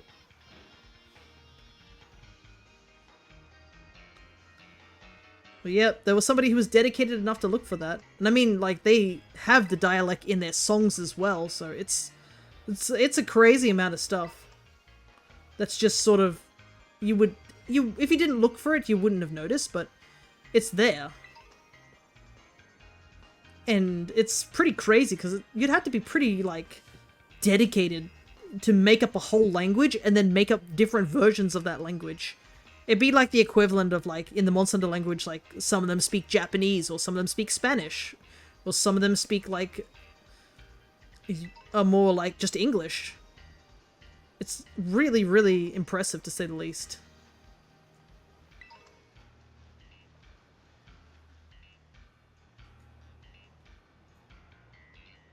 But yeah, there's your little fun trivia for today.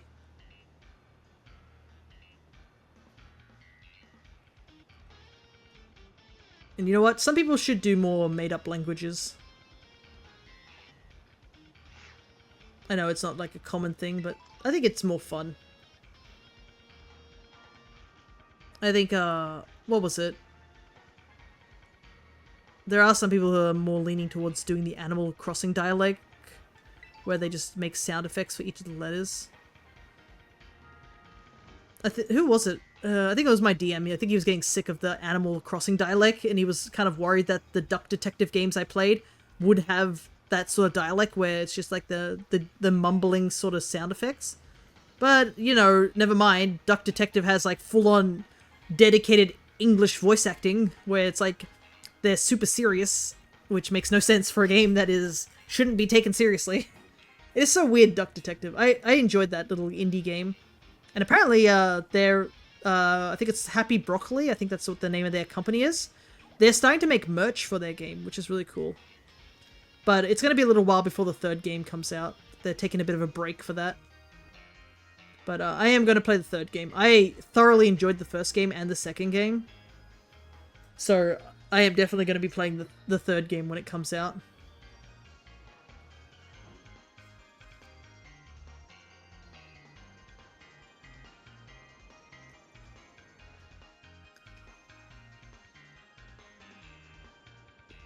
There's a lot of Froakie over... The thing is, I don't think Poplio goes off the beach. I think it stays in the beach area. So I can't really go up onto the grass and look for it there. Unlike Froakie. Froakie just goes where he pleases.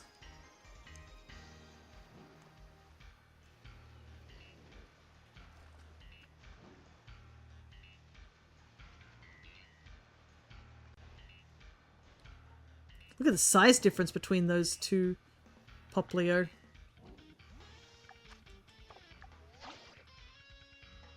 Look how small that guy is.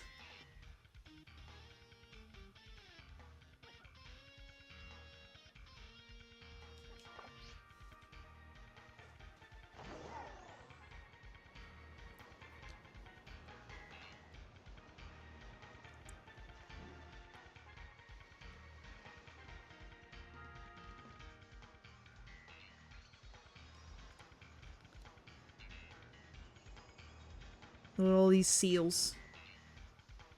See a Doug trio here. I need a hunt for this guy at some point too. You can catch the Alolan forms here, but you can also catch him obviously in Sun and Moon as well.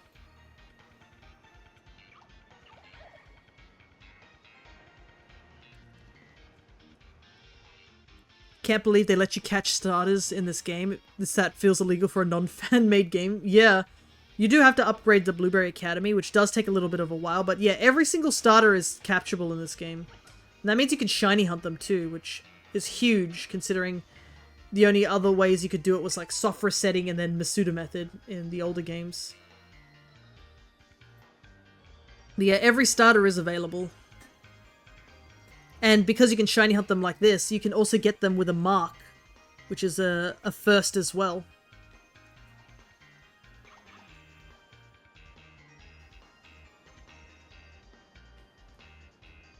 But yeah, we still have to shiny hunt the starters over in we still need the Sprigatito line and the Fuecoco line. We finished Quaxley line, so we only have 2 more we have to focus on, thankfully. But yeah, that's why for a lot of people, I think Scarlet and Violet are by far like some of the best games to shiny hunt in, because of just the accessibility. Like, you have 3 Pokedex worth of Pokemon to hunt for, in terms of, like, if you get the DLC, and a lot of the Pokemon are, like, ones that haven't been seen in a while, or just, it'd be easier to get them in this game. Hence, like, the starters, or some of the more obscure Pokemon. Like, you can hunt for Hisuian Pokemon and Alolan Pokemon in this game. Not all of them, but a couple of them.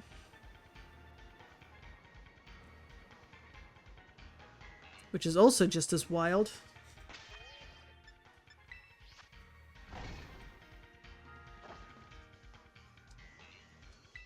Quick picnic reset.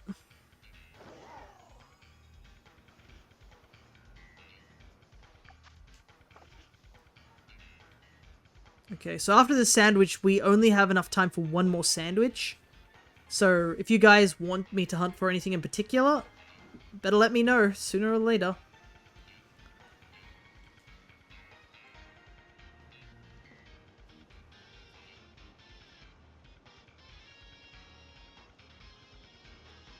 I love how chill the Froakie line are in this game.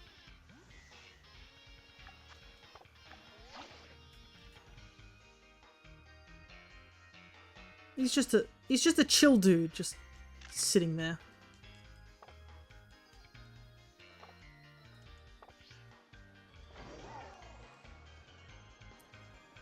But yeah, like sandwiches and like the shiny charm. Ooh, sorry, I had a bit of a yawn caught in my throat. Like the shiny charm and like sandwiches are crazy. Like they definitely make shiny hunting in this game easier. Plus the fact that now on the Switch 2, a lot more Pokemon spawn. Heck, I mean, like when we started streaming this morning, like 11 minutes into the stream, we ran into a shiny Tropius without any like sandwiches or anything like that. Just full odds shiny Tropius.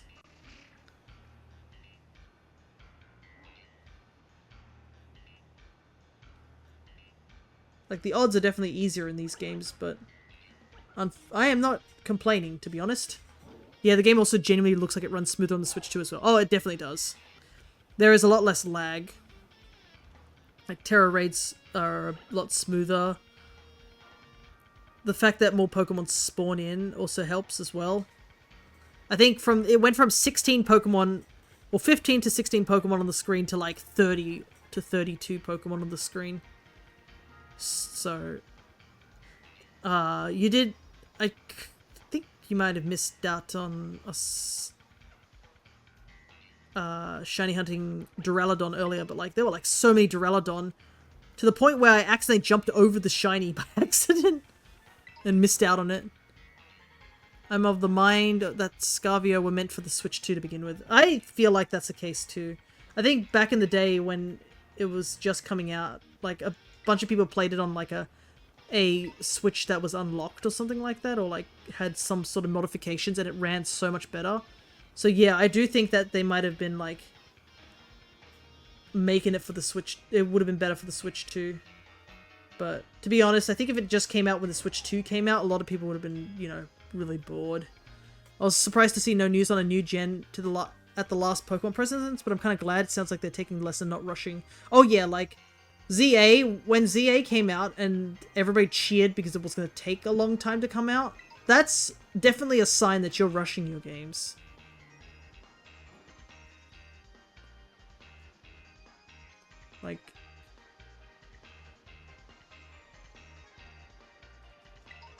Like I like these games a lot. I'm no doubt about it. But the story's great, the Pokemon are quite great, but yeah, just the frame rate was abysmal. Things were not loading properly or just they were very slow, that sort of stuff. And the texturing of the environments were quite bland, like, and before anybody you couldn't even make the argument of like, oh, the Switch doesn't have enough power to do that because Xenoblade exists.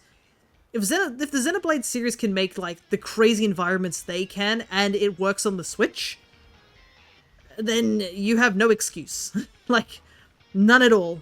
And I'm like, you could make, oh, but, you know, this game came out ages ago. It's like, no, Switch, like, even Xenoblade 3 came out, and Xenoblade 3 is an amazing looking game.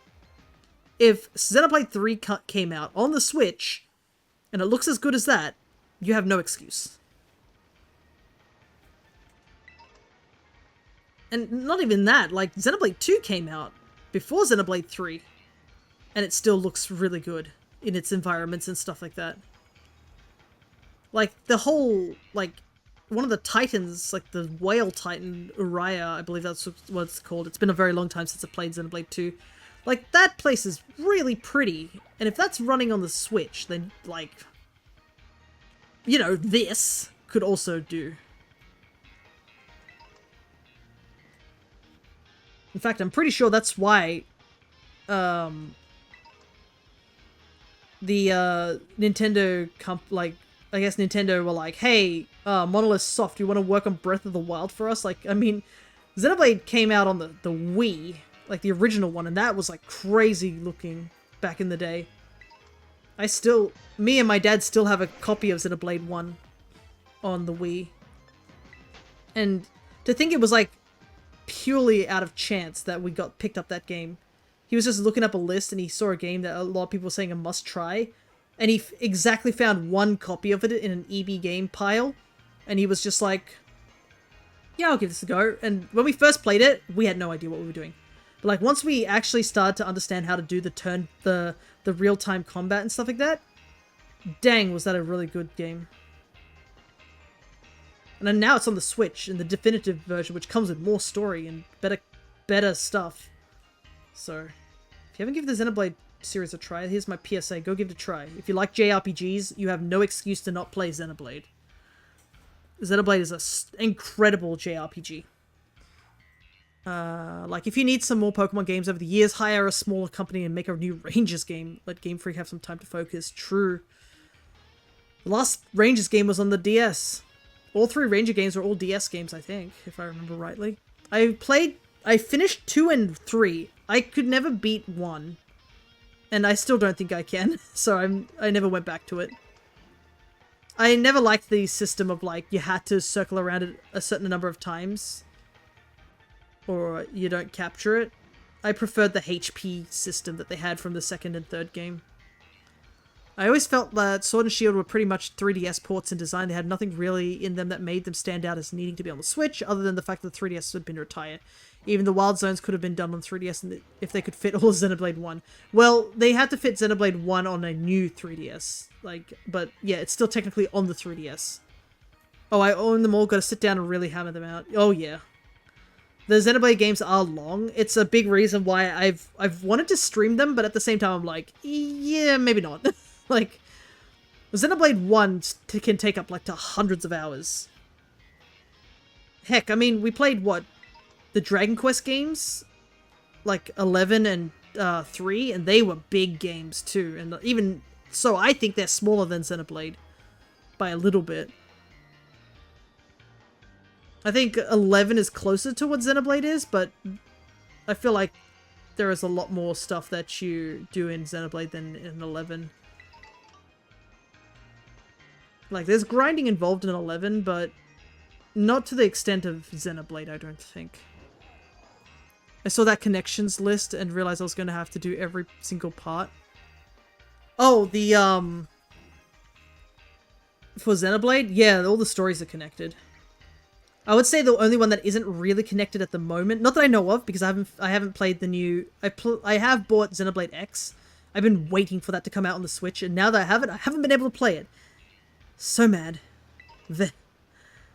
But like, they added new story to that, so I don't want any spoilers on that until I give it a go. But that's probably the game that's the loosest of the games. Finally, shiny Poplio. It actually stands out a lot more than I thought it would.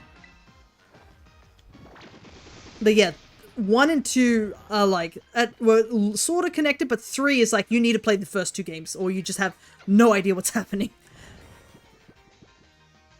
It's not a game you can just jump into, I would say. That's why I'm glad that all 3 games are on the Switch. You've access to all 3 of them to play. Oh, it's a female, Poplio. Female shiny Poplio.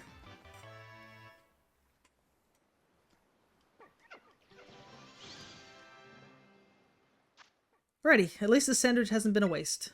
How much did really drain before we found one, though? I don't know if X has any connection, but I refuse to do research to find out if that's factual or not. So yeah, I believe X had a cameo in 2, but that's as far as it goes for now.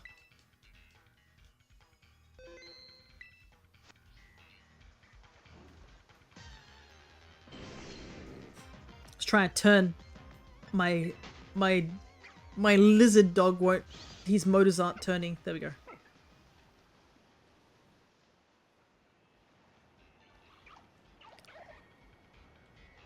But yeah, X had like a very, very small connections. Like, and I think after seeing the cutscene for the opening of X, the definitive edition, they definitely have changed stuff to make it seem more connected. So yeah, I don't know how connected it is now, but there is a slight connection. That's all I'm gonna say.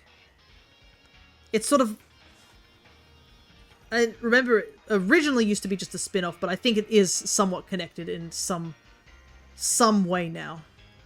Like, there was always this very loose connection in a way. Like, there were some of the, like, details of certain things seemed, like, related to other things that related to the Xenoblade Chronicles series. But not to an extent where, like, oh my god, there's another shiny over there in the distance.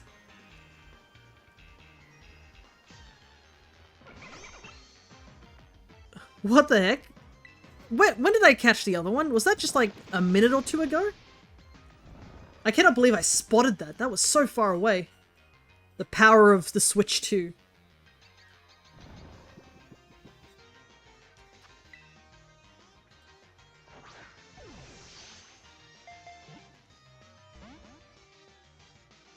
But yeah, technically, with this, I finished the Poplio line, I think.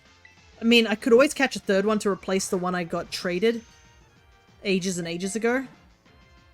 But yeah, Poplio line is technically done. I can always come back and get another Poplio later down the line.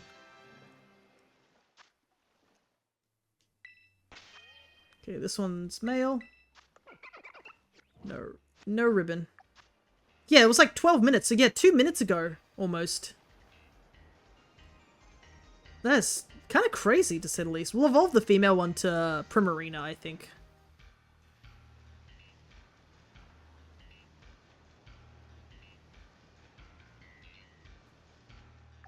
Yeah, that's kind of wild. Well, I mean, I guess I'll stick here, right? Let me just pause the game. Because I know there's other water types I need to go for, like... I need one more Mudkip. And that was really it, wasn't it? There wasn't... Well, I need Sobble, right? I should probably try and hunt for Sobble, even though I only have 10 minutes, right?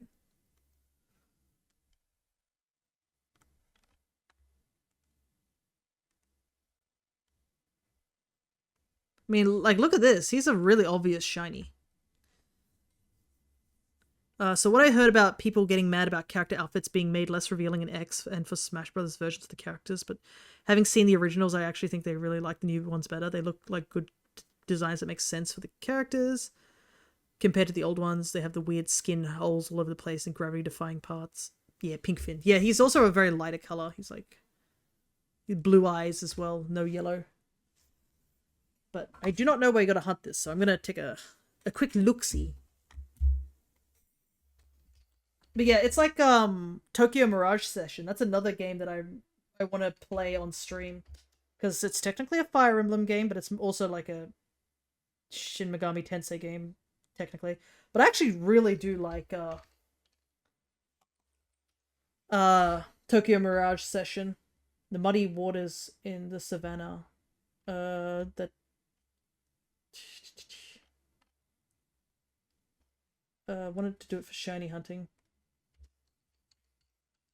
It's the best area to shiny hunt.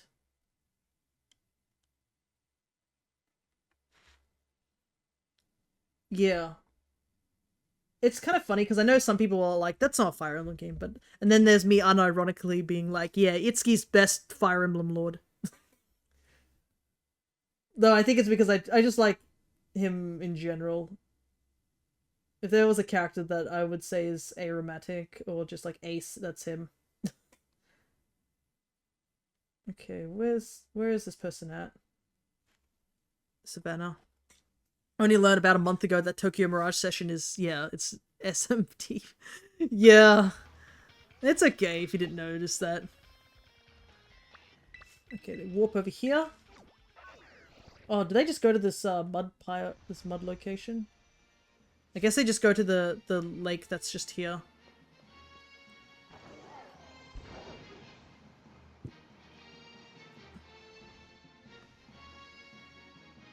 There we go.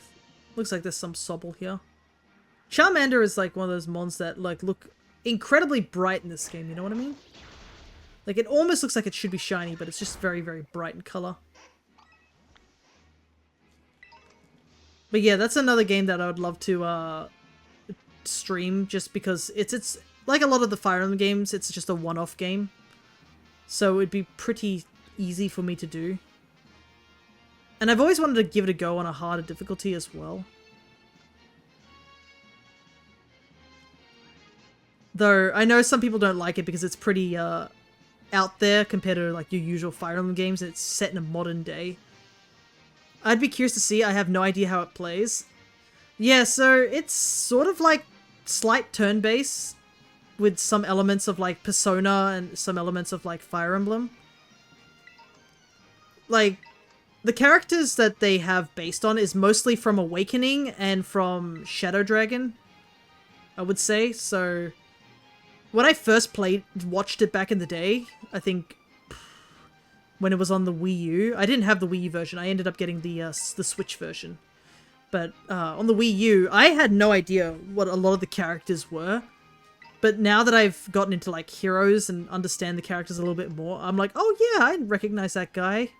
He's from the old games sort of thing.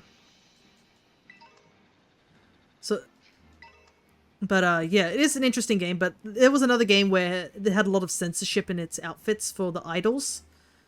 But I'm totally fine with that because, like, my goodness, some of them were like, these idols, like, I think the English version aged up all the characters. That was how a bit iffy it was like, a lot of the characters were a lot younger, which made a lot of the circumstances a little bit more creepy in a way. So I totally understand the censorship. It is only Japanese like in Japanese dub, which I don't mind. I think it just adds to the setting. I mean, it's set in Shibuya, Japan. They're going to speak Japanese. It makes sense that way. Like, there's some standout characters from all games, like Eliwood, Hector, Roy, Lyn from the Blazing, but Shadow Dragon and Awakening had a really big cast of fan favorites. Yeah. Like, I mean, Itsuki, who's the main, I guess you could call Lord in the game, has Chrom as his partner. So I was just like, ah, yes, Awakening. And they had Vocaloid Tiki, which some people want Vocaloid Tiki in Heroes. Like, it is so funny that they just casually... She's legitimately an Utaloid. In universe, she is a Utaloid, or a Vocaloid, essentially. With her own voice bank and everything. And there's like there's a character who... their username is Tiki equals waifu. So... And they're honestly a great character too. So I can understand why some people didn't really like the game, because there is a bit more of that Japanesey feeling, like, you know, the anime feel to it, but I enjoyed it. It's a game that you don't take terribly seriously, but you can take some parts seriously. Like, I would say it's similar to Stories in a way, where it's really sort of like... It's a story where it's like bright, colorful. You shouldn't take most of this seriously. Some of it's a bit funny and goofy. But then it will just be like, by the way, this really dark moment just happened. And you're just like blindsided by it. That's kind of how I associate it. Like, it's similar to that in Stories 1, where it's like, yeah, you're on a fun adventure. By the way, there's a scientist who did some really messed up experience and made some cats into mutants by performing very shady, like, science experiments on them. And you're like, excuse me, what?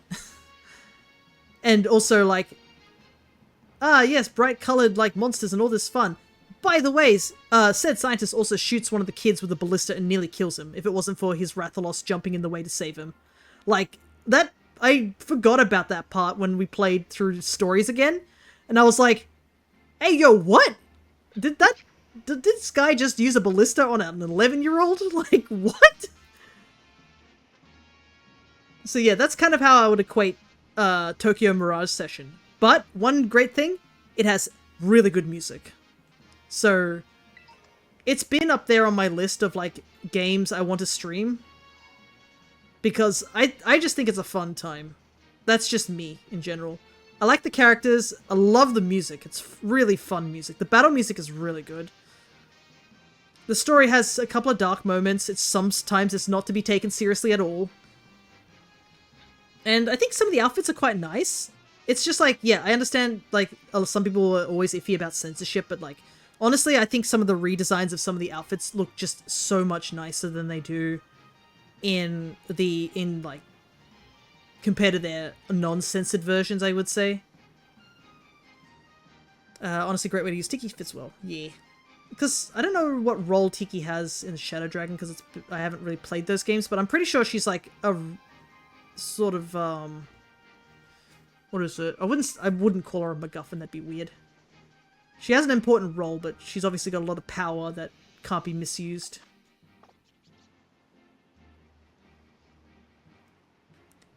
Tiki definitely does play a support role in Tokyo Mirage Session. But they gave her a bit more, like, actually involvement, which is nice. Nothing too serious, just like, oh, she actually can assist a bit more. Let's see. I will read that wall of text in about 3 minutes. But I can see why you were probably just texting a bunch. But that's fine. Let me see if I can multitask. Would love to see a remake one day of the Blazing games. They had this fun detail where you're kind of a character in them, but just... Oh, yeah, Mark, wasn't it? I've heard of him. He's like, I think he's the first Avatar character.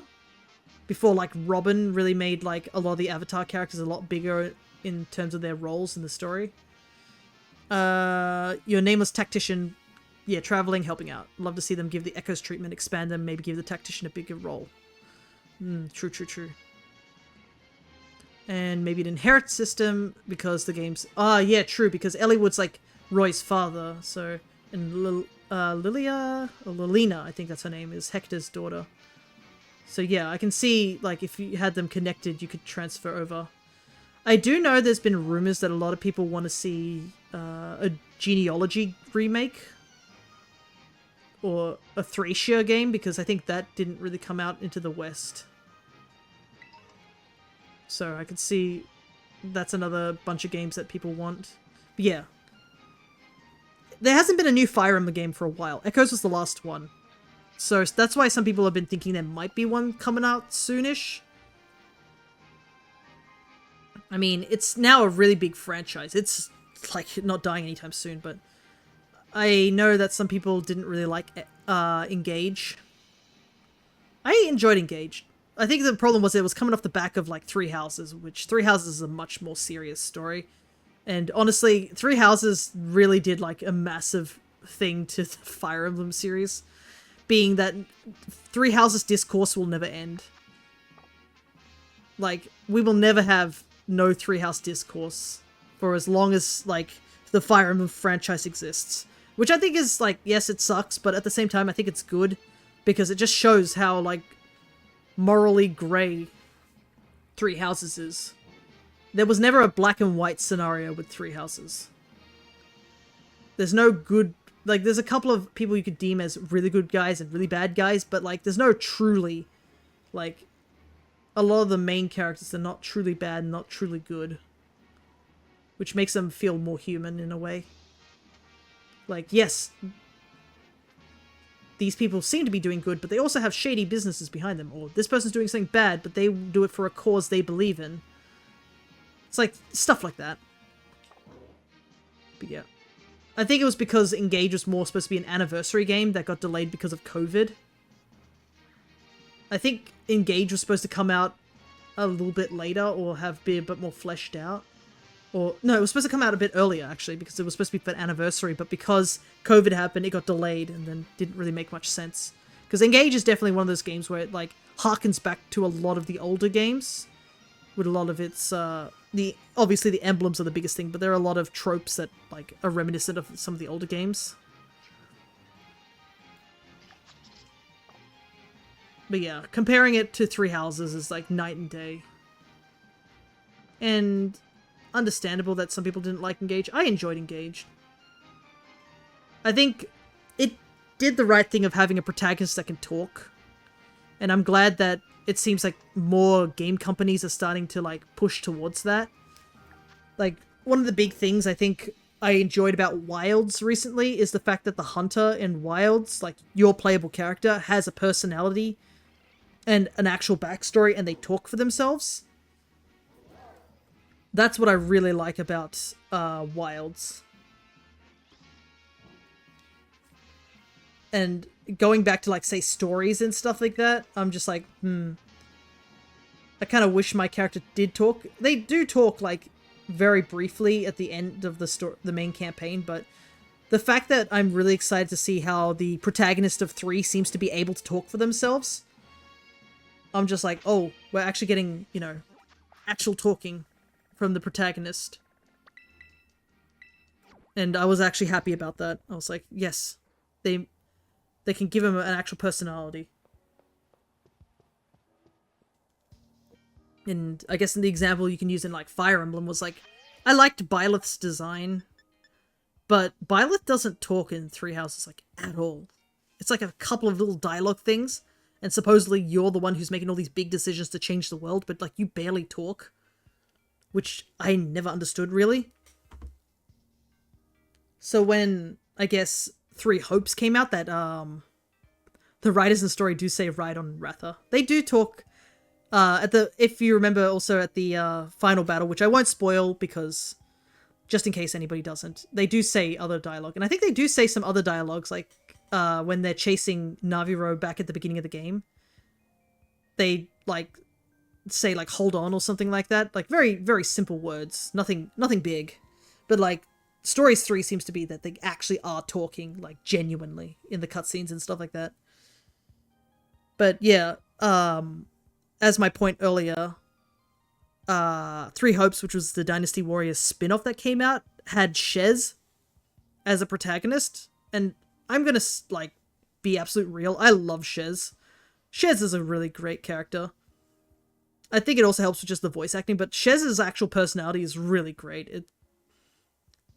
And it does suck that they're sort of tied to this spin-off that doesn't feel 100% complete. Like, the endings for the Three Hopes games feel really incomplete, like they ran out of time to finish it, which I don't understand why it ended up like that. But yeah, the fact that Byleth does talk in that game makes them so much more personable and much more enjoyable as a character, as well as them talking in Heroes, even though there's no actual voice acting, like, fully. There's, like, actual text boxes where they're talking. They're far better a character in spin-offs than they're in their base game, just because they actually talk. So you go from silent protagonist that just runs around doing things in Three Houses to goofy professor who is attempting to, like, you know, he knows what he needs to do, doesn't really understand his path fully, but by God, is he going to collect every single little bit of item and give them back to his students. And then he truly, dearly loves his students and he wants to do his best for them as a professor. Like, I think one of the gags they had in Heroes is that he's just constantly, like, feeding cats and just finding lost items and giving them back to the heroes around the area. Which is really great. And that they have a big love of fish, apparently. You wouldn't know any of this because it's not in the base game, which sucks. So, hence we need to have our protagonist speak. Maybe one day, like, a part of me is like, I think I mentioned that to my dad and he was like, do you think they'll ever get Link to talk? Because he's like one of those characters that doesn't talk. And I'm like, I don't know, maybe not. Link is in a weird area. Anyways, whilst I'm just rambling about that, let's evolve our let's quickly evolve one of our Poplios all the way up to Primarina and get the Poplio line done. So I'm pretty sure this is the female one, right? Yeah.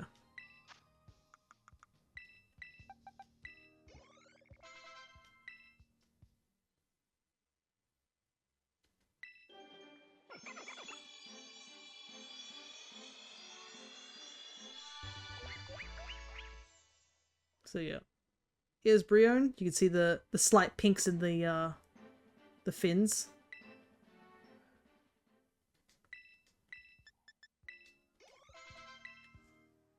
Now we can mark these two as done. So Poplio done, Primarina done.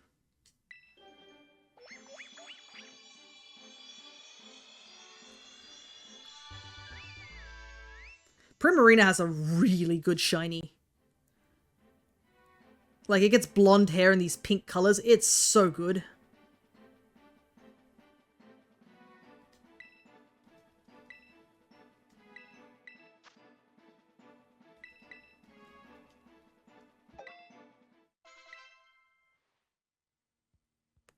The anonymous mystery thing... Oh, anonymous mystery thinks that if Link made comments about Rivali showing him his Gale, then Rivali would be less aggressive towards him. Yeah, the thing is that in universe, like, characters say that Link does talk a little bit, but like, it's hard to tell. And I think you can see Link's personality through at least the compromises that a lot of the things that Link does, like in his dialogue boxes, does give him a bit of a personality. But one of the things that we really got robbed in the English version was the quests. So when you do side quests in Breath of the Wild, in the Japanese version, the quest dialogue is written as if Link writes it. So when he completes a quest, he says, instead of saying like it in the English where it's like, this was done, and like, this is the result of the thing. Instead, it says like, Link says like, oh, I was able to find this thing, and thus I was able to help this person out, sort of thing. So it's more personable in the Japanese version, which really sucks that we got that that taken away from us. We could have had a more personality given Link, but they were like, no, can't do that in the quests. It makes me sad thinking that they got rid of a lot of that stuff, because it does also add to Link's personality, especially when you think about like some of the quests, like in Tears of the Kingdom, how one of the quests is literally called Find Zelda, and it's far more personable in a way. I don't know how much spoilers I can give on Tears of the Kingdom. Maybe I shouldn't. But I mean, the trailers made it sure that Zelda goes missing at the beginning of the game. That's as far as I'll go in terms of that. But it would make sense if it was more personable in a way. Plus, I mean, like, the only time we really see Link's personality is, like, literally through Zelda's diary. And at least now with the, those, things they added to the Switch 2, those thought bubbles.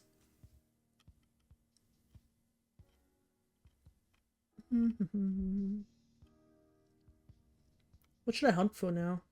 I need one more thing. And Zelda's notes, yeah, that's what it's called. I don't know if the other characters' notes really say much on Link. I think it's just Zelda's that occasionally have dialogue about Link.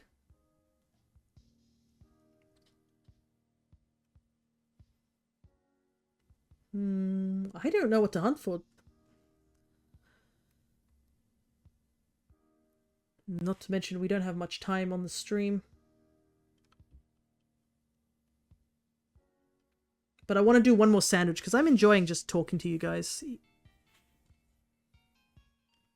I don't get too much, I must admit that I don't get too much interaction at times, so it's always nice to talk to people about things I care about and ramble on as loud as possible, because you guys can't stop me. It's the power of being the streamer.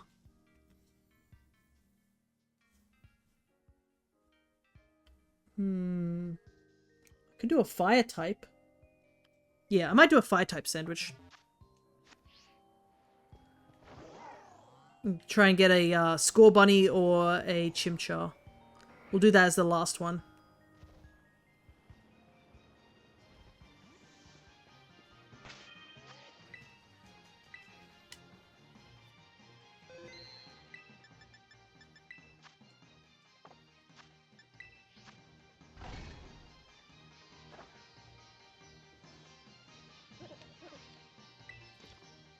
Another thing I think was like, yeah,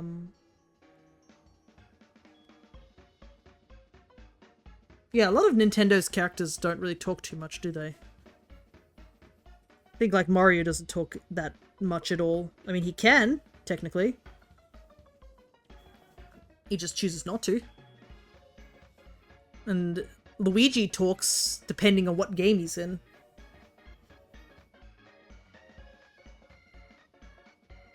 Like, if it's Luigi's Mansion, he doesn't talk at all, but if it's like, what, Paper Mario, he just talks all the time.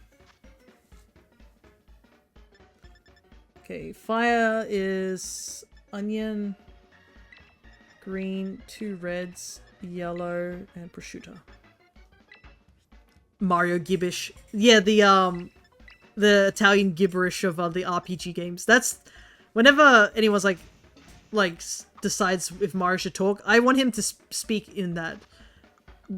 The Italian gibberish of the Mario and Luigi RPG series is my favorite iteration of them.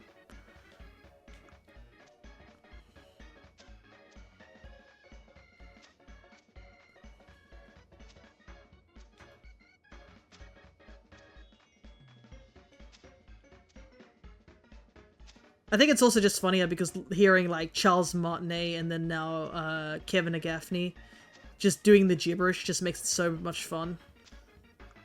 Though, to be honest, Charles definitely had like this crazy level of gibberish that he made. I think there's like a scene in Bowser's Inside Story where he's doing the gibberish for Luigi, and it's the most complex gibberish like anyone has ever seen. And I don't think it's ever used anywhere else. It's just in Bowser's Inside Story.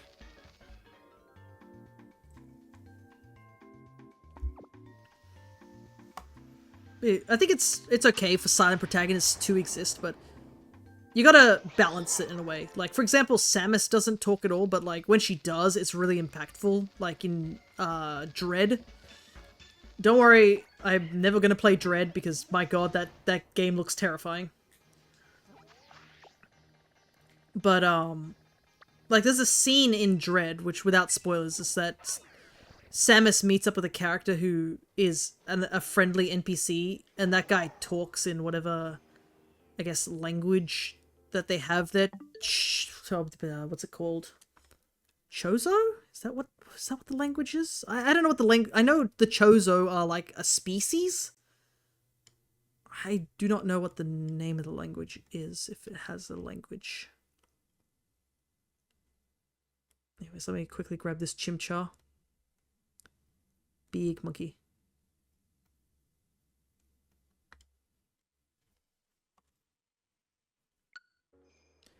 But, like, he explains, like, a bunch of stuff to her. And basically gives her the stakes of the situation. And then she basically speaks back in Chozo, or the language that they have. Because she was raised up by them, so she knows their language, and she just says, like, a simple line in it. And it's kind of impactful if you think about it. Like, she rarely ever talks. We don't count Other M. But, like, she never talks in her games. So for her to just, like, drop this line in a different language that she's more comfortable with speaking in is so impactful in a way. But I mean, like, she was really going through it in Dread. Then again, like, what game isn't Samus not suffering in, to be honest? Poor Samus has to go through some pretty rough states.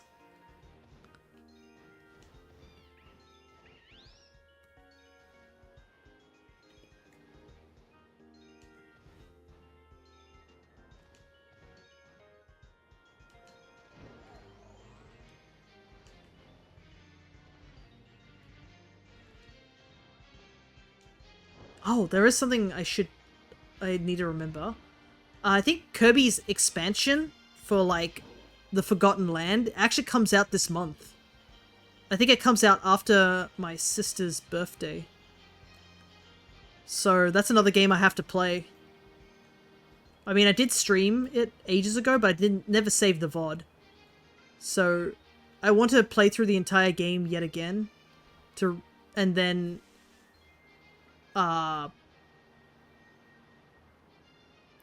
do the expansion, I think. Because it'd make no sense for me to just jump into the expansion and have, like, no prior context for some of you viewers who've never watched my stuff, like, back in the day.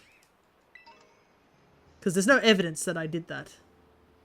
Like, I know I did it. I have a save file to prove that I did it. But this doesn't prove anything. So, that's another game I have to play. It's added to the list. Ah, so many games, not enough time. The endless cycle. I can see why even Crest was like that, where they wanted to play was it Knights? That's what it's called, right? I think that's just the full title. I don't know if it has them anymore, but like they were like, will it be okay if I just not play like Conquest for a little while and play this game instead? And like they had to make a poll about that, and I was like, dang. I'm like, you do what you want to do. You play the game you want to play. You're the streamer. You decide. But like, I've seen them put like a bunch of polls up where they'll be like, which game should I play? And they've got like 4 different options. I'm like, dang, they have a lot of games they want to play. And I think they're doing a donathon soon. So hopefully you guys can go check that out when that happens. I believe part of the donathon that they're doing is that they're doing... what's it called? Is it Ty, the Tasmanian Tiger? I believe that's what it's called. It's an Aussie sort of game.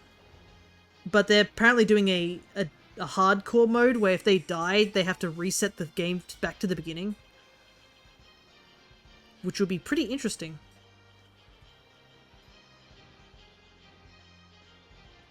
So yeah. I know a couple of you already support Crest, but just for those who aren't here, go check out The Alchemist. Gotta support them. They've supported me, I gotta support them back.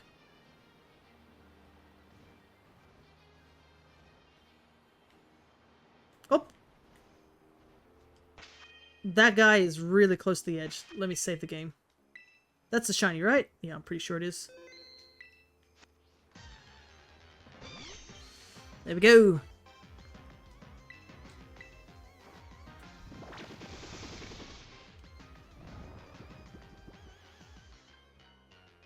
He's still doing his little hops, even when he's sleeping. And I think that's all the score bunny line. I literally only needed one.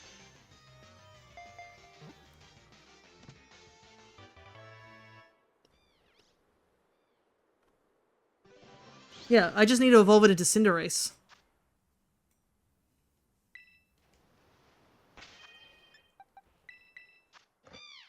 No mark. Brave nature. Alright, now I just have to look for Chien-Pao.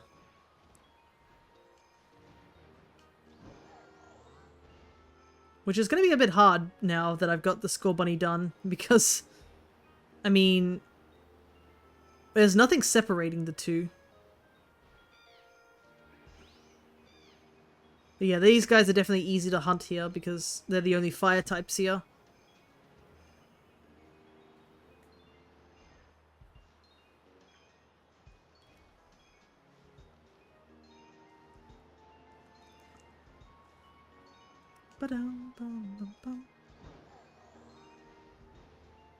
Yeah, it is kind of weird to come back to some of these old hunts that I hadn't done in a little while and redo them in the Switch 2 because, like, the sheer amount of Pokemon that are spawning in is kind of wild.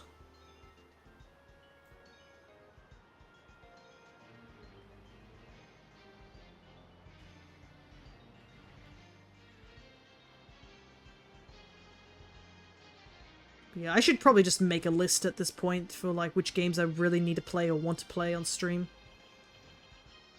It's kind of why I've decided to do the fortnightly thing. So I can get through a bunch of games a bit more smoothly. Though, on a different note, I'm actually finally started drawing stuff for my Dragon Quest III thumbnails. It only took me like 7 years. But I've actually did some, like, rudimentary line art. It's not like the final line art, it's just like general posing and stuff. Nothing too serious, just a very simple one image. But yeah, I've finally made progress in my drawing. Woo. It's only taken me so long to get back into drawing. It took such a big break, but it was because there was the family thing that happened, then there was also the, I was doing the stream avatars thing, and then now I finally am drawing, and then I realize I don't have time. But I've finally stopped procrastinating and, like, got a little bit of drawing done, so just gotta keep it up.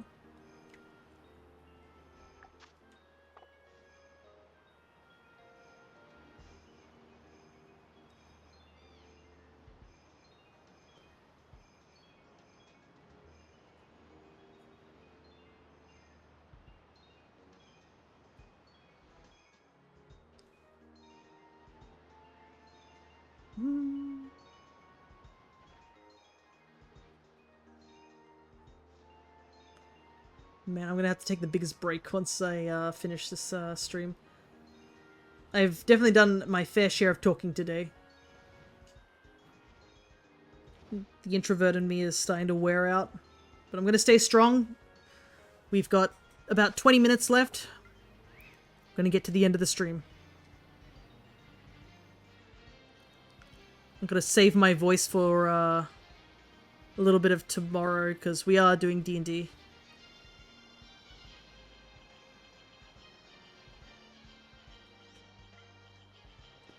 It's kind of confusing. Some of these Chien-Pao look darker, but it's only because of the lighting. It's like from the back they look darker. And sometimes I'm like, oh, is that the shiny? But no, it's just the back of the monkey. Actually, now that I look at this sprite, maybe it's because of I have the blue lighting on my computer. I'm like, I can't even tell if it's the shiny, but I'm pretty sure it's like a red color. Like...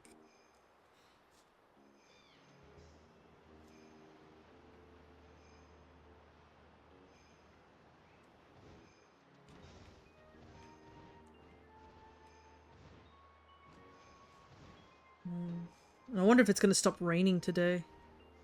I'm supposed to get out and do some walking after stream. If it's raining, that's kind of a no-go there. Unless I wanted to walk through the rain, which, spoiler alert, I do not. I like to stay dry, thank you very much.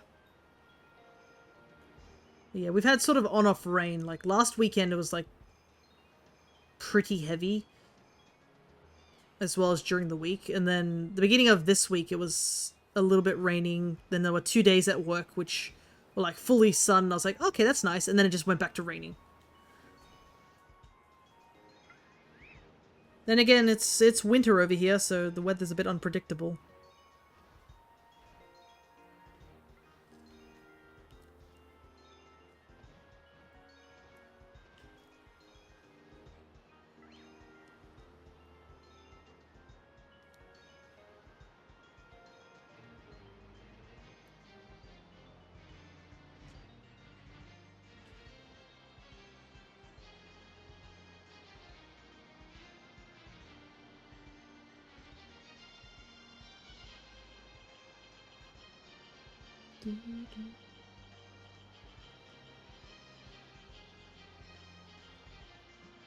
Yeah, there's not many starter Pokemon left for us to gather at this point. We managed to clear out, like, 2 whole lines so far. I think it's literally only one of, like, a big evolution, so, like, we need 1 Fennekin. Actually, I've never really hunted Fennekin in this game. Where on earth is Fennekin? Let me just pause for a second. I'm actually curious. Because I'd rather hunt Fennekin at the moment because my brain is starting to shut off. And Fennekin is a very easy to see shiny.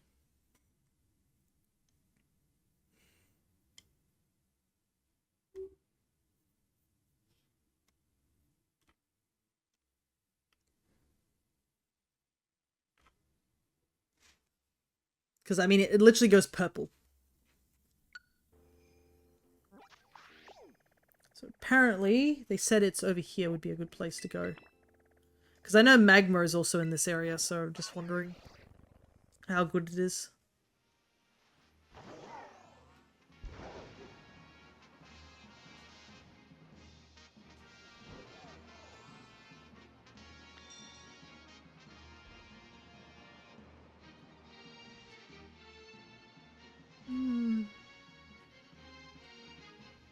Okay, there's a couple of Fennekin around here. Because a lot of magma. Thing is, I haven't hunted Fennekin because the 2 Fennekin that I have as shinies were acquired through Masuda method back in the day. You remember how they were releasing those Mighty Mark mons?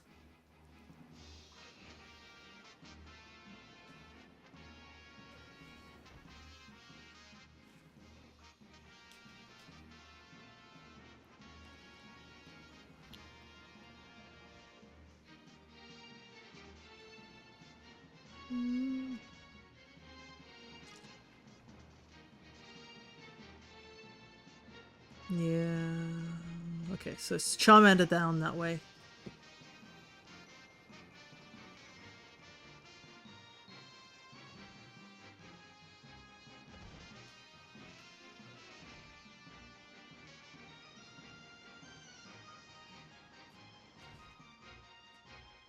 More Vibrava over here too.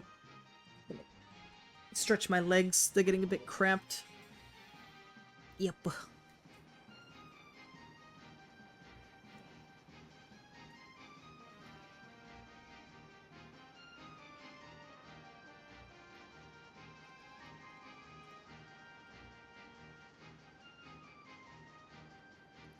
Thankfully, I think Shiny Magmar and Magby aren't too hard to spot.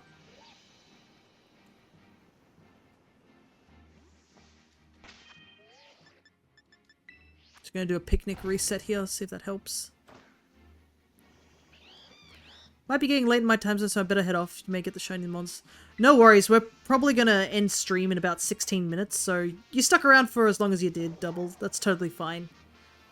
And I mean, we did get a good chunk of shinies done, so I'll get the highlight reel done at some point and post it to the Blue Sky as well as to the Discord. So regardless, take care, get a good night's sleep. Or if you're it's daytime for you, that's totally fine. It's not too late for me, it's just about lunchtime, or a little bit after. But if you need to head off, that's totally fine. So, take care.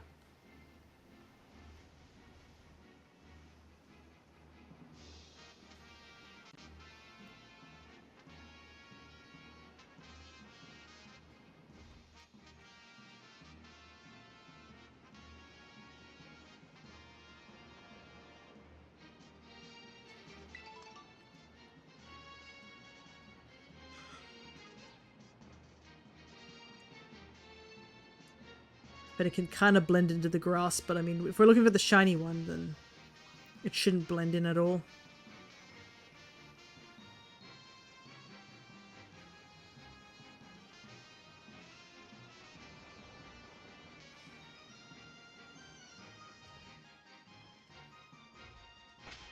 And plus, I'm okay with the sandwich not getting anything else now. I mean, we finished Cinderace, that's all that matters.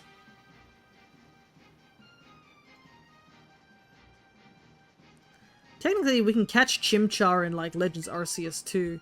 So, getting Cinderace is probably the better option. Because the only way we can get that guy is, like, what, Sword and Shield?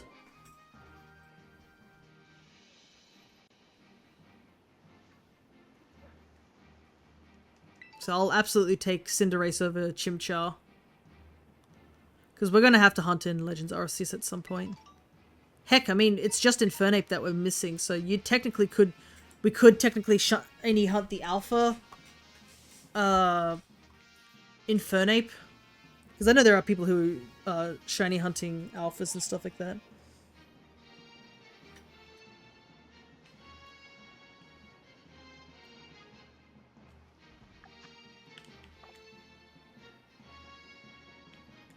So yeah, I'd rather get all the newer generation mons that are sort of not available elsewhere without doing Masuda method or some other obnoxious method.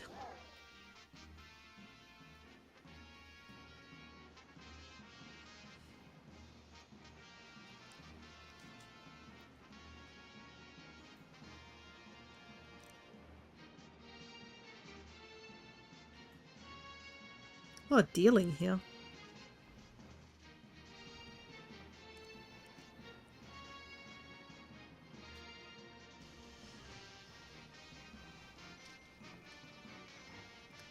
Dang it. I haven't caught anything recently in the Pokemon catch thing. Though I should probably transfer some of those Pokemon. I've been getting a bit of duplicates and such. Maybe I should come here for like hunting for the Trapinch and Groudon, Flygon and stuff.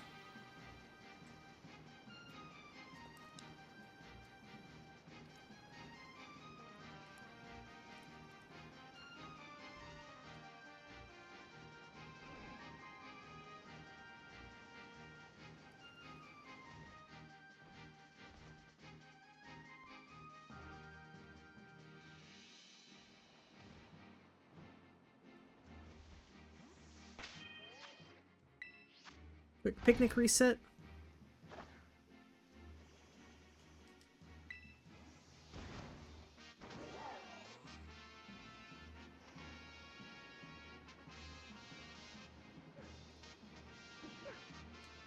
I do like how there are some Pokemon that are like guaranteed in certain areas, like how there's a Volbaby in the nest when we were searching for Sobble, or how there's like a Trapinch in one of the ant hills, the antlion traps. Yeah, there's a lot more Charmander over here, yet Fennekin is so hard to find.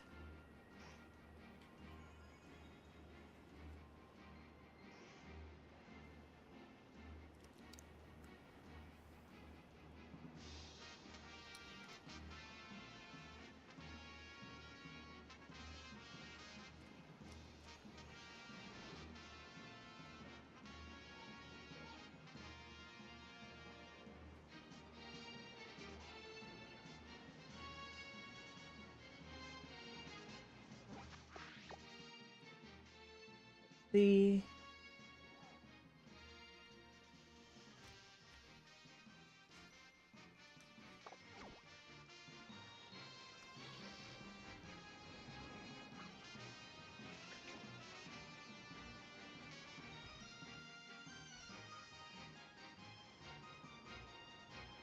couple more over here.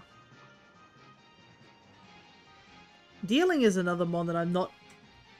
That's going to be difficult to hunt. Maybe if it's like zoomed in a bit more, it wouldn't be as bad. But I haven't really tried to do a dealing hunt.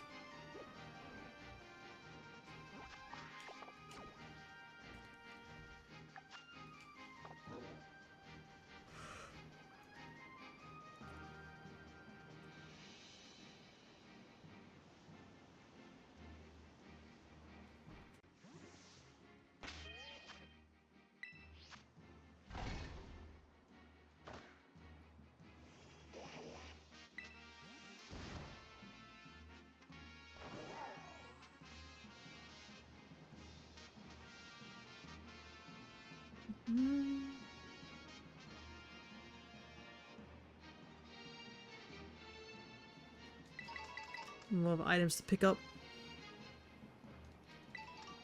There's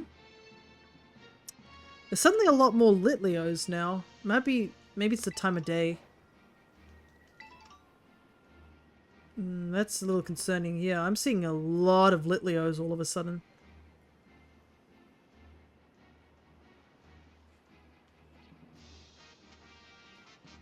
Think we might have to head back to the mountain.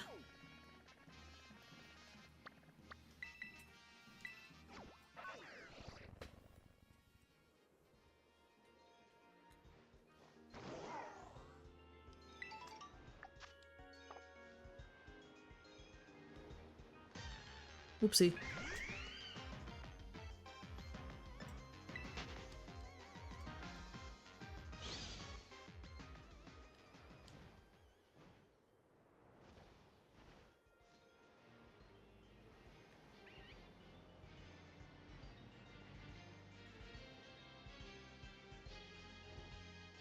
Might as well end over here.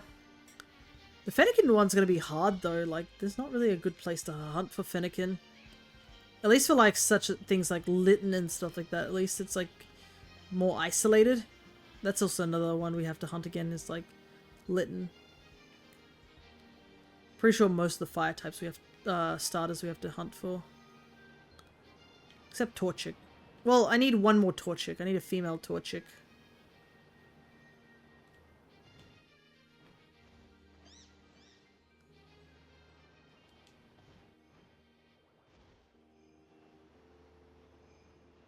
Still a little sad that I never got the Destiny Mark Torchic. This year we were a lot more lucky. Because, I mean, we managed to get a couple of Destiny Mark shinies, for sure.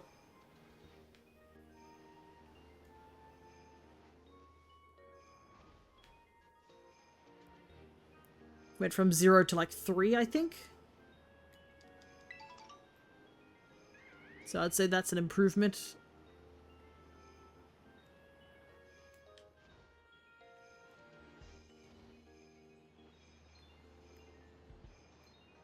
Random Sandshrew.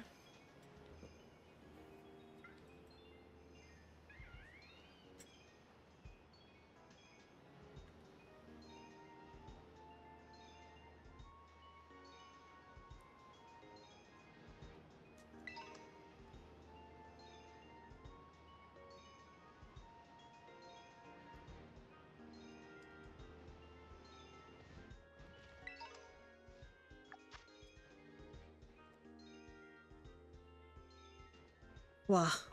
I'm a bit mentally exhausted, but I said I was gonna stick it. I'm gonna stick it. 7 minutes.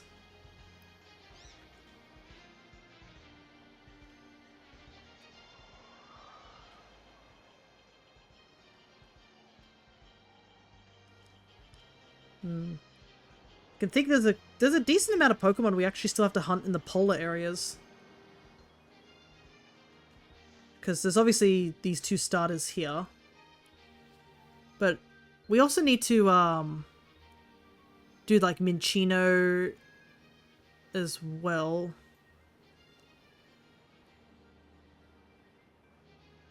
That's another normal type that I haven't done yet.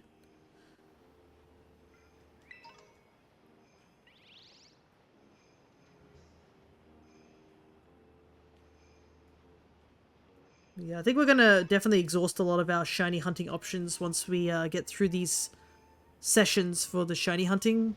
Because we still have 2 more sessions that we'll be doing fortnightly. Obviously for the other 2 Treasures of Ruin.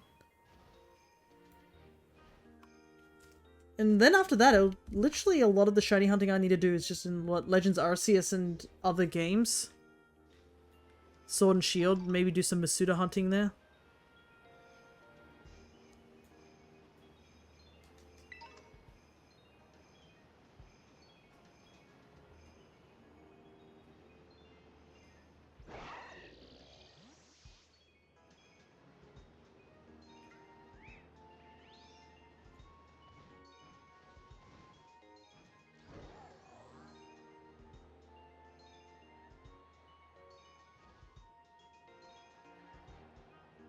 I wonder if you could use a game card thing that the Switch 2 has and be able to play 2 games, 2 copies of Sword and Shield at the same time on the Switch 1 and the Switch 2. That would be handy.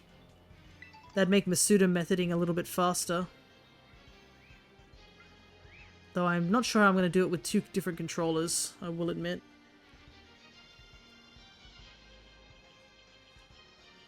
Because I know you can technically sync them up together, but I don't think I have the stuff to do that. So I just have to do them separately.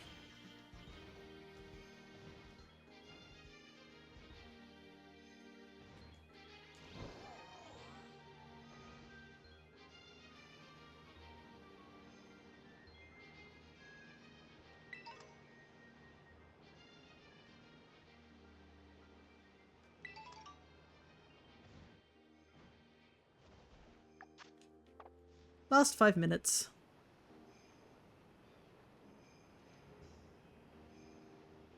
And then we'll evolve this Score Bunny straight into Cinderace, I guess. I don't think any of my Score Bunny lines had any marks on them.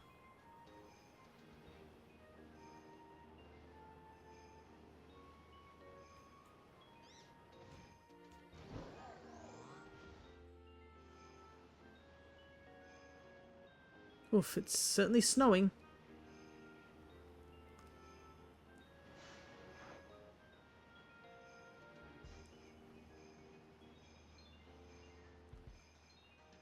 I assume, yeah, it's just regular snow. It's not a blizzard or anything like that.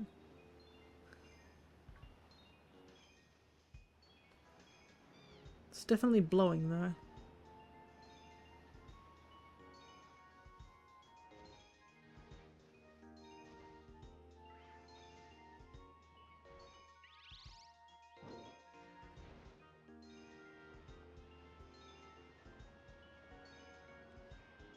It's a little disorientating, I must admit. It's just blowing in one direction and I'm spinning the camera around in multiple directions.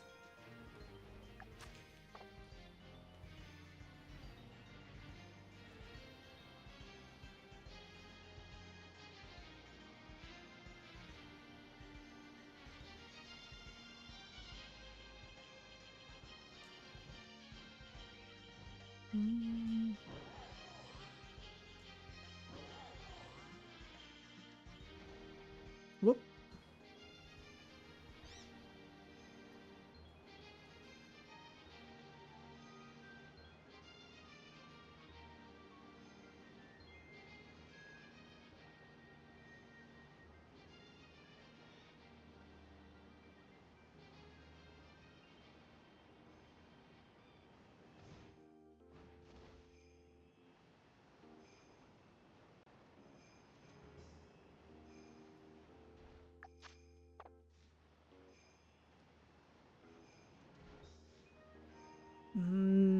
No last minute Chien-Pao?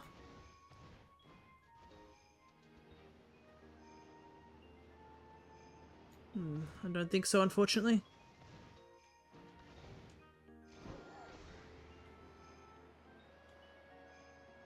Seems like Score Bunny definitely spawns in a little bit more than Chien-Pao. Well, that's the general feeling I get, at least.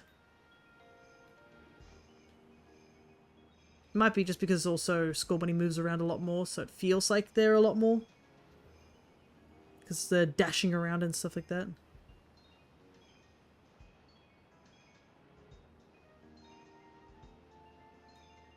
But I think Chien-Pao can spawn in groups of 5. It's just I feel like I see more Score Bunny instead.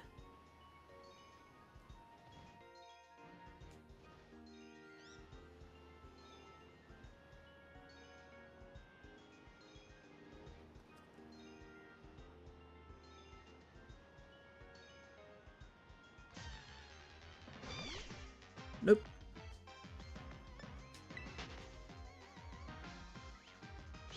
Actually, this snow does look a bit different. I'm wondering if it... I think this is... there is diamond dust, but I don't think this is it. Because it's a special weather condition that can happen in this game. Thank goodness it's not tied to any marks, though.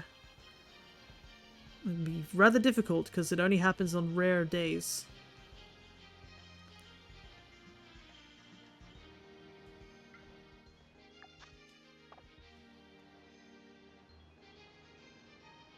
Alright.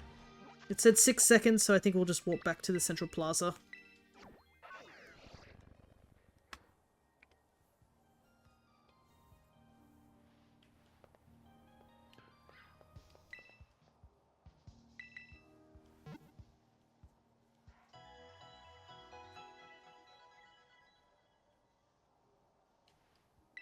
Alrighty. Let's get this Score Bunny line finished.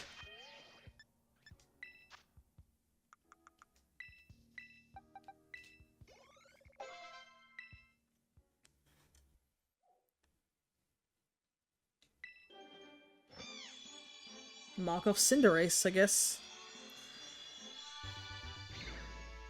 Still like Reboot better than the other two. But man, I think Cinderace's shiny was definitely one that was often put around by the bots back in the day. Like, I saw this guy's shiny more frequently than the other two.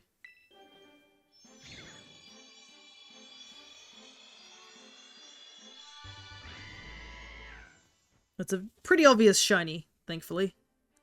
There we go. That's the Score Bunny line done. Hey, Perry. Good to see you. We're just about to finish. But you can at least be here for us to review all the shinies we caught today.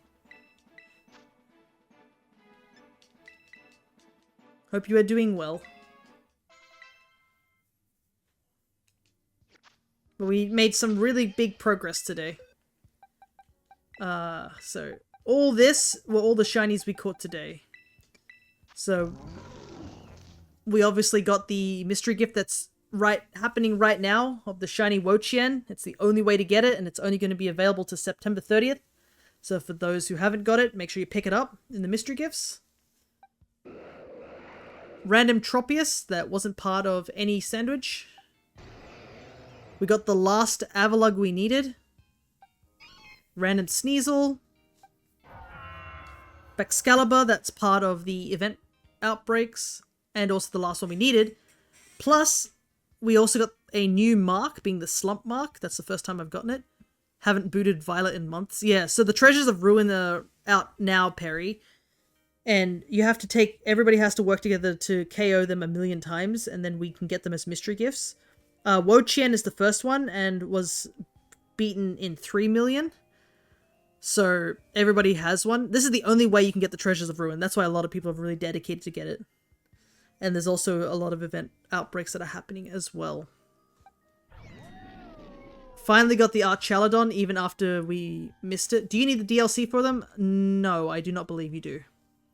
They are all based in Paldea, so you don't need the DLC for them. But some of the locations, I guess. Both the DLC locations have outbreaks happening in them as well. But yeah, you do not need the DLC for them, I don't believe. Because it's all based in Paldea. You just need to have online. We finally finished the Joltik line today after like several months of occasionally hunting them during our shiny month. So we no longer have to hunt Joltik again. Joltik is finished. We managed to get the last of all the Rotom forms. So we managed to get all 3 of Wash, Frost, and Moa. So they're all completed. We got a random Rhydon. We finished the Poplio line with Primarina and regular Poplio. And we finally finished the Cinderace, the Scorbunny line. So massive progress for my Living Form decks. Shiny Primarina is so cute. Yeah, she is definitely one of... And she's female as well on this one we caught. But yeah, she definitely has a really solid shiny compared to the other two. Decidueye's shinies aren't bad. And Incineroar's is a bit meh to me, but yeah. Shiny Primarina definitely got the best shiny out of the Alolan starters. So yeah, we made some massive progress today. But I guess I will be continuing to occasionally chip away at the new Chien-Pao event raid that's happening. Just remember, if you're stuck with the raid and you don't know how to do it, they're level 75. Get yourself a Ceruledge or a Iron Hands, mostly Violet stuff, but Ceruledge, fully maxed out in HP and attack, Metronome item, Bitter Blade, that's all you need, and just the Fire Terra type, and you can essentially press like the A button and win.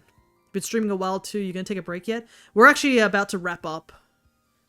I did go a little bit over time, but I'm gonna wrap up and take a break till basically tomorrow, where we are heading over to the Alchemist's lab, as per usual, to do the D&D stream tomorrow.